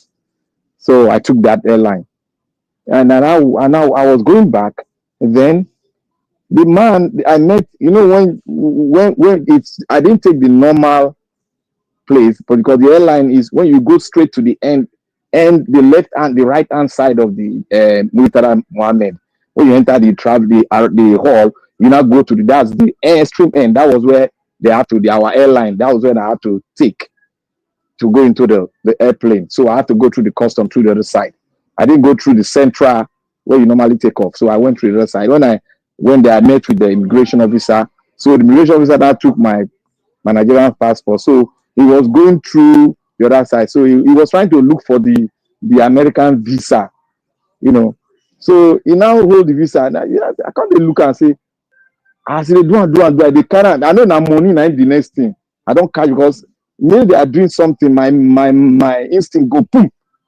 Then the man is doing that. Now I can't they call. I can't say, oh God, what do they do? I don't speak any American accent today. So what do they do? You dey look am. Make I give you blue light. Make you look the picture behind the visa. Why you dey look am? Tell me wetin WhatsApp? What's going on? You can't say no, nothing is there. How is everything? I know say you guys are this. I say, oh God, look, I don't get anything I won't give anybody. Just hand me my passport and let me go. So he was angry. He knew the way I approached him. I knew what was going on. You know, they watch your approach for. He knew I knew what was going on, and my tone was quite different. People were watching me. Well, they have about 6 or 7 booths there. So guys were watching me. They almost wanted to bring out their camera. I just did that. I made them not bring her out. I'll deal with this situation because my friends, they were talking to them. So I now got through that. The man again with anger. I say, you look at now. I put out my pocket. I go outside. I go there. You know, you have to go through this normal security checkup. There's a lady that will sit at the middle. So I was going there. I pulled my whatever. I removed your belt and all those stuff. So I I was going. The lady now said I should bring my passport. And I give it to him. So you know, he just walk away. I never do. I just wait for her. I say this. I just go to the woman. It seems you are going. It seems you want to lose where your pot of soup. You want to lose where you get your pot of soup now. I just told her. She just turned around. Now I go there. Now I say, why did you have to walk out from me? Is my passport your problem, or you have to check me if I have anything that looks like metal on my body? He can't say, I said, look at it there. You don't have the right to check my passport here, man. So as I see the stretch and I drag and go for you and put my pocket. So you don't have a right. I'm not carry and come out. The other man say I come for now. I go for now is I come out. You see, sometimes like the reason why I'm saying this is that sometimes a lot of us get scared when anybody just approach you. A lot of people get scared. So that is one phobia you need to drive out. As long as what you are holding with you is authentic, you need to just be bold with what you have, because it's not illegal. You have to say, but despite they're going to make your delay, but when you are doing that, you got to say it up boldly to them, because they don't have a right to even delay your flight, because you don't have anything legal with you. If they do that, you have to press it forward that you want to see the controller general of the airport. You want to see him, and they got to pay for that. They got to pay for it. Because when they don't find anything wanting in you, your documents are okay, they don't have a right to delay you. They delay, they have to pay for it. So I went through, I just laughed. My friends were laughing. They said, oh boy, you get that mind. I say, which mind? You got to be smart right now. You got to be smart. These people want to take money from you. I told her, I got no money to give to you. Let rain fall. Now I change down to worry. Let rain fall for down here. I don't go give you diamond. Black Panther roundup. So what I'm trying to say is that we need to gather boldness, and we need to know the rules. And one other thing again, Bello is the governor of Edo State. He go goof tire. Now not even look that goof. Make it just do the road. Between I talk here, make it do them. And one thing about the security, the interior ministry, what he has done, a lot of us need to go through it to know. I'm so glad, because what we have said here when Nigeria was talking about technology, I said, if you apply technology, we're going to find it easy. And that technology is one of its kind in Africa. There's no country in Africa that has it, where you have a control room where you can secure your border, and there will be instantaneous approach when illegal people are coming in. There's instantaneous approach from the military, from the Air Force. That's it. So I just want to thank the Interior Minister for doing a great job, for even doing it, because we know Nigerian politicians who they are. So we all got to know, we got to go through what he has done and know how sensitive it is, because this award is obtainable in terms of security and the control of border all over the world. Nigeria is the first country that gotten it in Africa. I just want to thank them, congratulate them, because these things are satellite-based net system, and all the security apparatus in Nigeria are all connected to the database, and they start to get information. And no matter what, if there's anybody coming to the country that is illegal, they start to get it, and there's a fast approach towards it. So we are getting the security right, and we are, by the grace of God, I think they're going to get it more right. And concerning the door where you pass through the electronic door, we have 5 international airports in Nigeria, and they've acquired 5.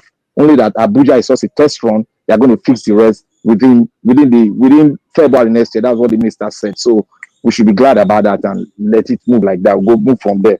Thank you. Yeah, Black Panther, thank you so much. You've assured the wrong way, but it's okay. Yes, I think Tinubu is doing something that I cannot really lay my hands on, but I just have a feeling that he's quietly revolting against the Ariwa oligarch. That is what I can sense. I might be wrong. You are definitely right. They refused that project, and he's doing the project. Yeah, I know he's just doing it gradually, piecemeal by piecemeal, because you can see the bill on the state police. They have to force all the 36 governors to take their position on that bill, on what do they want concerning that. They have to give them a deadline, and all of them have given their final submission, apart from the FCT, which you see, in this case was not considered as a state. But during Peter Obi time, they considered it as a state. That is why these people, Oga Jonathan, we are missing Oga Jonathan, who has always said that no matter how beautiful these things, these changes, these reforms they are bringing, can we trust them? Can we trust them? I think that also goes further to support what Madam Rita said earlier, that for the fact, say these people, they are doing 1 or 2 good things, but does that stop them from being who they are? Are we going to lose focus of who they are because of some improvements left, right, and center? Well, that's food for thought as usual. This Nigeria Watch manuals with the doing, and the people in the comment section, everybody all over the world, please. We've not made this announcement. It must have been an oversight. Please, please. Let's use the like button, the share button, and the dollar sign, please. Let's do that. Let's contribute our voice to whatever is going on in our nation. And remember, we are edging closely, slowly, towards the 1 million man subscription. Please, guys, let's subscribe to this station. 1 subscription at a time, 1 subscription at a day. It's very crucial. You did it, you took this station to 100,000 subscription, and you can do it again. You can take it to 1 million, please. Let's use the like sign, the like button, the dollar button, and the share button, please. And remember, don't use the like button twice, please. I'm begging, we are begging. Do this so that you can also increase your visibility within the social media space vis-a-vis the political discussion, the religious discussion, the social discussion of whatever is going on in your country. Who could have thought that today we'll have a semblance of social discussion?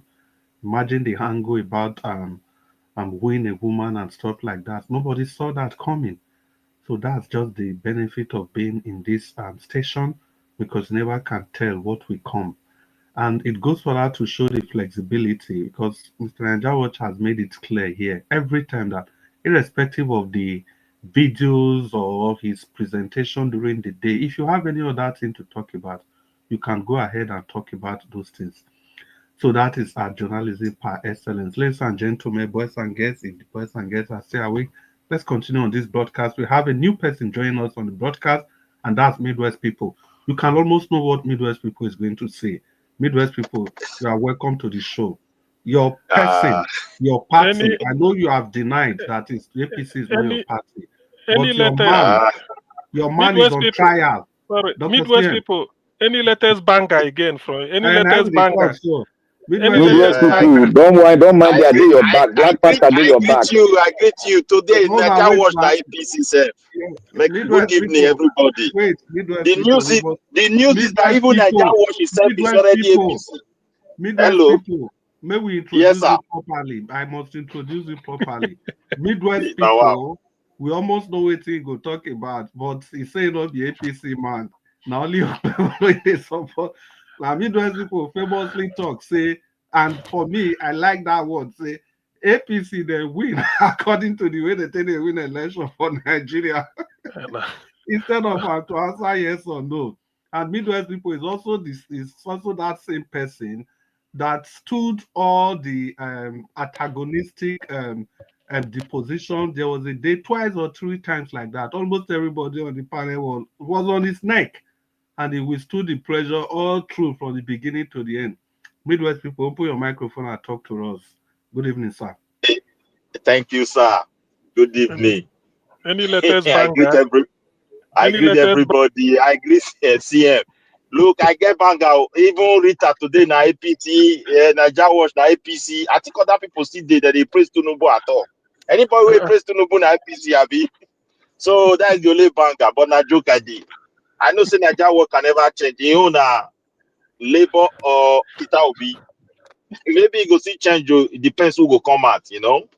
No, Naija Watch na good governance. Good governance. You miss the point. I know, but recently he's convinced about to be. We have to be honest. And yeah, he never show us. He has been for right from the zero. Yeah, he never show us. Say, okay, maybe another person don't come. No, wait. Go like. In 2023, Naija was not purposely, he cajoled a lot of people to support Peter Obi. He was very clear about it. A lot of people, even Madam Rita here. So even me, I joined Anna, but later they say I be APC, so you know that kind of something. Okay, continue. So I not be APC, so but I support my governor. I thank God today that a lot of Edo people, even activists, they sympathize with him, and we are still hoping for the best from him. We just take it like a mistake, but they should work more to avoid those kind of embarrassment. So they should do more. And for me, I still want to give hope to my Edo people that as far as Okpeworo is concerned, the only chances for him to remain relevant in politics is to deliver the dividend of democracy for Edo people. Let him engage in massive development, massive transformation, practical one.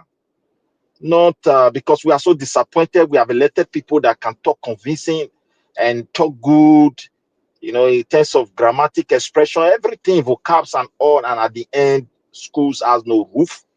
Since 1990, the kind of amount of money they have spent on our education, even some European states within this country, they have not spent that kind of money. And yet you see the school functioning, some places they eat free, students eat free food, free education, everything going well, and the standard of education well maintained. And our own is just budget. If you go there, man, you see lizard and crocus, schools without roof.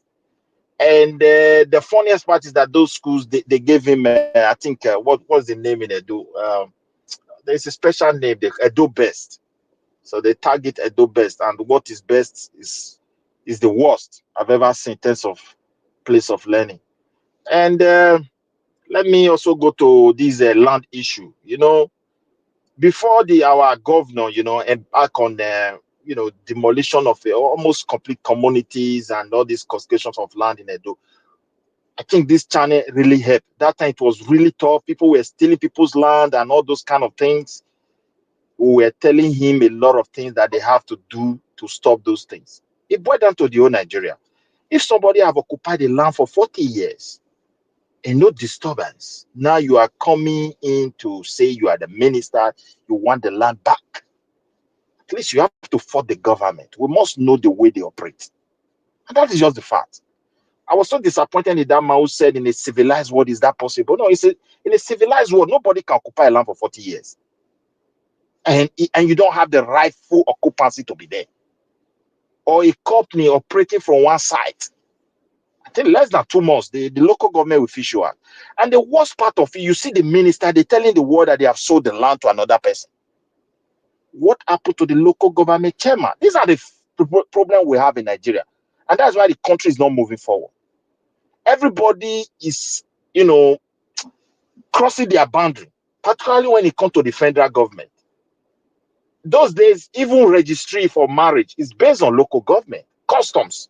Because we are different people. Today, the federal government, they are jacket, they build everywhere, federal registry. It don't supposed to be so. The local government supposed to register it and communicate it to the federal. Likewise, the land issue. So I think they work on the system. This is what we're going to face. But the fact is this, all this behavior scared investors. Because if you can do this to your own people and you are calling somebody from Japan to bring his money, to come and do business whereby he believes it will take him close to 10 to 15 years before talking of profit. Even when the economy is robust, there are investments like that. And most of such investment, the benefit to the government, once they start, they will employ people. And why patiently they wait and they start making profit? It takes them, some business are like that.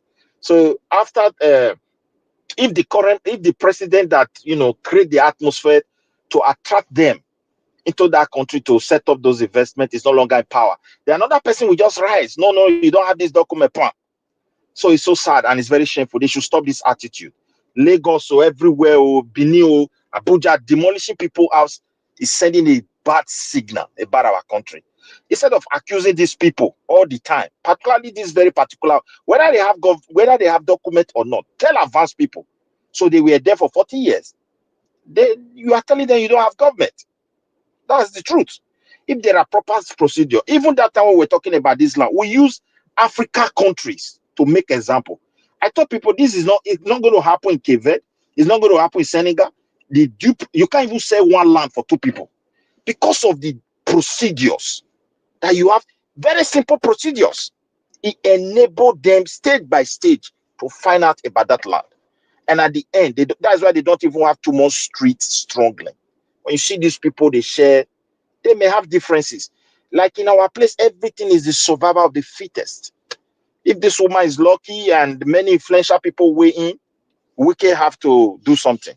I thank God the Senate is already in, and they have to really question him. That is my submission about that one. And I think Nigeria will see show other things. They like my governor. I also want to talk about him. What I want to say is that let us encourage him. At this moment, this is the one we have. I'm fully convinced that my people are on a rightful track. I don't want to dwell on his grammatic expression or maybe the way, the shyness of him. I saw Madam Rita making some example, which is very correct, and people are trying to say, no, take it away. I don't buy that idea. I've seen guys that women have, sometimes gave them that openness that I'm ready, yet they cannot talk because of one thing. Not that they are not good, they are just naturally shy. And I think that was what she was trying to say.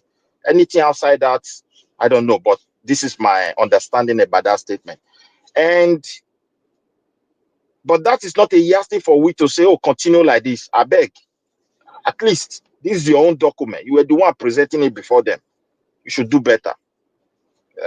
Go and study those things. We are not happy. I'm your supporter, and I'm still supporting you, but that does not mean we are not checking on you.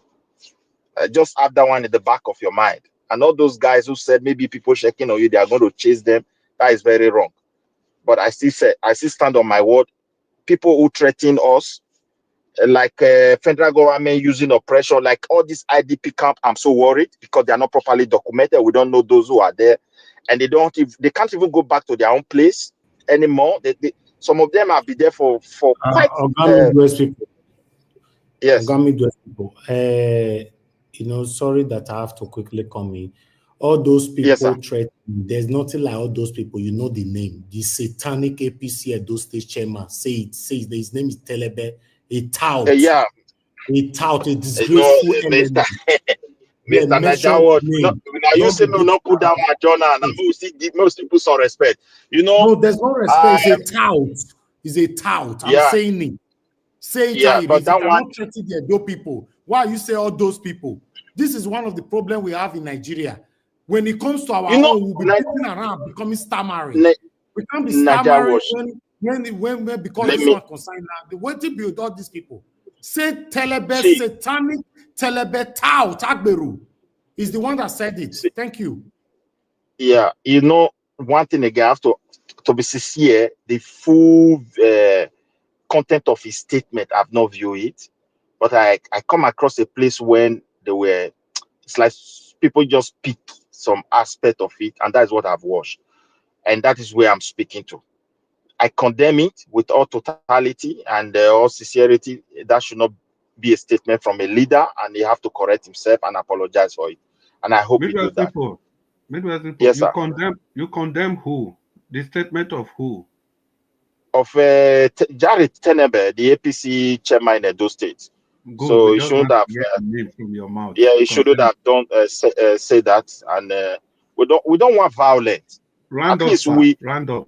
Yeah, so we don't want those kind of. But they should work hard to keep the place safe, and that is what I want. There should be a kind of a structure on ground to make sure everybody is living happily, and things that they discover that is not going to be good for the future, they should try their best to amend it now before it's too late.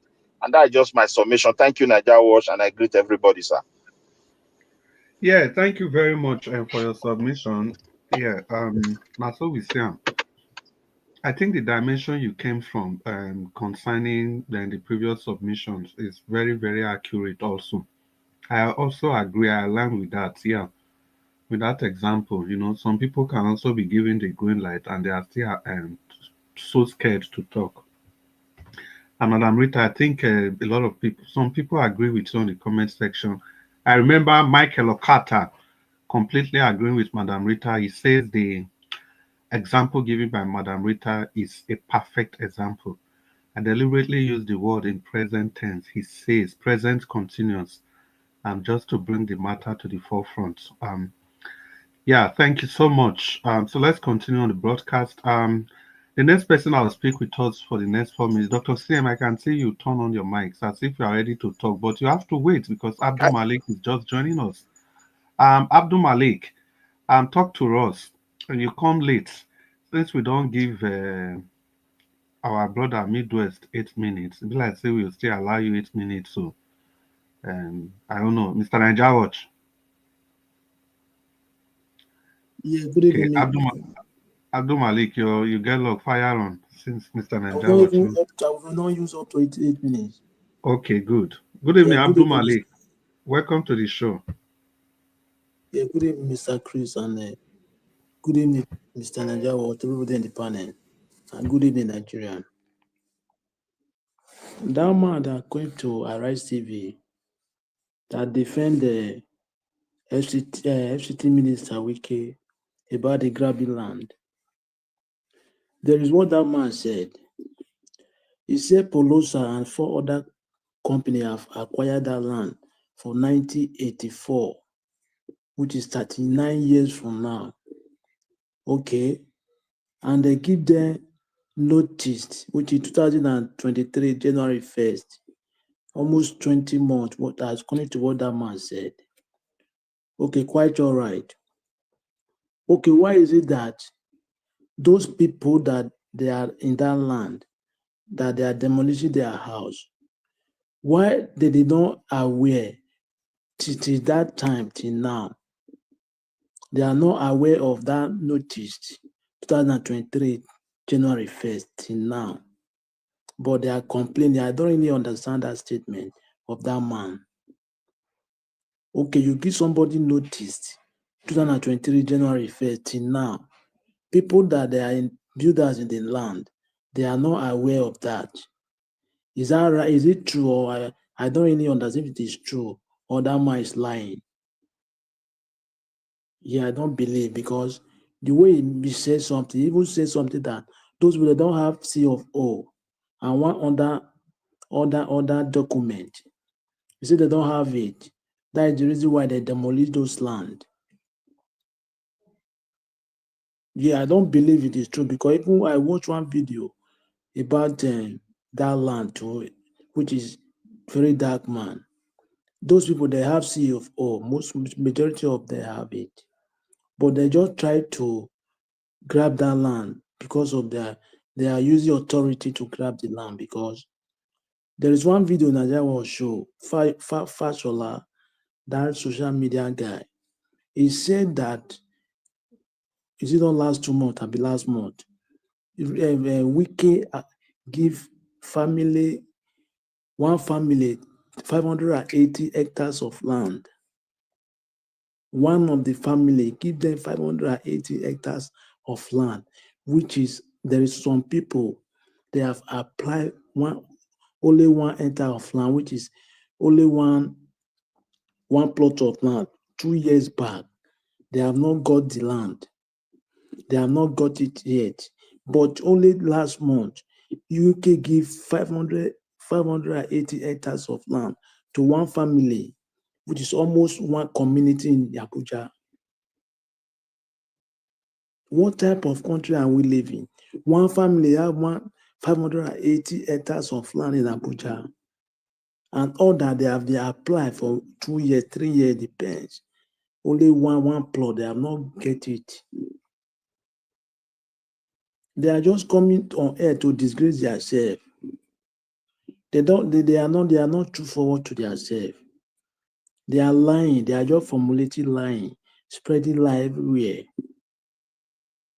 Yes, what is said is lie. It's not true. Land that people have acquired for 39 years, 1984, 39 years. Now you guys just came on our way to drive them away from the land. They are lying. They are not telling the truth. I come to this issue. You see, there is some people in life, but they cannot speak to public. Yeah, they are shy. Understand? They are shy. They are shy. They cannot face public and speak to the public. I believe that man is a short person, but as a politician, their hobby is to speak. Yeah, their hobby is to speak. That is their number 2 hobby, is to speak, to know how to speak to people, to address people, to convince people. As a politician, you must know how to speak to people, to convince people. It's must. As far as you are volunteered to be a politician, you must know how to speak to people. It's not excuse. It's must. You must know.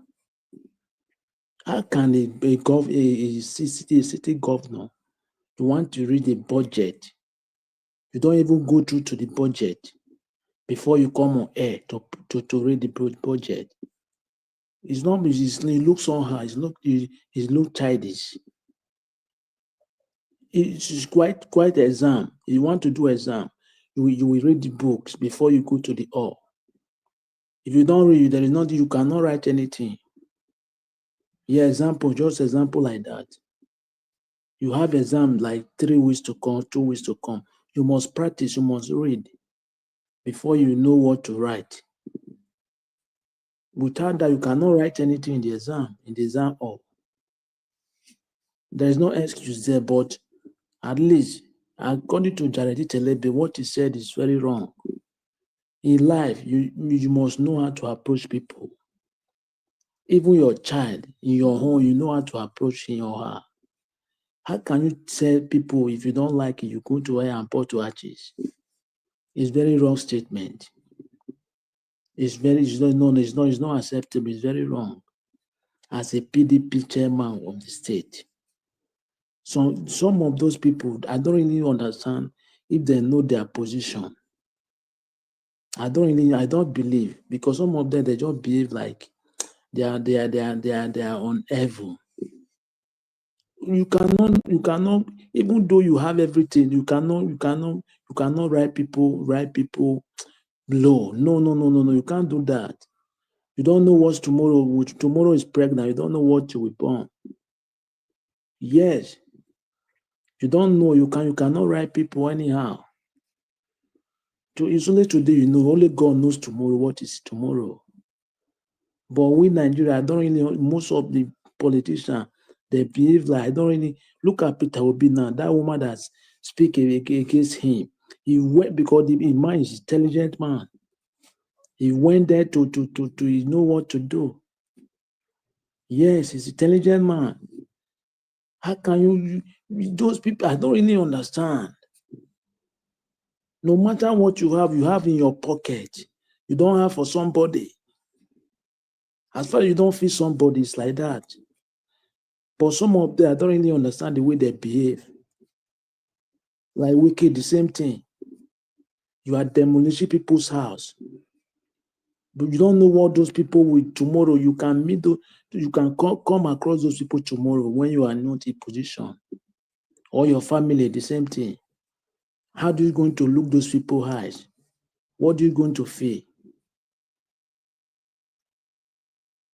Our people, I don't really, that's why the country is not moving forward. They don't know how to handle human being. It's very bad. What Nigeria are facing today, at least you're supposed to know what is good, what is bad.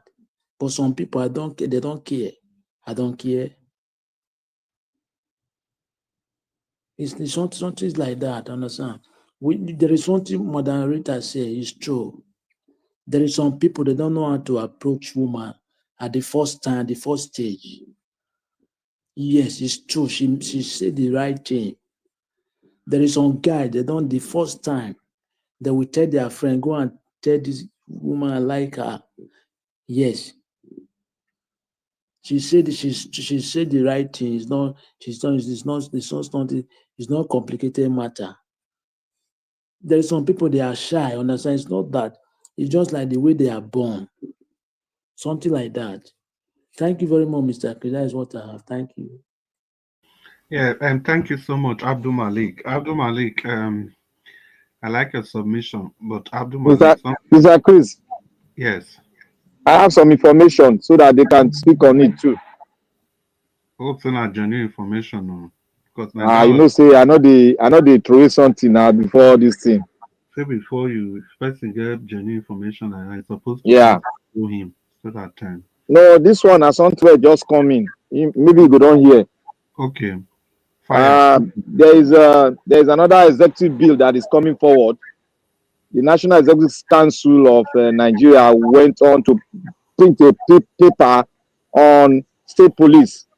And the report coming back today, that was this week, the 36 state governors, excluding Abuja, have agreed to go ahead with the state police.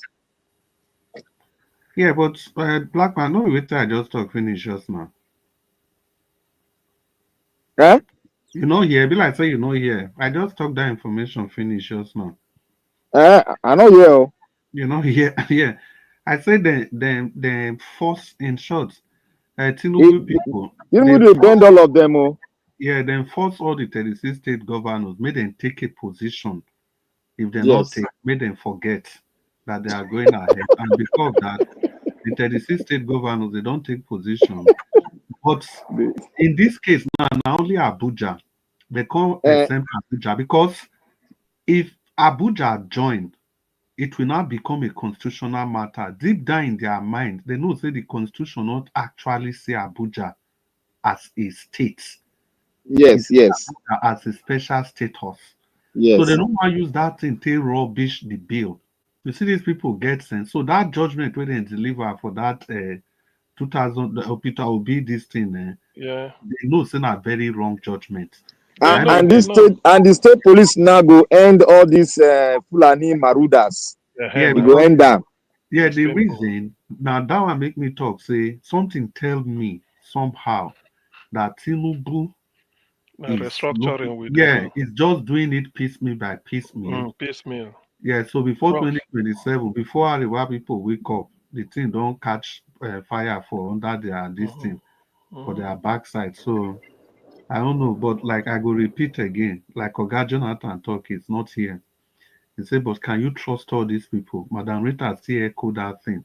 Not be say person where we know it's not a known criminal or known law offender. Just you know, Oga Chris, me I not talk about trust now. Make we all of us secure our state. That's all. You see. Do you know why I like this something?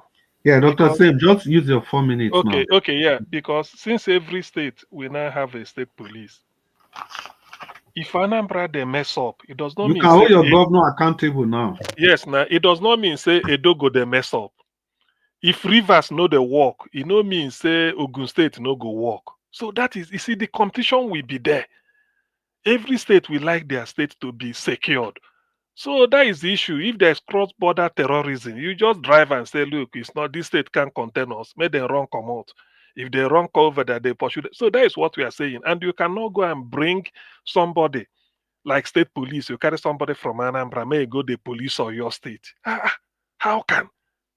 He doesn't know the area. Maybe I just finished university, do you service in the north, join police. Before you know, you post them to your state. You never be there for the first time.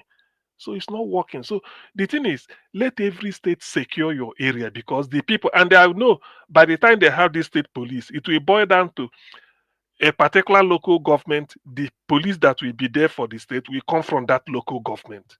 So I mean, that is, it's no brainer.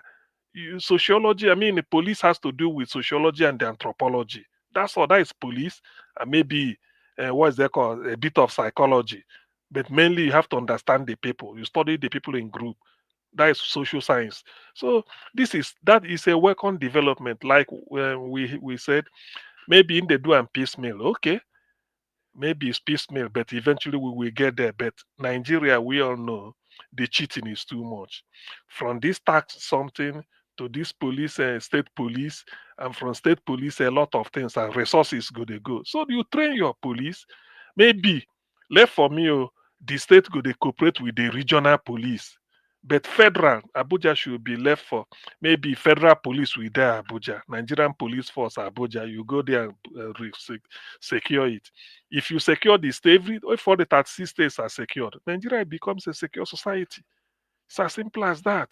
And this, but Abuja will be so complex because no governor, I know is going to be in charge of that kind of local police, like in Abuja. No, they will have a police. No, it's good. It's good. Like they will have their own.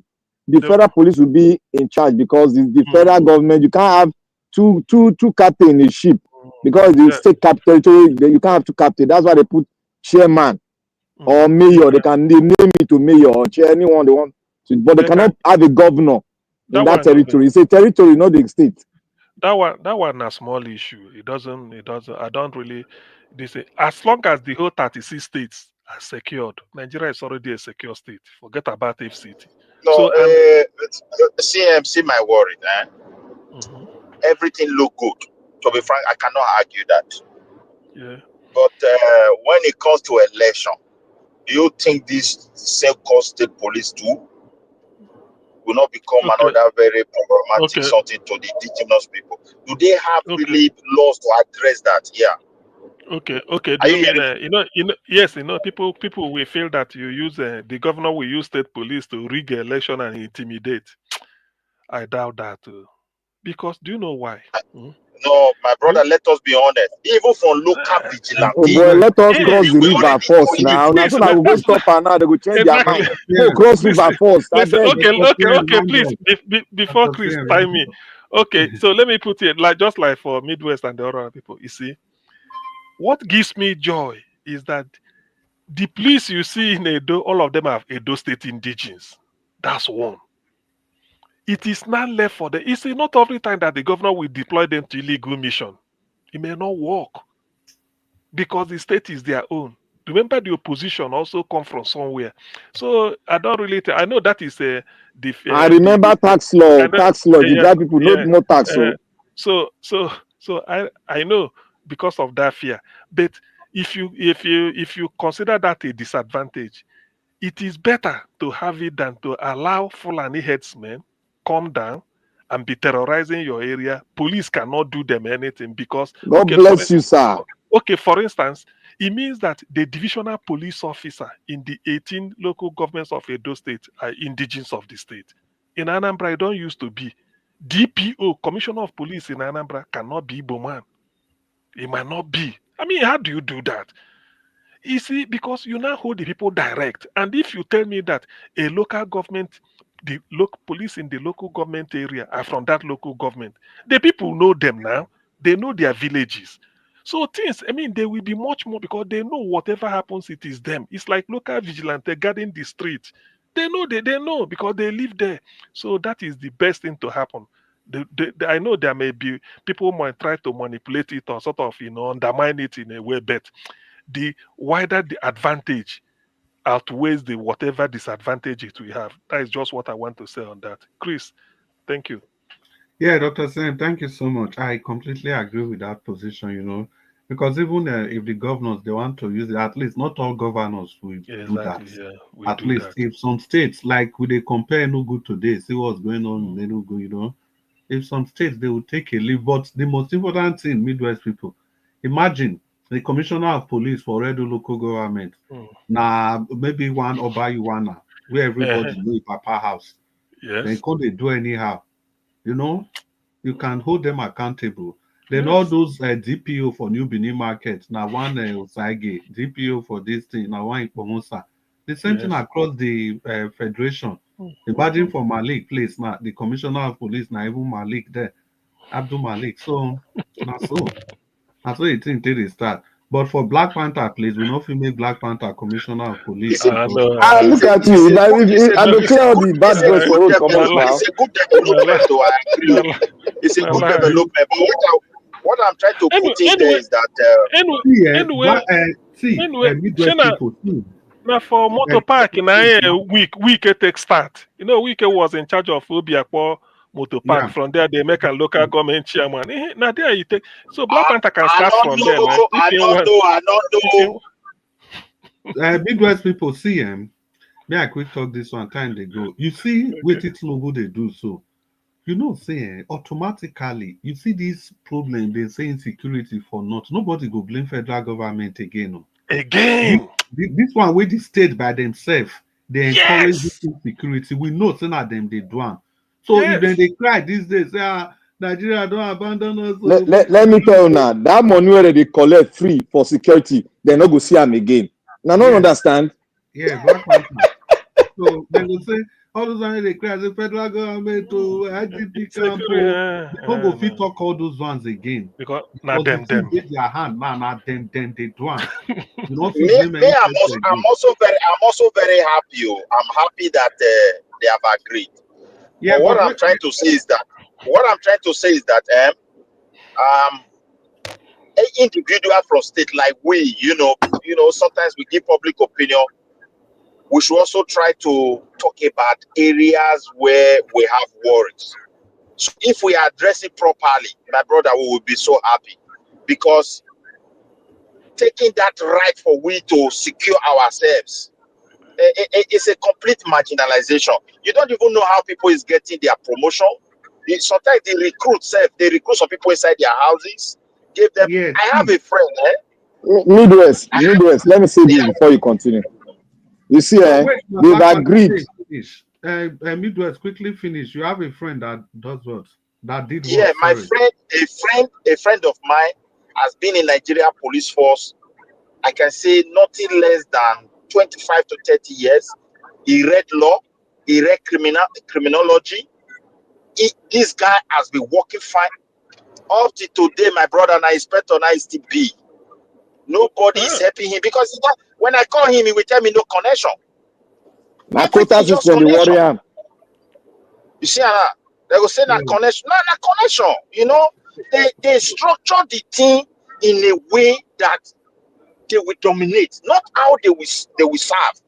Man, Tinubu, this direction, if you do one with this task and everything, not look back. I tell you, this history will remember him. I'm telling you the truth. Chris, can I come in? You see, Midwest. That thing that you said about your friend has been in existence for over 60 years. What is there is that I have a lot of people that have undergone, even my father went through it. You see, that's what we call quota system. They give quota to each region, and when they bring it to the south, they start, chewing it down, and they start giving to them. So it's not his fault, and it's quota system. That's what. And one thing about this, the state police, now that they've agreed, now what is going to happen now? The parliament will go through it and put a law that will guide it. Yeah, Black Panther is okay. They don't ring bell for your head. Good for you. So I'm not mind that man. You don't like me now. I beg, make I hear what when we continue. The next person we will talk to us to use my 4 minutes and Madam Rita. Madam Rita, you did them. A lot of people have been agreeing with you. Madam Rita, 4 minutes, please. Yeah, thank you very much. It's well, people don't agree with me. I even like it that way because I like to be about myself. Please, can you mute yourself? I'm echoing, sir. I just want to say the immigrations and customs in Abuja Airport are different from the immigrations and customs in Lagos. I have experienced it. If any of you have never flown through Abuja before, from wherever you are, you will know what I'm talking about. They are not the same kind of people. They are not the same kind of species. Let me put it that way. It is very easy for this transformation, for the, what they call it again, E-gate. It's good, yeah. And you see the opinions of, everything went smoothly. You see the opinions of people, talking about how good it is. Lagos, for me, I feel that Lagos should have been the first place. Perhaps maybe because it's FCT, and they feel that, okay, since it's the capital, anybody going to the capital should have like a good, we should have some sort of good representation or example to say, okay, this is how the capital looks like. But the immigrations and customs, they're different. They're different. And that's why, and in most cases, many people's bad experiences are usually coming from the Lagos Airport. Yes, we all know that, in and out. For me, as I talk here, that's just how I talk there. Like, I tell them straight, please don't ask me for anything, especially when you know you are clean. You don't have any issues. You're not carrying anything contraband. You know what you're not supposed to carry. For example, I know that if you carry an artwork, if you buy an artwork, there are rules guiding taking any artwork away from Nigeria. You must bring the receipt and you must get a certificate. That's the process for artworks of any kind, whether it's bronze or wooden. You must have a certificate and you must of approval, and you must have the receipt of purchase. That's how artwork works. And then we know certain things that are contraband, even in the country where we're coming from. So, we ask Madam, where we go get the certificate? Okay, anywhere you are buying any artwork, they will tell you. You can go to your local government, but you can ask them, because anybody who sells artwork, they know these things where they can get the certificate. I know that for sure. Ministry you go. Now the ministry you go. Yeah, so when you have those things, just bring them. They just let you go. I've seen a foreigner do that. I've seen Nigerians do it. I know a lot of people that they buy. I don't mean you buy bronze, but you must get those two things. So if you are clean, like I said, they shouldn't just be doing a lot of things you're doing. It's just that now with the advent of the internet, by the way, I don't know if it's Mr. Elvis will agree to this, but I'm just letting any of you know. Please, those of you in diaspora, please pass it on to your friend. If you are going to Nigeria, whatever airport that you are landing in, North, East, Central, or whatever, buy Ray-Ban video glass frames. If you don't wear glasses, it's fine. It's not medicated. That's okay. It's not that expensive. Ray-Ban. You can go to any optical store around you. Just ask for that. They have it's very common now, because the one that have camera. Yeah, as of 2 years ago. That one is $340. So maybe listen.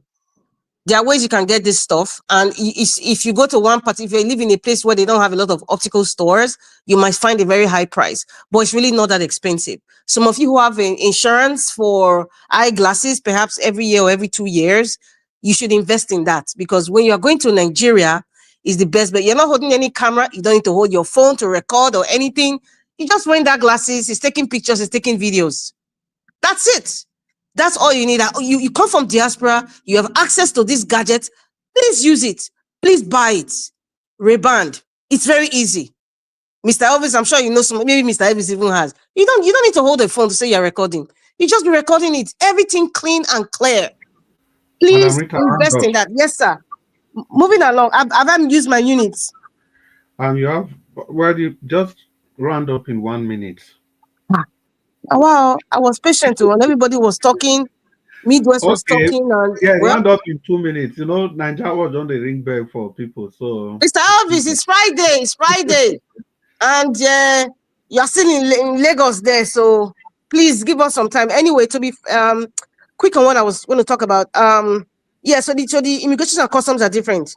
And the reason why people don't really harass you as much in Abuja because they don't know who you are. That's the FCT. You could be a minister, you could be a minister's daughter or wife or a minister's son, you could be even the president's cousin, or so in Abuja airport, they are very, very polite when you come in. The immigration and customs, they're very, very polite because they don't know who you are.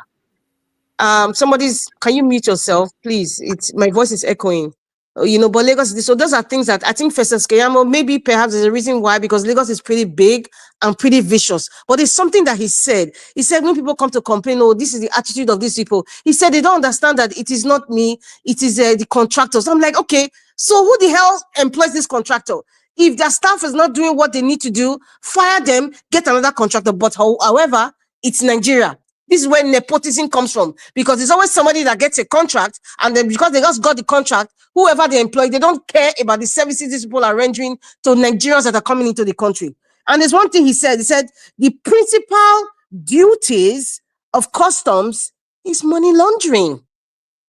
So by law, whether they are changing the tables or removing the table, the principal duty of customs is money laundering. So what does that tell you guys? If you are going into Nigeria, I don't know why people are very timid. I'm not timid though. As long as you have a clean record, you should not be timid. You should be able to speak up. As long as you already know this is the work of customs and your bags has been scanned, you're not carrying any money, they have no right to open your bag. Except if otherwise they scanned and they found something. Of course, you go into a quiet room and they search. But if they found that there's no money, they have no right. Don't give anybody a good year. I don't believe in being an enabler. I have experienced it and I still give zero. And I tell them, I'm not giving you anything. If I like you, or because I see maybe a pregnant woman, like, oh, your baby, this for your baby, or I see a guy that just, someone that just friend, that, okay, take this gift. As a matter of fact, they're not supposed to take it by law. It's against the law to, as a government worker or an agency working for a government, it's against them to take any sort of token from anybody. If you are caught, you are going to be fired, if not prosecuted. By law, Festus Keyamo is supposed to tell us that. It's something, it's international. As a government worker or anybody representing the government, you're not even a private entity. Some companies, private companies might have that clause, when they tell, depend on the services that you're rendering to people. But if you're working for the government or anywhere you're representing the government, you're not supposed to take any form of royalties or gifts or anything. It is not allowed. It is not allowed. That's why you need to wear the Ray-Ban camera and video it and say, hey, and then you can put it, thank God for social media. That's one thing that the BAT administration, the man from Bodilon, cannot cut off. Because that will just be going extreme. They're already looking bad in the world. They will not even go there. They wouldn't. So I'm just urging everybody, please be sensible. Buy your Ray-Ban video glasses. It's, you can save to us whenever you're going. You need it. Just wear it. Even if you wear it, as soon as you're landing in Nigeria, welcome to Airport or Nnamdi Azikiwe. Put it on. Put it on. And just put it on record. Make sure the audio is working. Do the testing at home before you do it. It is very good. So if you're experiencing anything, and one last thing. Sorry. Mr. Elvis, the video of, or rather the picture, perhaps you had a video, but if you want to put a picture of the taxi driver that they got from me within the airport, you should have a separate video. Explain in simple English. Be very concise. Do not make your story too long. It should be less than 2 minutes. Put it on your social media handle alone. Forward it to everybody you need to forward, and then tag Festus Keyamo, tag the ministry, if I tag BAT's office, the man for Bodilon, tag his office, tag every ministry taggable, and so that people in diaspora would know. If you're going into any taxi, tell them, listen, don't go drop me for Balende or one dark place. In fact, tell them I'm already recording you live. So anything when they do, I don't record my family, they watch you. Tell them before you enter and make it loud, make it known. Because this is the tricks that people do. So we need to start saving ourselves. We need to start sending that very vital information. So please, Mr. Elvis, make that video separate. Make it even like a 1-minute video. Put it on social media. Share it everywhere. and so we can tag him so that guy can be picked up and many other people who are doing this thing. Because if you don't speak, many of us wouldn't learn. That's the truth. Thank you very much. Yeah, Madam Rita. Wow. That was another highly verbose submission. You really spent some time, but it's okay. And we'll just move on the broadcast. And Black Panther, that's I spyglass. spent valuable and educative time. Yeah, exactly, Madam Rita. That glass, No, when you are recording. No. I beg, maybe not start on that discussion. No, I just want to tell people now so that they go know how security, because the thing they work somehow. No, if they use... we know Black Panther say they work. When they send at 340 something, just go to Amazon. If you go Amazon, you'll see as cheap as $30, $50. For where? Amazon, not be US. No be. That's one. Not they do camera, my brother. You two they argue instead of. I know they argue. They find them there before I go place order for $300 something own. Instead of, it depend on the quality now. They still get different type. There are different type. That 300 on the $100 on the. What I'm saying is that it's not one size fits all. So let's continue. I beg. The next person that will talk to us in 4 minutes will be Abdul Malik. Are you there? Yeah, good evening once again, Mr. Chris. Good evening, Abdul Malik. 4 minutes, snappy. This e-body passport control is not a big deal, but it's a good news to Nigeria. It's a good development, but it's not a big deal just because of our politicians. They are there to store them, to vote money. Yeah, the money that's supposed to be used to develop the country, they are just there. Their idea, their reasoning is just to loot the money. Yeah, it's not a big deal. As far as the money is there to develop the country, all those things is needed in the country. It's just because of they are there to loot the money to divert to their personal pocket.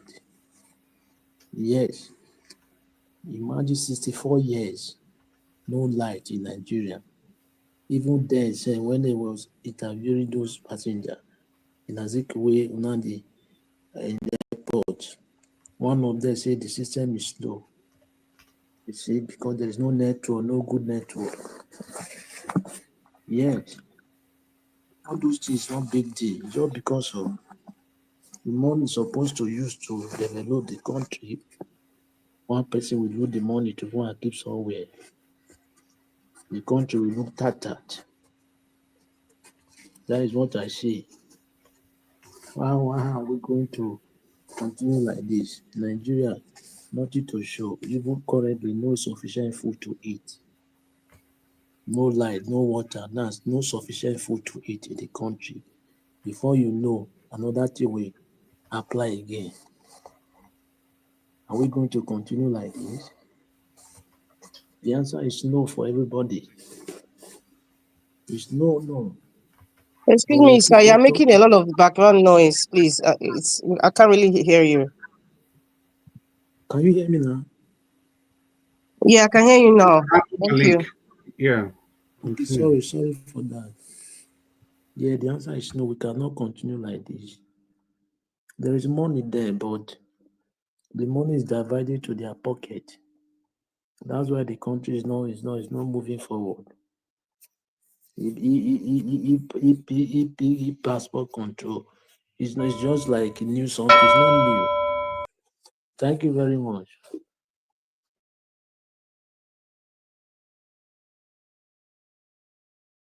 Okay. Thank you so much. The next person will be Midwest people. 4 minutes. So my son say we're in a hurry to go now. It's very unusual saying like that was the Now do well. Now still give me 4 minutes. Yeah, not more than. I beg quickly. Okay, well, that 4 minutes I give Madarita Meshite round up. Yeah, excellent. Madarita, you see there? I'm here, but I don't think that policy is on again. Mr. Elvis cancelled it. I don't want to breach the law. Yes, the transfer of minutes has been. It's no longer applicable. It's no longer okay. That one, na Mahmoud. But I don't mind taking it, or if Mr. Elvis approves, I don't mind taking it, but I don't want to reach the law. Mahmoud. I was going to say that, Madam Rita, your time, the 4 minutes where you felt taken, he even passed the one where you take speak for the first time. So yeah. So please, it's a fine place. It's a fine place to leave it. And I think we need to understand it's not often Mr. Nanjawas rings the bell to kind of tell us to see round what up. what I wanted to say is this, and let me just put this one concerning the police, the local police, you know, the state police. They should get everybody involved, both the traditional leaders and all the stakeholders by law, you know, because it will go a long way to create that atmosphere where everybody will participate instead of leaving it in the hands of governor. Remember, once the state governor start paying these guys and no proper laws on how to pay them, what the governor should not do, what they don't have right to do, at the end, before you know it, they will hijack it. So this is a very welcoming development. God has been helping that country with so many welcoming development, but at the end, abuse is the order of the day. So I pray that this one will not be like that. But history, if Tinubu is able to scale, to push this thing successfully, history will remember him, my brother. He's on the rightful track. Let everybody take charge of their destiny in that country so we can contribute to the federal and build a solid country, just the way it is across the globe. Thank you. Yeah, well, the way it is across the globe. Thank you so much. And like I was saying before, we must have to understand that if Nigeria rings the bell 2 times like this, you know, we really need to go. You know, it doesn't do this often. And thank you so much. And if we must know, this bill, the one that Wike sponsored before, you know, not bill, you know, he went to court for resource control by states. Oh, Do you know that the judgment, the appeal, where they throw away that time, Wike just won the appeal. So this to tell you people that yes, resource control, the appeal courts, courts has given a green light. So this a further, it's a further that's a welcome development. Yeah, it's a further confirmation that they are doing this thing piecemeal. Imagine that this thing we didn't forget since just today, maybe yesterday, appeal court don't give judgment. So we'll just continue. We're gonna continue tomorrow. Everybody on the comment section, I see all of now. Tomorrow I go greet you properly. Everybody listening to us from all over the world, I go greet you properly tomorrow. But be that as it may, the people for panel, I still greet you all of you now. We go greet you properly tomorrow. And be that as it may, Abuazi, Madam Irene Finance, I greet you especially. Organa and Jawas, thank you for this opportunity. And Mommy Diaspora, you are simply the best. And let us stay behind Madam Rita and say we love you and from the depth of our hearts. And let me leave you with this. I don't see myself as a Nigerian. I see myself as a Yoruba lady. Kemi Bedenok. You cannot associate me with people that is a very right there. Yeah, she's you cannot not going into the tribal thing right there. You cannot associate me with people that share different ideology, that are enemies of my people. Kemi Bedenok. If it was an Eastern person now, they'll say Biafra come. Now Yoruba woman don't talk that thing now. Yoruba Ronu, she don't they put that one there. She's not believe in Nigeria. Okay. Yes. Madam Rita, you got the point. I didn't want to say that, but you took it out finally. Exactly. It's even me, Steph. Now the point, I purposely leave that before they go say it must be spoken. I don't know why people are holding it. It must be spoken. We cannot be tribal blind. We cannot be blind to the division going on in the country. We cannot be blind to the impunity of what they're doing to the Igbos. So it has to be spoken. You cannot assume people don't know. Everybody they tire for the country. Now we start. Everybody they tire, man. Everybody. Yeah, Madam Rita, that was why I praised you. You know why? Because some of us we don't talk this thing over and over. It can't be like national anthem. As I leave the matter hanging, somehow you still fire them. So at the end of the day, same man says a woman kill him. Now then they pick up for us well now. So far is make that. The aim of bringing that, you finally helped me achieve it.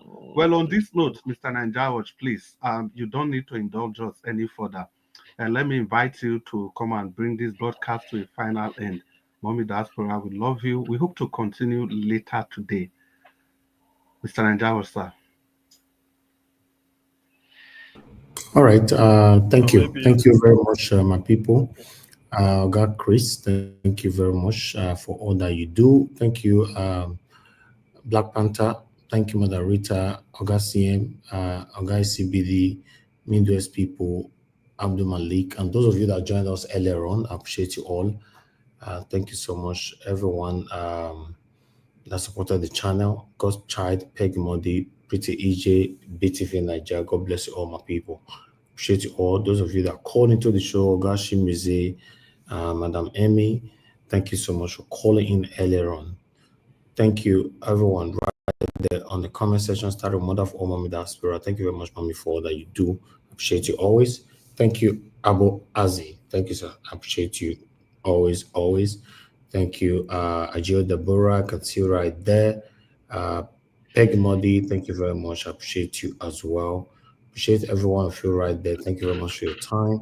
Always write down the comment section again. Simeon Nagmoji, thank you. I appreciate you, my brother. And many, many others. Madam Amen Bright is right there as well. Unadowe, thank you, my people. Thank you, thank you, thank you. Yes, listening to you guys is really, really educating. Being on the backstage, you know, Mandarita was saying something earlier on, and Black Panther destroy everywhere. You know, and not let her talk. You know, not let her land.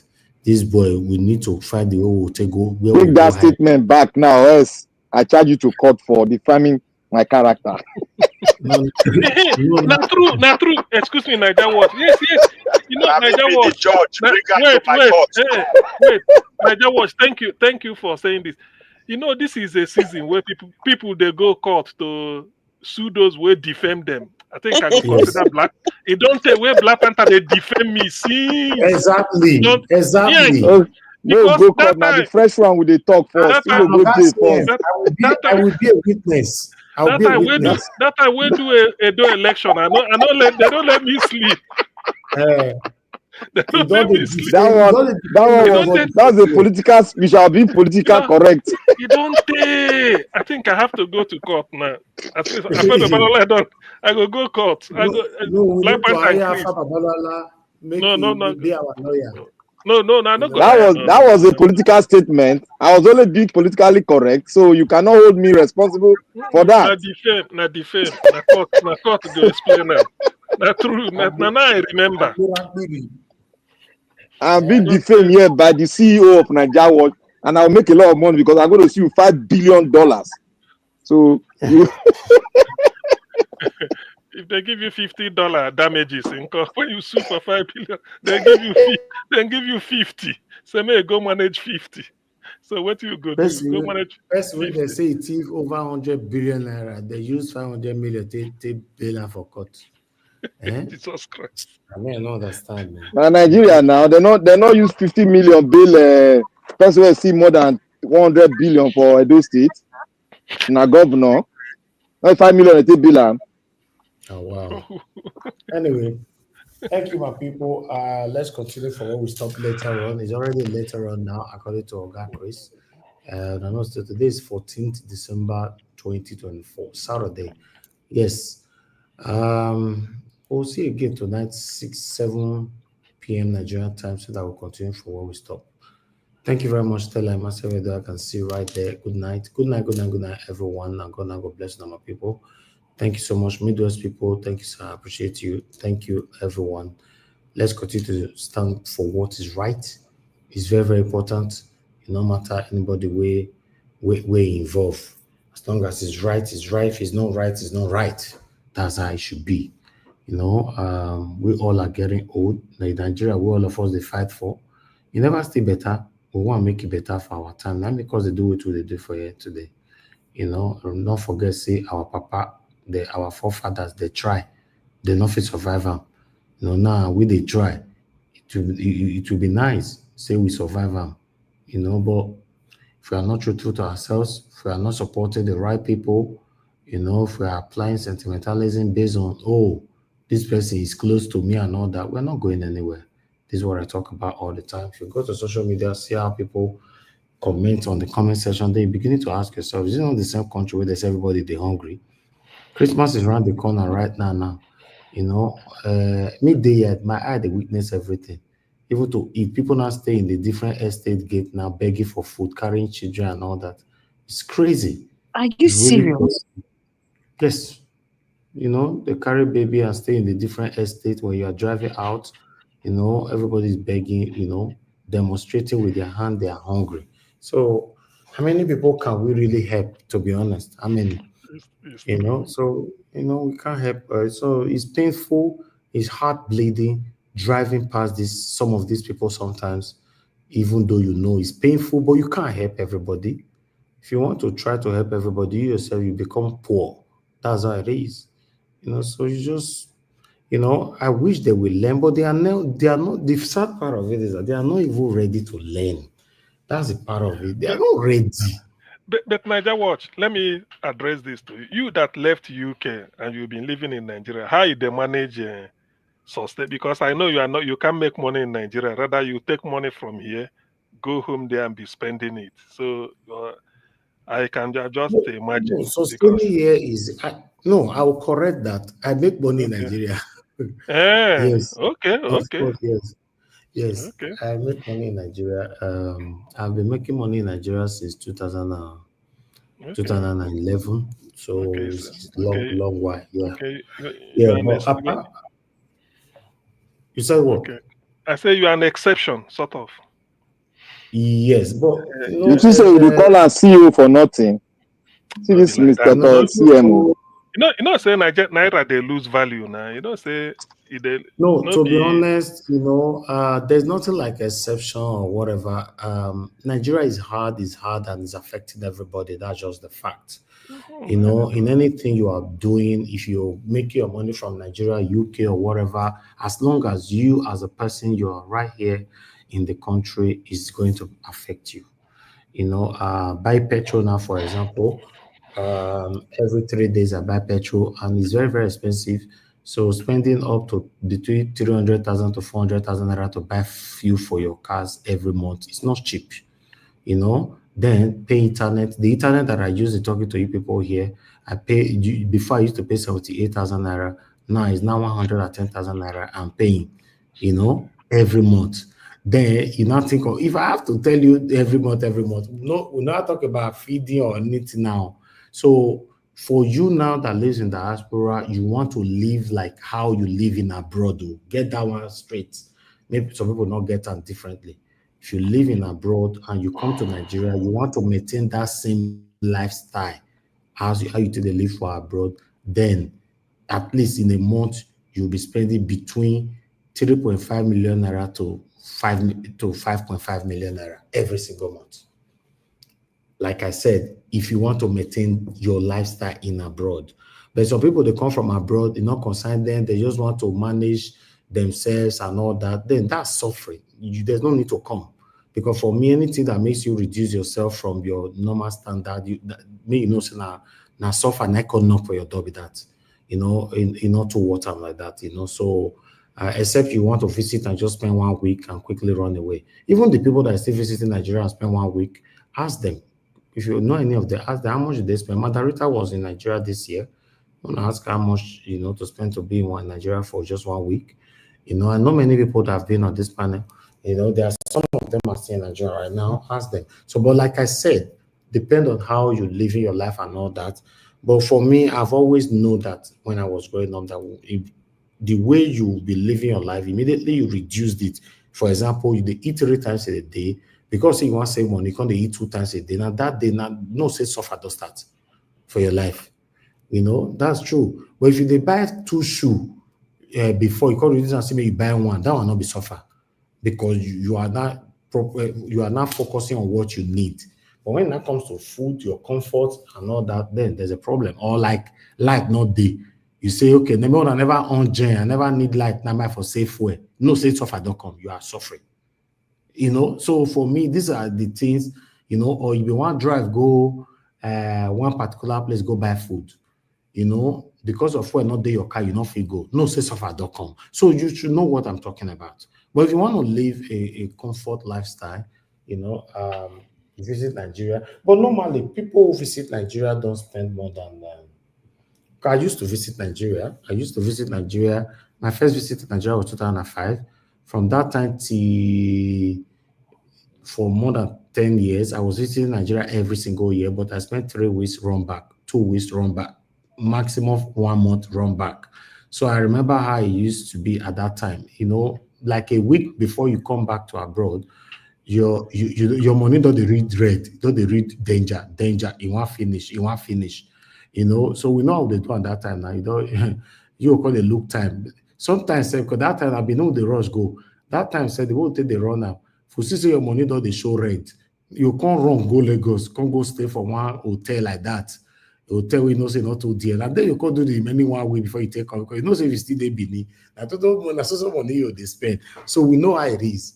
But if you are living here, to be honest, for you to have that comfort, you must bring your lifestyle, except you have not lived in abroad for so long. If you're living abroad for so long, more than a decade, 2, 3 decades, then you have to bring that same lifestyle that you live there here. That's the only way you can say, I love my country. That's just the truth. If you not bring and come, my brother, you go here, you see that Tinubu pepper where they say so. That Tinubu pepper, it go affect you. Go affect you. So I'll guys here to answer your question. It's not cheap to live in Nigeria. It's not cheap at all. It's very, very, very, very expensive to live in this country right now.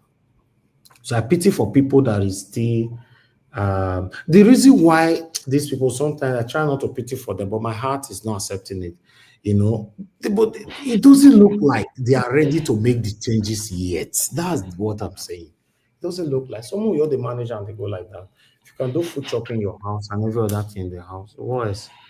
You know, so what about okay? You know, go let CM visit Nigeria again, no? No, which one you there now?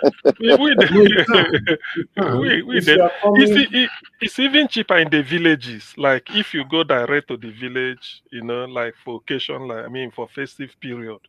But because Niger Watch is like he has a business he's doing, you know, he stays for long months or weeks, you know. So you can't his own is different. What you are doing is in the city. So that's why I'm asking, because when you stay long in Nigeria, now your money they no, go. if you be community person, now that time would be even more expensive because this when you come like this, all eyes will be on you.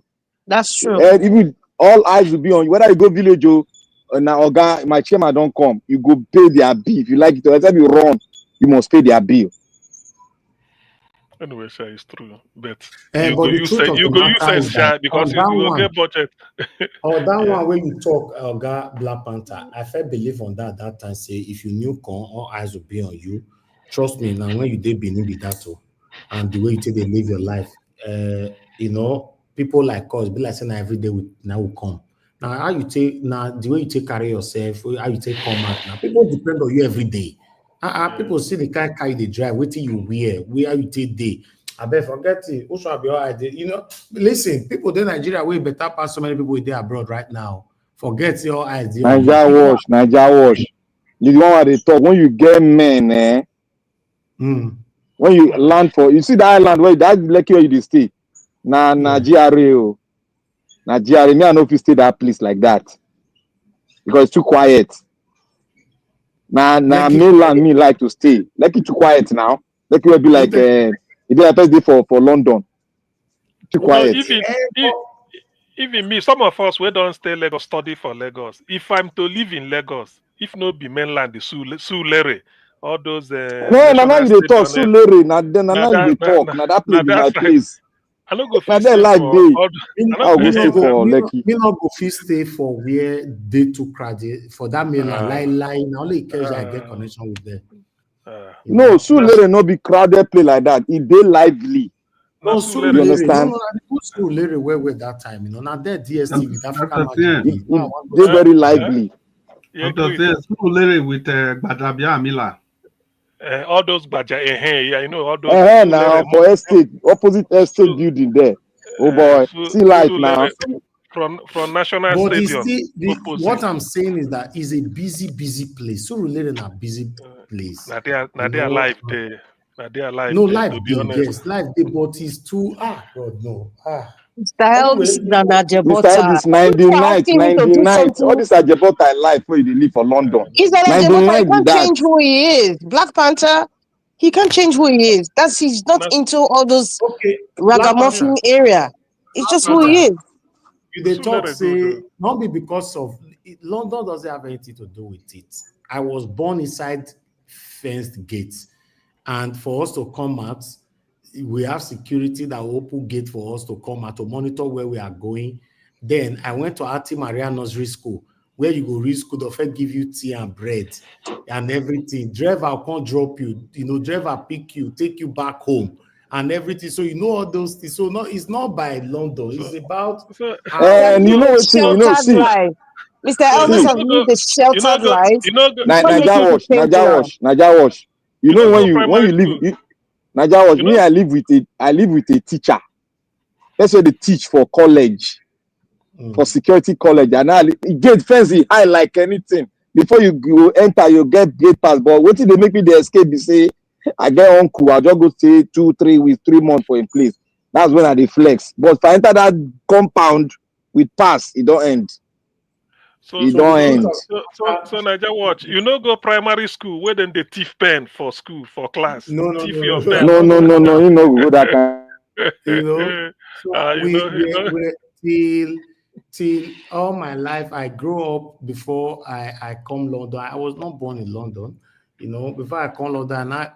Now driver they take us go school, bring us come back, monitor everything we do, come back from school, you eat your food, you start reading, you have teachers that come to the house to train you, till around that kind 4-5 again. Then and all that blah blah blah. When we don't they grow, they try to say make you get double head, take come off for us, bribe your security man with their house, make you take come off for us. There, Papa get prison for house, prison. No be read, no be the, my Papa get prison for house where they go lock you put, and he gets small hole where they that place where they go take serve you food. Not be everything person you talk. Say because you break the rules in the house. Naija watch, Naija watch. Yes. Surulere in a very unique place. Very unique place. Might I tell you about Surulere. Ogunleri, my friend was having office there, and apart from that, Ogunleri Drive, yes. Africa Magic. Africa Magic lives in Surulere, and that is where I used to go submit my movies with them all the time. That make me know that area where we are. My friend wants to get office for this. So I know mainland. I know some part for mainland. But what I'm trying to say is that Baba, now mainland you see people with the bare mouth they talk. Hey, wait till they worry you for there. Wait till they worry you for there. Anyway, Naija watch. When you get to Surulere, I know what you mean. Ogunlano, at least you are living. Adela Abu area. Yes. Alaji, Adela Abu, then Bodetamos, Adeiro Gusoya. All those areas for professionals. Now for professionals, so forget about it. Unless they don't. Surulere lawyers, doctors, you just see them everywhere. Private clinics, private chamber. GOK Ajayi na Awolowo lawyer na there. Nothing wrong with Milan. I think I have been robbed in a restaurant in Surulere. A very good restaurant. Not a better restaurant. Those were not good memories in Surulere for me at all. It wasn't. Not the better restaurant. Not the better restaurant. No, it was a good one. This was like a day after I landed Nigeria. So you can imagine that kind of trauma. Okay. Some kind of things that happen in mainland cannot dare happen in Ireland. You know why? Ireland only have that Lekki Express way. Only one road. Mainland have different escape routes. If they all catch you like that, you are finished on earth and heaven. Because it's planned. It's planned. You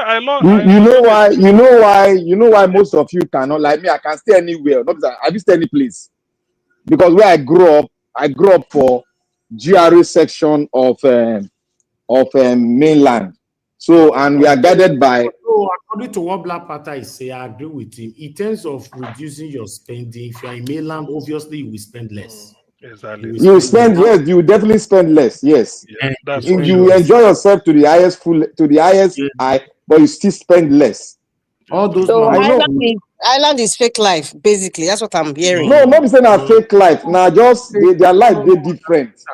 Let me tell you the life in Ireland. It's not about the fake life. Yes, we have this celebrity. Some of them live a fake life, fake it until you make it. All those people, they are not correct. But to live in the kind of fake life these people are living in Ireland, let me tell you, they will come to Lekki Phase 1 here. Some of them will rent a flat that worth 9 million naira, for example. So, and that 9 million naira 3-bedroom flat, and 20 of them go day side. You understand? They will be sharing the money. Some of them sleep on the floor in the living room, everywhere, blah blah blah. These are the kind of fake life. But inside that fake life, some of them go get better car where they take they deceive people for outside. So sometimes they go buy one better expensive car, 40 million naira or 50 million naira car for that same house. So anytime we out of their 10 or 20 people they live for that house, they go anywhere, they go use that same car. Maybe Augustine want to go somewhere and then you Black Panther. The doctor they say me and Black Panther get appointment this Saturday, or the rest go still pipe low. You way they can't see now, you will all believe say this, but no, so all of the gather money buy that car. So if they want to carry woman, the bring woman come to the house, they'll tell the remaining 19 men or the remaining 9 men and 10 they come up for house. Exactly. So you go teach now only your man and they live for that house. So these are the kind of fake life we're talking about. Yes.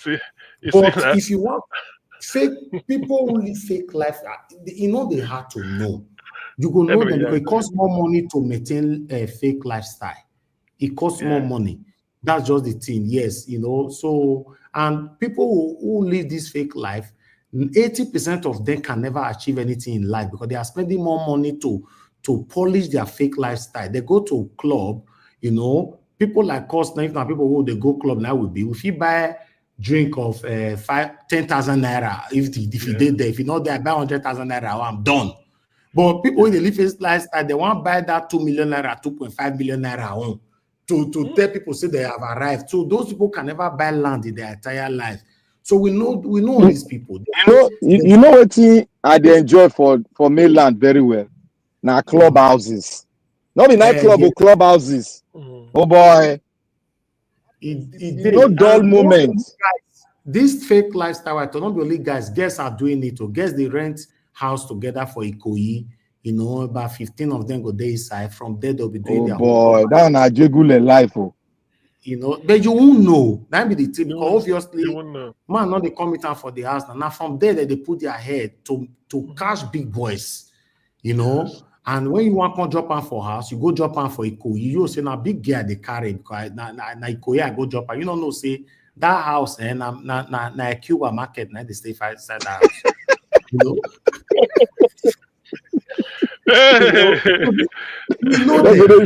They're gonna share clothes. Exactly. Then another thing is that if they see that you are genuinely doing well, the boys they want to quickly make friends with you. In case there's occasion, they can just call you. For example, Zevi, what's up now? I get one occasion this Saturday. Not be saying really like you or maybe for use your car pick him on to go gather enter that groove. So as you use your car, enter there now. Fake life is a continuity. So it don't elevate them. It don't hide fake life. So these are the kind of life they live. Yes, obviously there's a lot of not fake life now is not only in Lekki anymore. A lot of people now live fake life in Benin City. That's what you must know. A lot of them are living fake life in Benin City. But person, like I said, person who live fake life, if you want to know person, know the person finish, pay attention to this person, you could know say a proper fake life this person is living. It's true. Person where you see car for your hand today, you see her tomorrow for a second canopy, say my car, they mechanic place. Now there you go, no, say something is wrong somewhere. So but still, Ireland is extremely very expensive in terms of food shopping, very expensive. So a lot of people travel all the way from here to mainland, go do food shopping. You get one market where they go for mainland for that, go buy all those bag of rice, and then so it's cheaper there, tomatoes and all that. I don't know why. Well, if all of now get this thing in mind, me, if my friend, I don't carry my car. If me and my friend they go out in car, now me must drive. Oh, for that Lagos, now me must drive. Nobody they drive me. Oh, I will just tell them, hey, give me key. Why? Why Black Panther? Why? Why? Because you know why? You know why? I know the road. I know where I go run enter. I know where I don't go see police. Speaking about fake life, Abuja is the #1 place where they do fake life. They know how to do it better than people in Lagos. I can tell you for a fact. For me, I have Abuja, always known. oh my God. I've heard of that as well. But one thing is this: living fake life, you are spending more money. So I always advise people, because they see people when they live all those a year life, it be like saying now since now and nine they not get. You are spending more money to live this kind of life because you are maintaining it, trying to prove to people continuously that you are still on the same level that you presented to them 78 years ago and all that. But at the end of the day, they can never ever achieve anything in life. That's what I noticed. And I don't know what they want. Mr. Elvis, some of them have achieved by doing that. So that's why other people are towing that a row. You talked about the party. Some people, some fake girls will enter that same party and they will meet one, let me use a very nice word, one man who is easily cajoled and he's done. And so they get the connections. You know, so it's working for some people. You said what? I said, girls always achieve that the prospect of the fake life because not they all meet girls, but most girls, not all. Most girls, yes, but Watch. It's not easy for them. Yes. Naija watch, Chris. You know why they do that thing? Not because of experience. I go somewhere one day with my friend. I follow in car. I say make I not carry my own. I can't carry your own. When we reach the clubhouse now, it can't be jam girl. Me, I just enjoy myself. Go with every guy's ready there. The guy just can't leave me for the place. I find I call him. Me no gree people. Hey, now they say don't carry girl go. I say I don't enter trouble. For this place I don't know. Now make you the hold the car key, right? I'm also the car. Give me car. Give me car. You know if you try man. Me and you I go bust all your tire. I go buy and buy. I go bust up your front. You know, some people wait to make me talk, and some people don't they like make person drive their car. No, now maybe one talk, so you can't drive my car. People don't just like I don't allow. Some people know they like car. Those kind of people I feel get confident, but this kind my guys, some guys will say they are now chuku for women. Oh boy, now me they drive. Oh, I'm not let anybody drive my car. It's not possible. But you know what? I just think it's the level of greed, you know, that just make people to go above and beyond just to get what they want. People should just learn how to be contented. You don't need to drive a massive. But our society has been so purged that you know the women just look at what car is he driving, what shoe is he driving, even up to the perfume he's spraying. It's ridiculous. But Margarita, do you know that one they call packaging now? This one who they call Margarita. But it has become a culture that's not working for us. It's not working. No, it's working for some ladies. Now be packaging. It's working for some ladies in what terms? You think any lady? Well, in what term? In like 2 years later or 1 year later, you find out that maybe the guy is a gay or the girl saw the money and she just. It's not working. Money they drop for them. Money they drop for them. And that's why I see girls doing fake front, fake back. In fact, these days you don't even know which one is AI or which one is even real. No, the men. Margarita, the men know the real one. Forget that. Listen, the men are the problem. The men are the problem. Margarita, if let's say no they work out, men know the real thing. The men are the problem. That's all I can say. Any man here will say I'm lying. The men are the problem. When men start to accept women just the way they are and not by status. Margarita, they don't live that kind of life. You know the kind of life where they talk like this. Black Panther. Black Panther. Original waiting. Margarita, they'll look at you and say you come from planet Pluto. No. Listen, men are the ones who support women in Nigeria, starting from the 419 game. Not be so. The men are the problem. The Nigerian men are the problem of the Nigerian woman. The Nigerian men are the problem of the rot. Are the rot. Listen, it's not a joke. The Nigerian men are the cause of the rot in society. It has not become a norm. It's we are not funny. polygamous in nature now.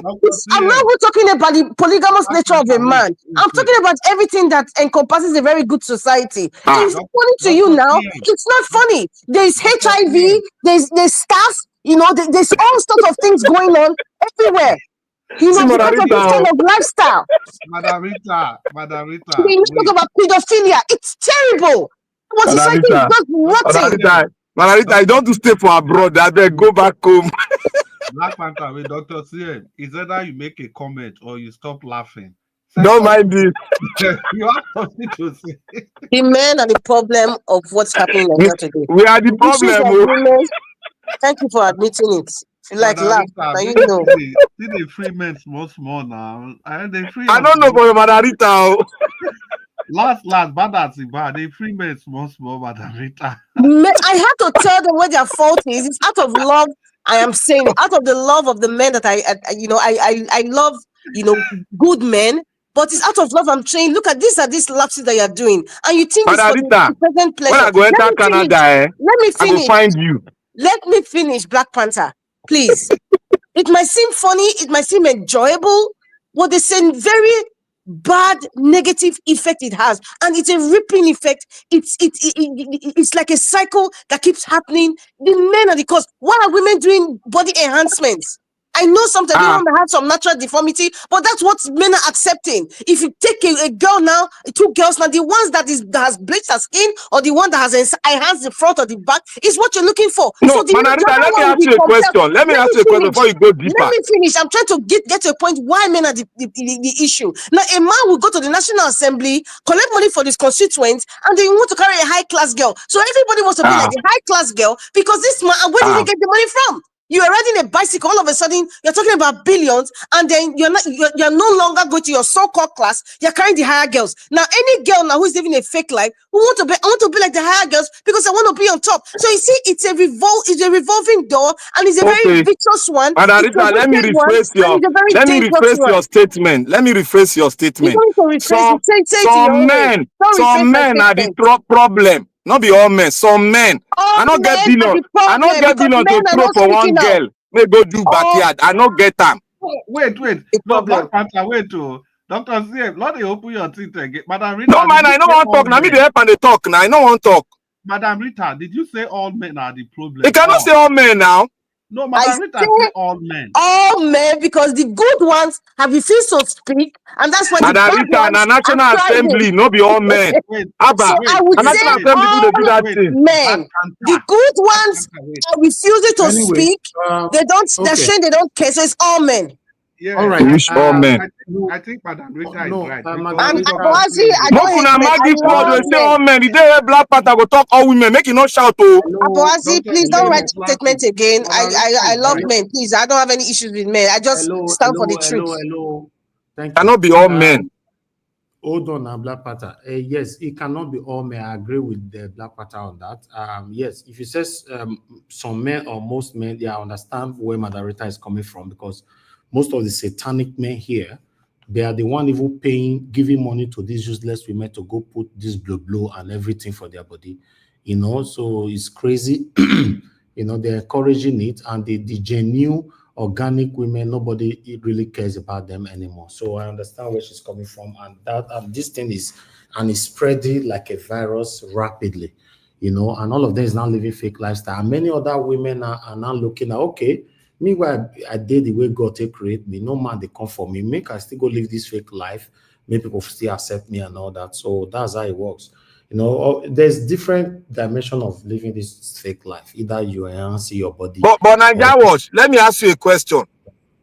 You see, I want to ask you a question. How many percentage of women they do this blue and black? In the money, oh? In the plenty, their percentage is high now, very, very high. You know, so people. I have still not gotten the definition of blow, Mr. Elvis. You said this is for over 2 years now. I'm still waiting. You go hold. Let's go come the class now. So you know, so the truth. Mammary gland. No, this is the way to do. you go hold small pin anywhere you suspect. If you chook and pin, you know react. You know say Not serious.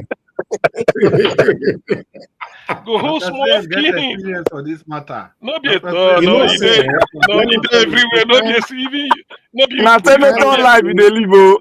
Dr. Sam, what you talk? Like I thought you get experience. What you talk? For, no be you teach me which one be against. Now don't they open herself. Now don't they open herself. One now I open don't more deal with secrets. Dr. Sam. I Bring don't the deal with secret out. All right. The They truth say of the all men matter is all that good, so I dey try exonerate myself. I know deal. the I don't truth know of the what they matter use to do the is press. when you come to this island, you know, especially if maybe you are doing well, but you are new in the system, the first thing the people that are already here will think about you or think of you is that you are living a fake life as well. You know, and I'm a testimony to that. I remember when I just came in, 2016 first, then my first car that I bought, you know, that's not my first car, but my first flashy car that, yes, people will say yes, somebody did like this. Then I posted it on Instagram and that I just bought a new car. Do you know that most people, as a filmmaker, they love, and they hear different things they go say, well, I don't mind now fake lifestyle, because you know, say now all of them they live. So they believe, so they were saying that more than in 1 month, maximum, if you feel rent and 1 month you go rent and reach. After 1 month, that car, go day compound again. So that's what they are doing. These people that go to rent expensive car for weekend, 3 days, 1 Jesus week. Christ. Sometimes they go rent them for 1 week and it will cost them like 4 million naira. So if you rent them for 1 month, it will cost you like 8 to 12 million naira. So this is what they are doing, and all that. So, but you need to prove yourself to let them know. Najawo, did they use this car collect money from somewhere? No, they just want to. That's why I said that fake lifestyle costs more money. They just want, sometimes they rent that car just to go carry babe, finish. Nothing else. Go club, just go feel good. Or maybe they do wedding now. You just rent the car just to come to your wedding.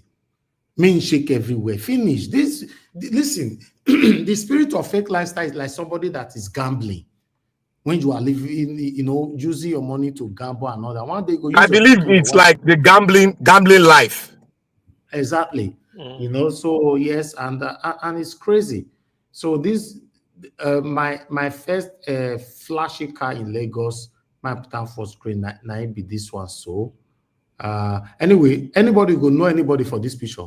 We can know. May I say anybody who you know for this picture? Anybody know anybody for this picture? I know the one where they left. You try that time you still you try. Yeah. Okay, now Kule with that Kule. Kule Remy. So those of you that watch Nigerian movie, you should know Kule Remy. So he's my guy. Yeah, so this is the I know the one where we wear gray pants. Yeah. You see Mr. Elvis shot. You say he's dressing simple. They will not come and meet you. Go and buy Ankara, Mr. Elvis. This will not be today. This will not be today. Madam Rita always swear. Elvis go be like native doctor. So that was he say what he will be like native doctor for Ankara. Exactly. You don't talk our village. So yes, when I bought this car that I showcased just now, like everybody were just saying, this guy you come, the live fake life, go rent car and all that. Until the course say this car spent 4 years. By the time I compound, even sometimes I go to the UK, spend months, the car is just tarpaulin cover for that cover before no. So it's always like that. When criminal they meet for quarrel, everybody thinks everybody that criminal and all that. So until you prove yourself to people. So, but I'll let you know that a lot of people, they are not only living fake life in Lagos, they're living fake life now in Benin, Abuja, like Mandarita also stated, and everywhere. But to round this up, you pay more to live fake life. You pay more. You understand? For me now, if I want to give my car to somebody now for weekend, which I would never do, God forbid, say it can't take on Friday, Saturday, and Sunday, I will not take less than 10 million naira from you. Yes. So okay, Friday you take it, bring it back Sunday evening or Monday morning. I will not take less than 10 million naira from you. And they will use this car, they will use and do everything where they want to do and everything. But what about the consequence for inside? There's every possibility where they spoil or use your car do. The people go use and go do robbery and all those things. Because it's not registered with the CAC, say they use your car, they do those kind of things and all that, blah, blah, blah, right?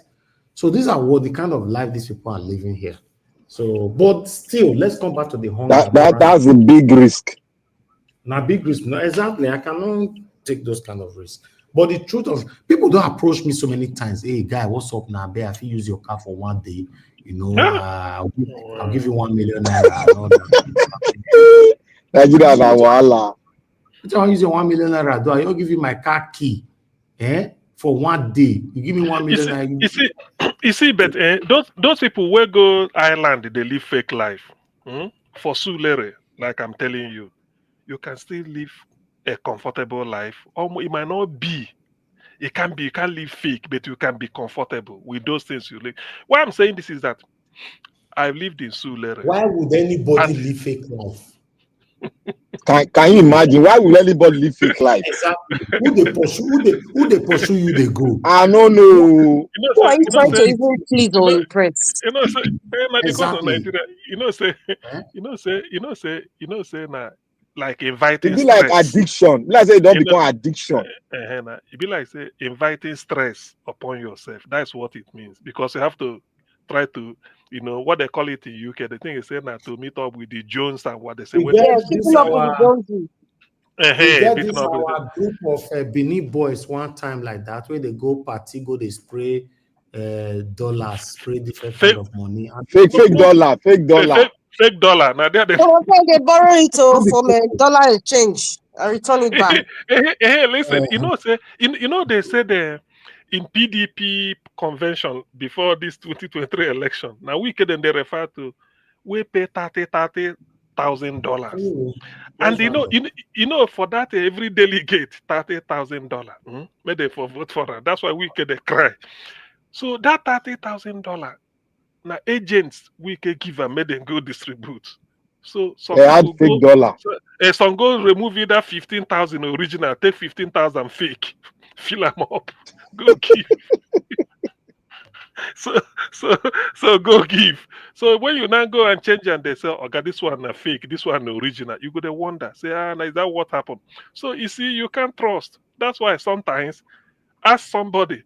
Make him do bank transfer or give you Nigerian naira, do fake dish, I bet.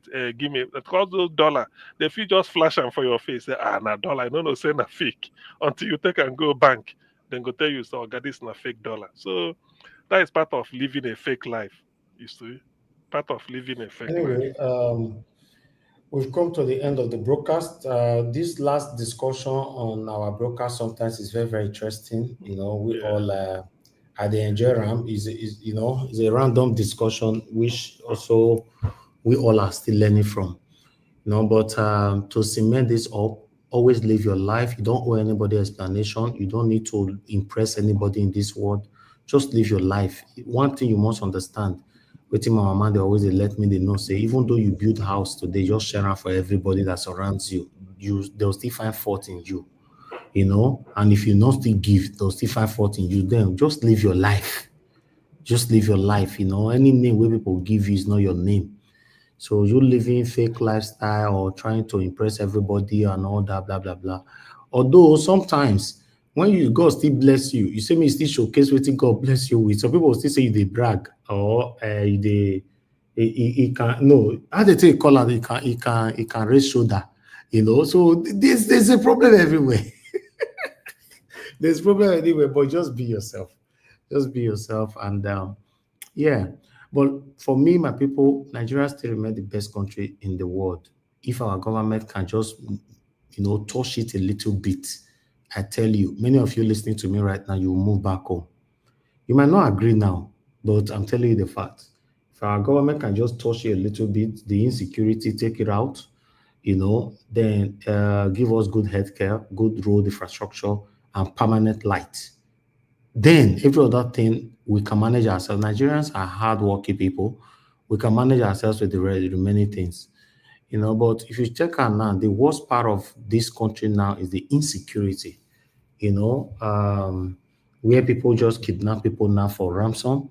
It has become a lucrative business. It's disheartening, and I make many of us date this island, and they're even kidnapping inside estate now, But information came out 4 days ago now that how they escorted someone inside estate with a gun, but when you got to the gate, you just smile and tell your security man to open gate like everything is fine and nothing is fine. So they have warned everybody now that have black windows, tinted windows, that whenever you are coming in and leaving the estate place, roll down so that we show that you are safe. So it's terrible. It's really, really terrible. If government can work on the insecurity, give us permanent I hope, I hope it's the four glasses you roll down, not just the front one. All of them, yes, all of them. Because okay, that's better. Yeah. Yes, all of them. But the problem about it now is that some residents will still be arguing. Don't you know my car? Don't you? It's about your life here.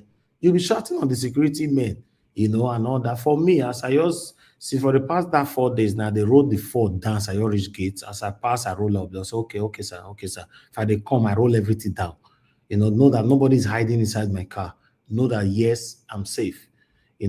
For where they stay for here, if you come visit me for house, if you want come out, if you reach gate as you want come out, they will call me first.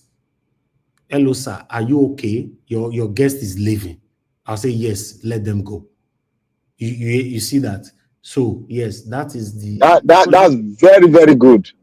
Yes, so it's very, very important. If you're clean and come, you're clean and want to go. If you reach gate, they go hold on there. They will call you, sir. Your cleaner is leaving. I'll say yes. Let her go. My mechanic can't carry my car for anything as he want to come out. They know if you drive come out, they know say not be okay. So all these things is very, very important, and most estates are doing it now. But these services is not cheap as well. That's what I'm saying. All these things cost money. To live in here, the service charge is expensive. But how many people can afford it? Nigerian leaders or elites, they know what is good, but they no go do it for the masses. You see, they know. That's the problem now. That's why we are here talking every day. They know. Say despite the fact that you don't enter, you want, then go still hold you. Ask Oga whether you go buy them inside there. If they no get clearance, then go hold you. You see. What if there's no network in your phone for them to call you, so the person cannot leave? Because network you are not going anywhere. You know they go anywhere now. You are not going anywhere. Never. That means every house over there, they should have a link of an intercom. That's because our network fails. It's not fair now. Someone just be standing there and waiting until the network goes through. Oh, guys, everything okay? If it's good, but there should be other better ways. We can't trust the network. No, let me tell you, madam, you go wait. You're wait there. Main network, you are not going nowhere. Forget. You're not going. Estate where me sign safe now. My papa, my mama call. If you want go, if you not hear my voice, not let my mama go. They say simple. No internet, nothing concerned with internet. That call they good. Until they hear from Oga, you go nowhere. You go nowhere. Madam, they'll give you Shelly to sit down. You go nowhere. You go no. Yes. So that's proper security. That's proper one. You go nowhere. You know how many people before we started this thing, somebody carry woman come house and all that, blah blah blah. The woman buy him and come out early in the morning. After more than a week, they can't say somebody buy for his house. Jesus Christ! What I'm saying? You see what I'm saying? We men, you see what I'm saying? You guys were laughing. See what has happened to a man? What in Madarita they talk? Not being go carry woman.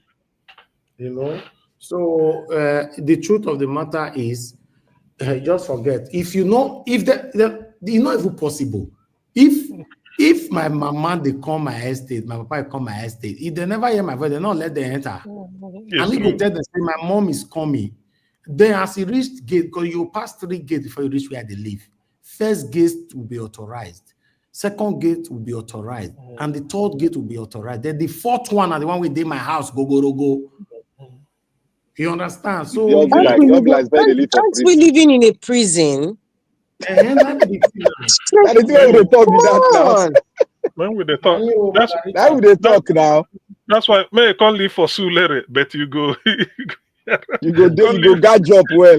You go can't leave No, for you Sulere. have to buy Kampala or this thing. Wax my material for Mr. Elvis. You go close to Omonile. You live for Sule. You go forget Omonile. Even if it's Omonile, he still has to wear Ankara. No, you go where now? Not be say you no go. They go give information. Who can't do that nonsense? Fast. They go do it. They go tell you now. Sulere get their own, and I like every citizens here are responsible for their own security. Then how are you responsible for your own security? Is by living in a good estate. Although it costs a lot of money, you have your own house, but you are still paying excessively for service charge every month. You know, so for this the whole thing to work. So, but now your life no matter. You know, but another bad thing with this side is if you don't come up for inside all your estate finish, you call the normal road, public road. And for island, it's safe. That one I got get you. And for mainland, no, they go still cash you. But for island, you go hard. Now only one road you go pass. Now only one road. That like is express road. So you don't. Now many people prefer island. Where you want run pass? Where you want run pass? Naija, that mainland then, not everywhere bad for mainland though. No, now they talk so, but there's a lot of escape routes. You are not getting yes, there's a lot of escape routes, and there's a lot of estate there too that has security on their own. Listen, it's not about the estate. I'm talking about the escape route in mainland is too much. You only have one road in island, only one. But that one road no good now. One road no good now. Where's something happen now? Where you want to pass, only one road. But it's safer because person not fit kidnap you now, make just they follow that one road. Don't worry, they don't build the Korodu road now. Now two road now get now. You know, so the truth of the matter is, you know, Nigeria still remains the best if our government more continue to talk. Then they give us many of you when they listen to me. So some of you have never called into this show before, but you are listening right now, or you will play back this video later. Ask yourself, you don't know say abroad don't tire you. Not be deceived, they deceive ourselves. Abroad don't tire you now. Abroad don't tire many Nigerians now, but many of them don't have choice. They just keep saying, you know, no man live, no man who want to retire for abroad. He could make person retire for abroad, can't go daycare house. No, be honest to ourselves now. You struggle for abroad. You can't reach 50, 60, 70. If you've got do and say if you reach 80, you don't care home. Yes, you know, I bet you're going to chop all those men, they made the hamburger. Just forget, man. So when would they talk sometime in our country better? So people say we they talk. You know, listen, nothing like home. Nothing like home. Yesterday, Nana, I buy plantain fish. Roasted plantain and fish. Black part I never eat that one since. No, they talk that thing. No, they talk roasted plantain. They do one for year. No, they talk that one yeah. Madarita never eat the original one. That. You don't eat palm oil. Palm oil with you don't eat palm oil. Then grind pepper and crayfish with I can't chop palm. You shall be chop that one. See this man who make I teach you how to cook. You go grind pepper. Come grab crayfish. Mommy know this food that they talk. Mommy know him. Black Panther, make I tell you the time we will be for years. So make I tell you time we will be for years. So now 1:55 a.m. in the morning. I feel enter my car go junction now go buy suya. Fear go let you try it for 2 o'clock for Canada for America where you did. 2 o'clock. I go anytime. You see Nigeria what you? No, where you want to go for 2 o'clock. Don't respond. He's dragging you. Just it is the opposite. Mr. Elvis cannot do it, but you can. So just laugh. Now Texas I do. I be on money level. Mr. Elvis is trying to tell that he cannot go out to buy suya at 2 a.m. He knows he cannot. He knows. Yeah, they wear Ankara every day here now. That one. When they don't lock more gates around me for here, me not they come out for this house. Like. But now don't be come outside now. Go say one go buy. Me I think come outside buy me to drink anything. Who won't try them? Everybody they fear each other for here. Everybody police. But then that lucky life now, no freedom, because that one no be freedom now. No freedom now. I spend my evening. Every day, No, I spend my evening with you now. Every day. Now, yeah, they spend my evening. I don't go anywhere. I appreciate you, Mr. Elvis, for that. It's not easy. I appreciate you. You know, at least that's what you spend your time, because there are places to go, but you sacrifice to come here. Now. I know Elvis is living in UK. Elvis. UK night is it? UK night day. But now Nigeria be the name. Anyway, Nigeria go better. Let's continue to be hopeful and continue to stand for what is right and do the right thing. Abati don't try now. It go better. They don't try small. May give us that state police first. Now then, I go see say Nigeria go just change immediately. If Tinubu can turn everything around, I'll be very, very happy, to be honest, because he don't give us that state police, give us that tax law. Now not go say we want full federalism. Now then go talk am. Nobody go tell them. Now then go talk am. Now they see the reason why I tell you now from beginning. Say if you pray for Tinubu to continue to fail, is affecting you. You know, you can see now. You tell them in Edo State too. Tell them that, Mr. Elvis. You see, many people are not. Many people have stopped using that word. Tinubu must fail. Tinubu must. Nobody talk like that again, because as they fail now, they are fail, not be him. You know. That's so now. Yes. You know, no, normally for Edo State, anybody that is saying Okpebolo must fail, you are only saying that based on selfish interest now, you know, or wickedness. It's the same thing what I thought for Tinubu own. Yes, if you don't want Okpebolo be the governor of Edo State, but he's already the governor of Edo State, but you pray for him to fail, I'm not in support of that. Yes, I'm not these people, they are billionaires. No matter how they fail, it not affect them directly. You know what is my mind now? Eh? I get one strong, I don't know where the strong belief they come from. That Okpebolo is listening to us through his agents. And he's going to do at least 70% of what we are talking here.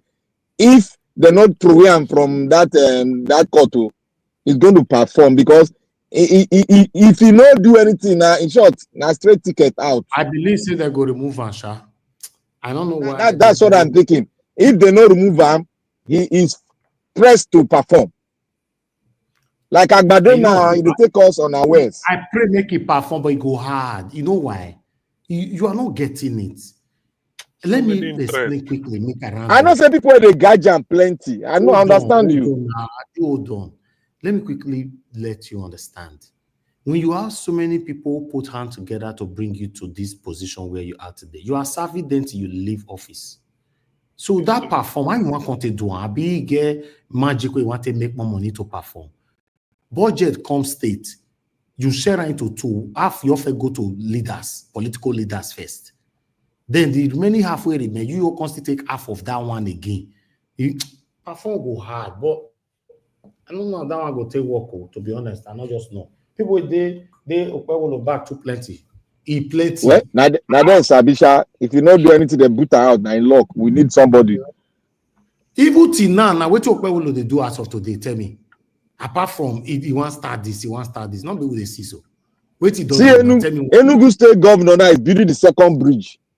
Bridge. Your day now, you're the waka everywhere they go. Enugu State Governor is almost completing the second bridge. And he has started doing feasibility study, building roads in the new Enugu city. City is building now. The Okpebolo is waiting for the court for the judgment, and then we will see his true colors. That makes him a failure. If you wait for the that means he no will perform. No, you will see his true colors on the people who, like you said, too many people are around him. You will see his behavior towards them. It will change. Yes. It will change. Yes. Right now, it's one leg in, one leg out. So of course, he's just trying to please everybody. You know, that's just the name of the. That's what I just feel. I might be wrong, but he's just playing. I'm a very humble guy for now. He's not a human being. Let him get the full seat. We shall see the drama. For me, information that reached me is very strong. The way they Aswete stand, their leg too solid for ground. You know, but I don't want to talk with you. I don't know whether it's the same mess. More they look at mass, they go. And their leg strong, go strong past Agbado. Forget it. Even Agbado is safe. Just they watch the film where they happen. You go know see that man na real hard man. You go watch now. Wrong, go. After what Peter Obi did, no. Let me tell you. Yeah, we are not know Tinubu's move right now. Tinubu, this stepping out over they see so now start to the year basketballs very soon. May this December you come up for road. Like would have called say Tinubu the proper name Jagaban. Now I want start to see from January would go understand. But Mr. Elvis, something that is sorry, excuse me, Mr. Black Panther. You know when that man came to assess the result of Edo election, he said we don't even have a figure of what PDP got. So you are going to court. Okay, tell us this is the correct counting. It cannot be. It's like a case of I'm asking for something, but I don't know what I'm asking from. That's so I don't know how they're going to present that because these judges they will twist it like the result INEC gave us is what we got. Peter Obi, we had results. Peter Obi, we had results to say it was more than except something happened. No. Mona, right to this date, the information that reached me, which I'm just going to beat around it, but it's not left for you to digest it. Tinubu is set now, right? Is set to prioritize Nigeria and Nigerians. And you know what that means? People want the year basketballs. You know why someone write to this date, Dan? I go remind you now. I will remind you very, very anytime soon. Naija Watch. You know? Yes. So let me say something. I don't trust all these men are old. Naija Watch. Let me say something. That man, we did on that for 8 years for Lagos State. I did for Lagos Gidigba. Look, that man must rule for 8 years, whether you like it or not. And they thought this man, no, you not be bitter mo. Might tell you now, if I might, they don't use all this SMS. Might you live because like that, you know. The man don't say the people they power broker or not say he must come in. The most basketballs year now want you enter so for government. Most basketballs. So when I prepare, we want to take the joint broadcast back to back. The most basketballs because. As long as it will favor Nigerians. Exactly. I don't have because it's long overdue. Like this state police, you see everybody is happy. Me from the southeast, it means that all these police checkpoints where they take their start money must go. Oh, that's CM. That's why I like you. Have always been fair when it comes to things like this. I remember that time where I thought, say, if Tinubu start performing, I'll be the first to praise him. You say you will do it as well. Yeah, because if eventually it's the money. Okpewolo, I didn't campaign for him, but as long as he's there every day, you have to account for the money you are spending. Pray for Okpewolo to fail because he invests. If you fail by yourself, okay, look at Enugu man. NYC na forged, we all know till today. But the people of Enugu State saying they reticulate water. You know, pipe bomb. What Enugu has been complaining since Jimwo Bodei era. Pipe bomb water is now digging it brand new. People say they can't believe it. So what do you want? A hospital for 2025 or 2025 in terms of our country more than your fault because anyway, it's true. So if the thing so far it favors, removing Tinubu in 2027, it not go easy. See to me, if I be the man, whatever you want to do, you can achieve a milestone before 2027. Forget about exactly. You've made your impact. No, Oga CM. Yes. God. Just more by God's grace, more than your leave 2025. Make we enter by God's grace. We shall all enter in good health. See, Naija Watch, this bad base, if you happen, go favor us now. I'm telling you. Something want to happen. Forget to me. I not join anybody where they do all those say I must hate somebody. I not hate anybody. I don't want our leaders to do well so that my country. My own be say if you just say we must have this constitutional review. Oh boy, me I don't date for him bag gidigba. Oh yeah, constitutional straight. Oh yeah, continue. I do your bag. Do one like this. I go carry you up straight because that is what is our main issue. If you can do that. You are forgiven as the top of PDP. Your sins are forgiven. Because we need that to pivot the country to the next level. That's all. Anyway, Black Panther, you are outside looking in. In where they look out. No. You are outside looking in. All this one, all of us, not only you, all of us, they outside, they look inside. But inside, they inside, they look out. So you know what is inside. This state police, see even this bill, this tax something.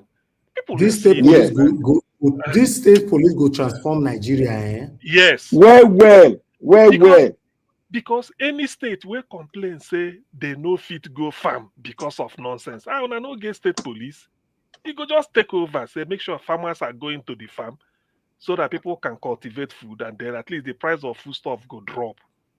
By force, it go drop because people can now go to the farm and start to farm. And that state police, now the state, probably the person who will be DPO of the local government should come from that side. People. Let's round up. I want go eat food this time now. I don't want to feel guilty. Which food you go eat for the night? You go digest. You know, go sleep. But are they hungry now? I might go use empty stomach. Go drink gari and granite. After all this talk, Mr. Elvis has tried. If you're hungry, go and eat. Elvis know the hungry. No mind now. You know the hungry. I said the hungry. And food I want to not be lying on food. Now 2 o'clock the if I don't Elvis go and eat. Man watch Netflix from there. I have to sleep. You know you consign me, I beg. Okay, go. Okay, we release you. Go and sleep. Go and sleep, sir. Good night, everybody. Later on, I'll see you guys again. I God bless all of our people. Have a good night. Okay, bye-bye, you. Yeah, good night, everybody. Thank you. And go watch that video I sent give you. Yeah, I don't say e-gate. I will look. I will listen to it. Thank you. Bye-bye.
Nigeria.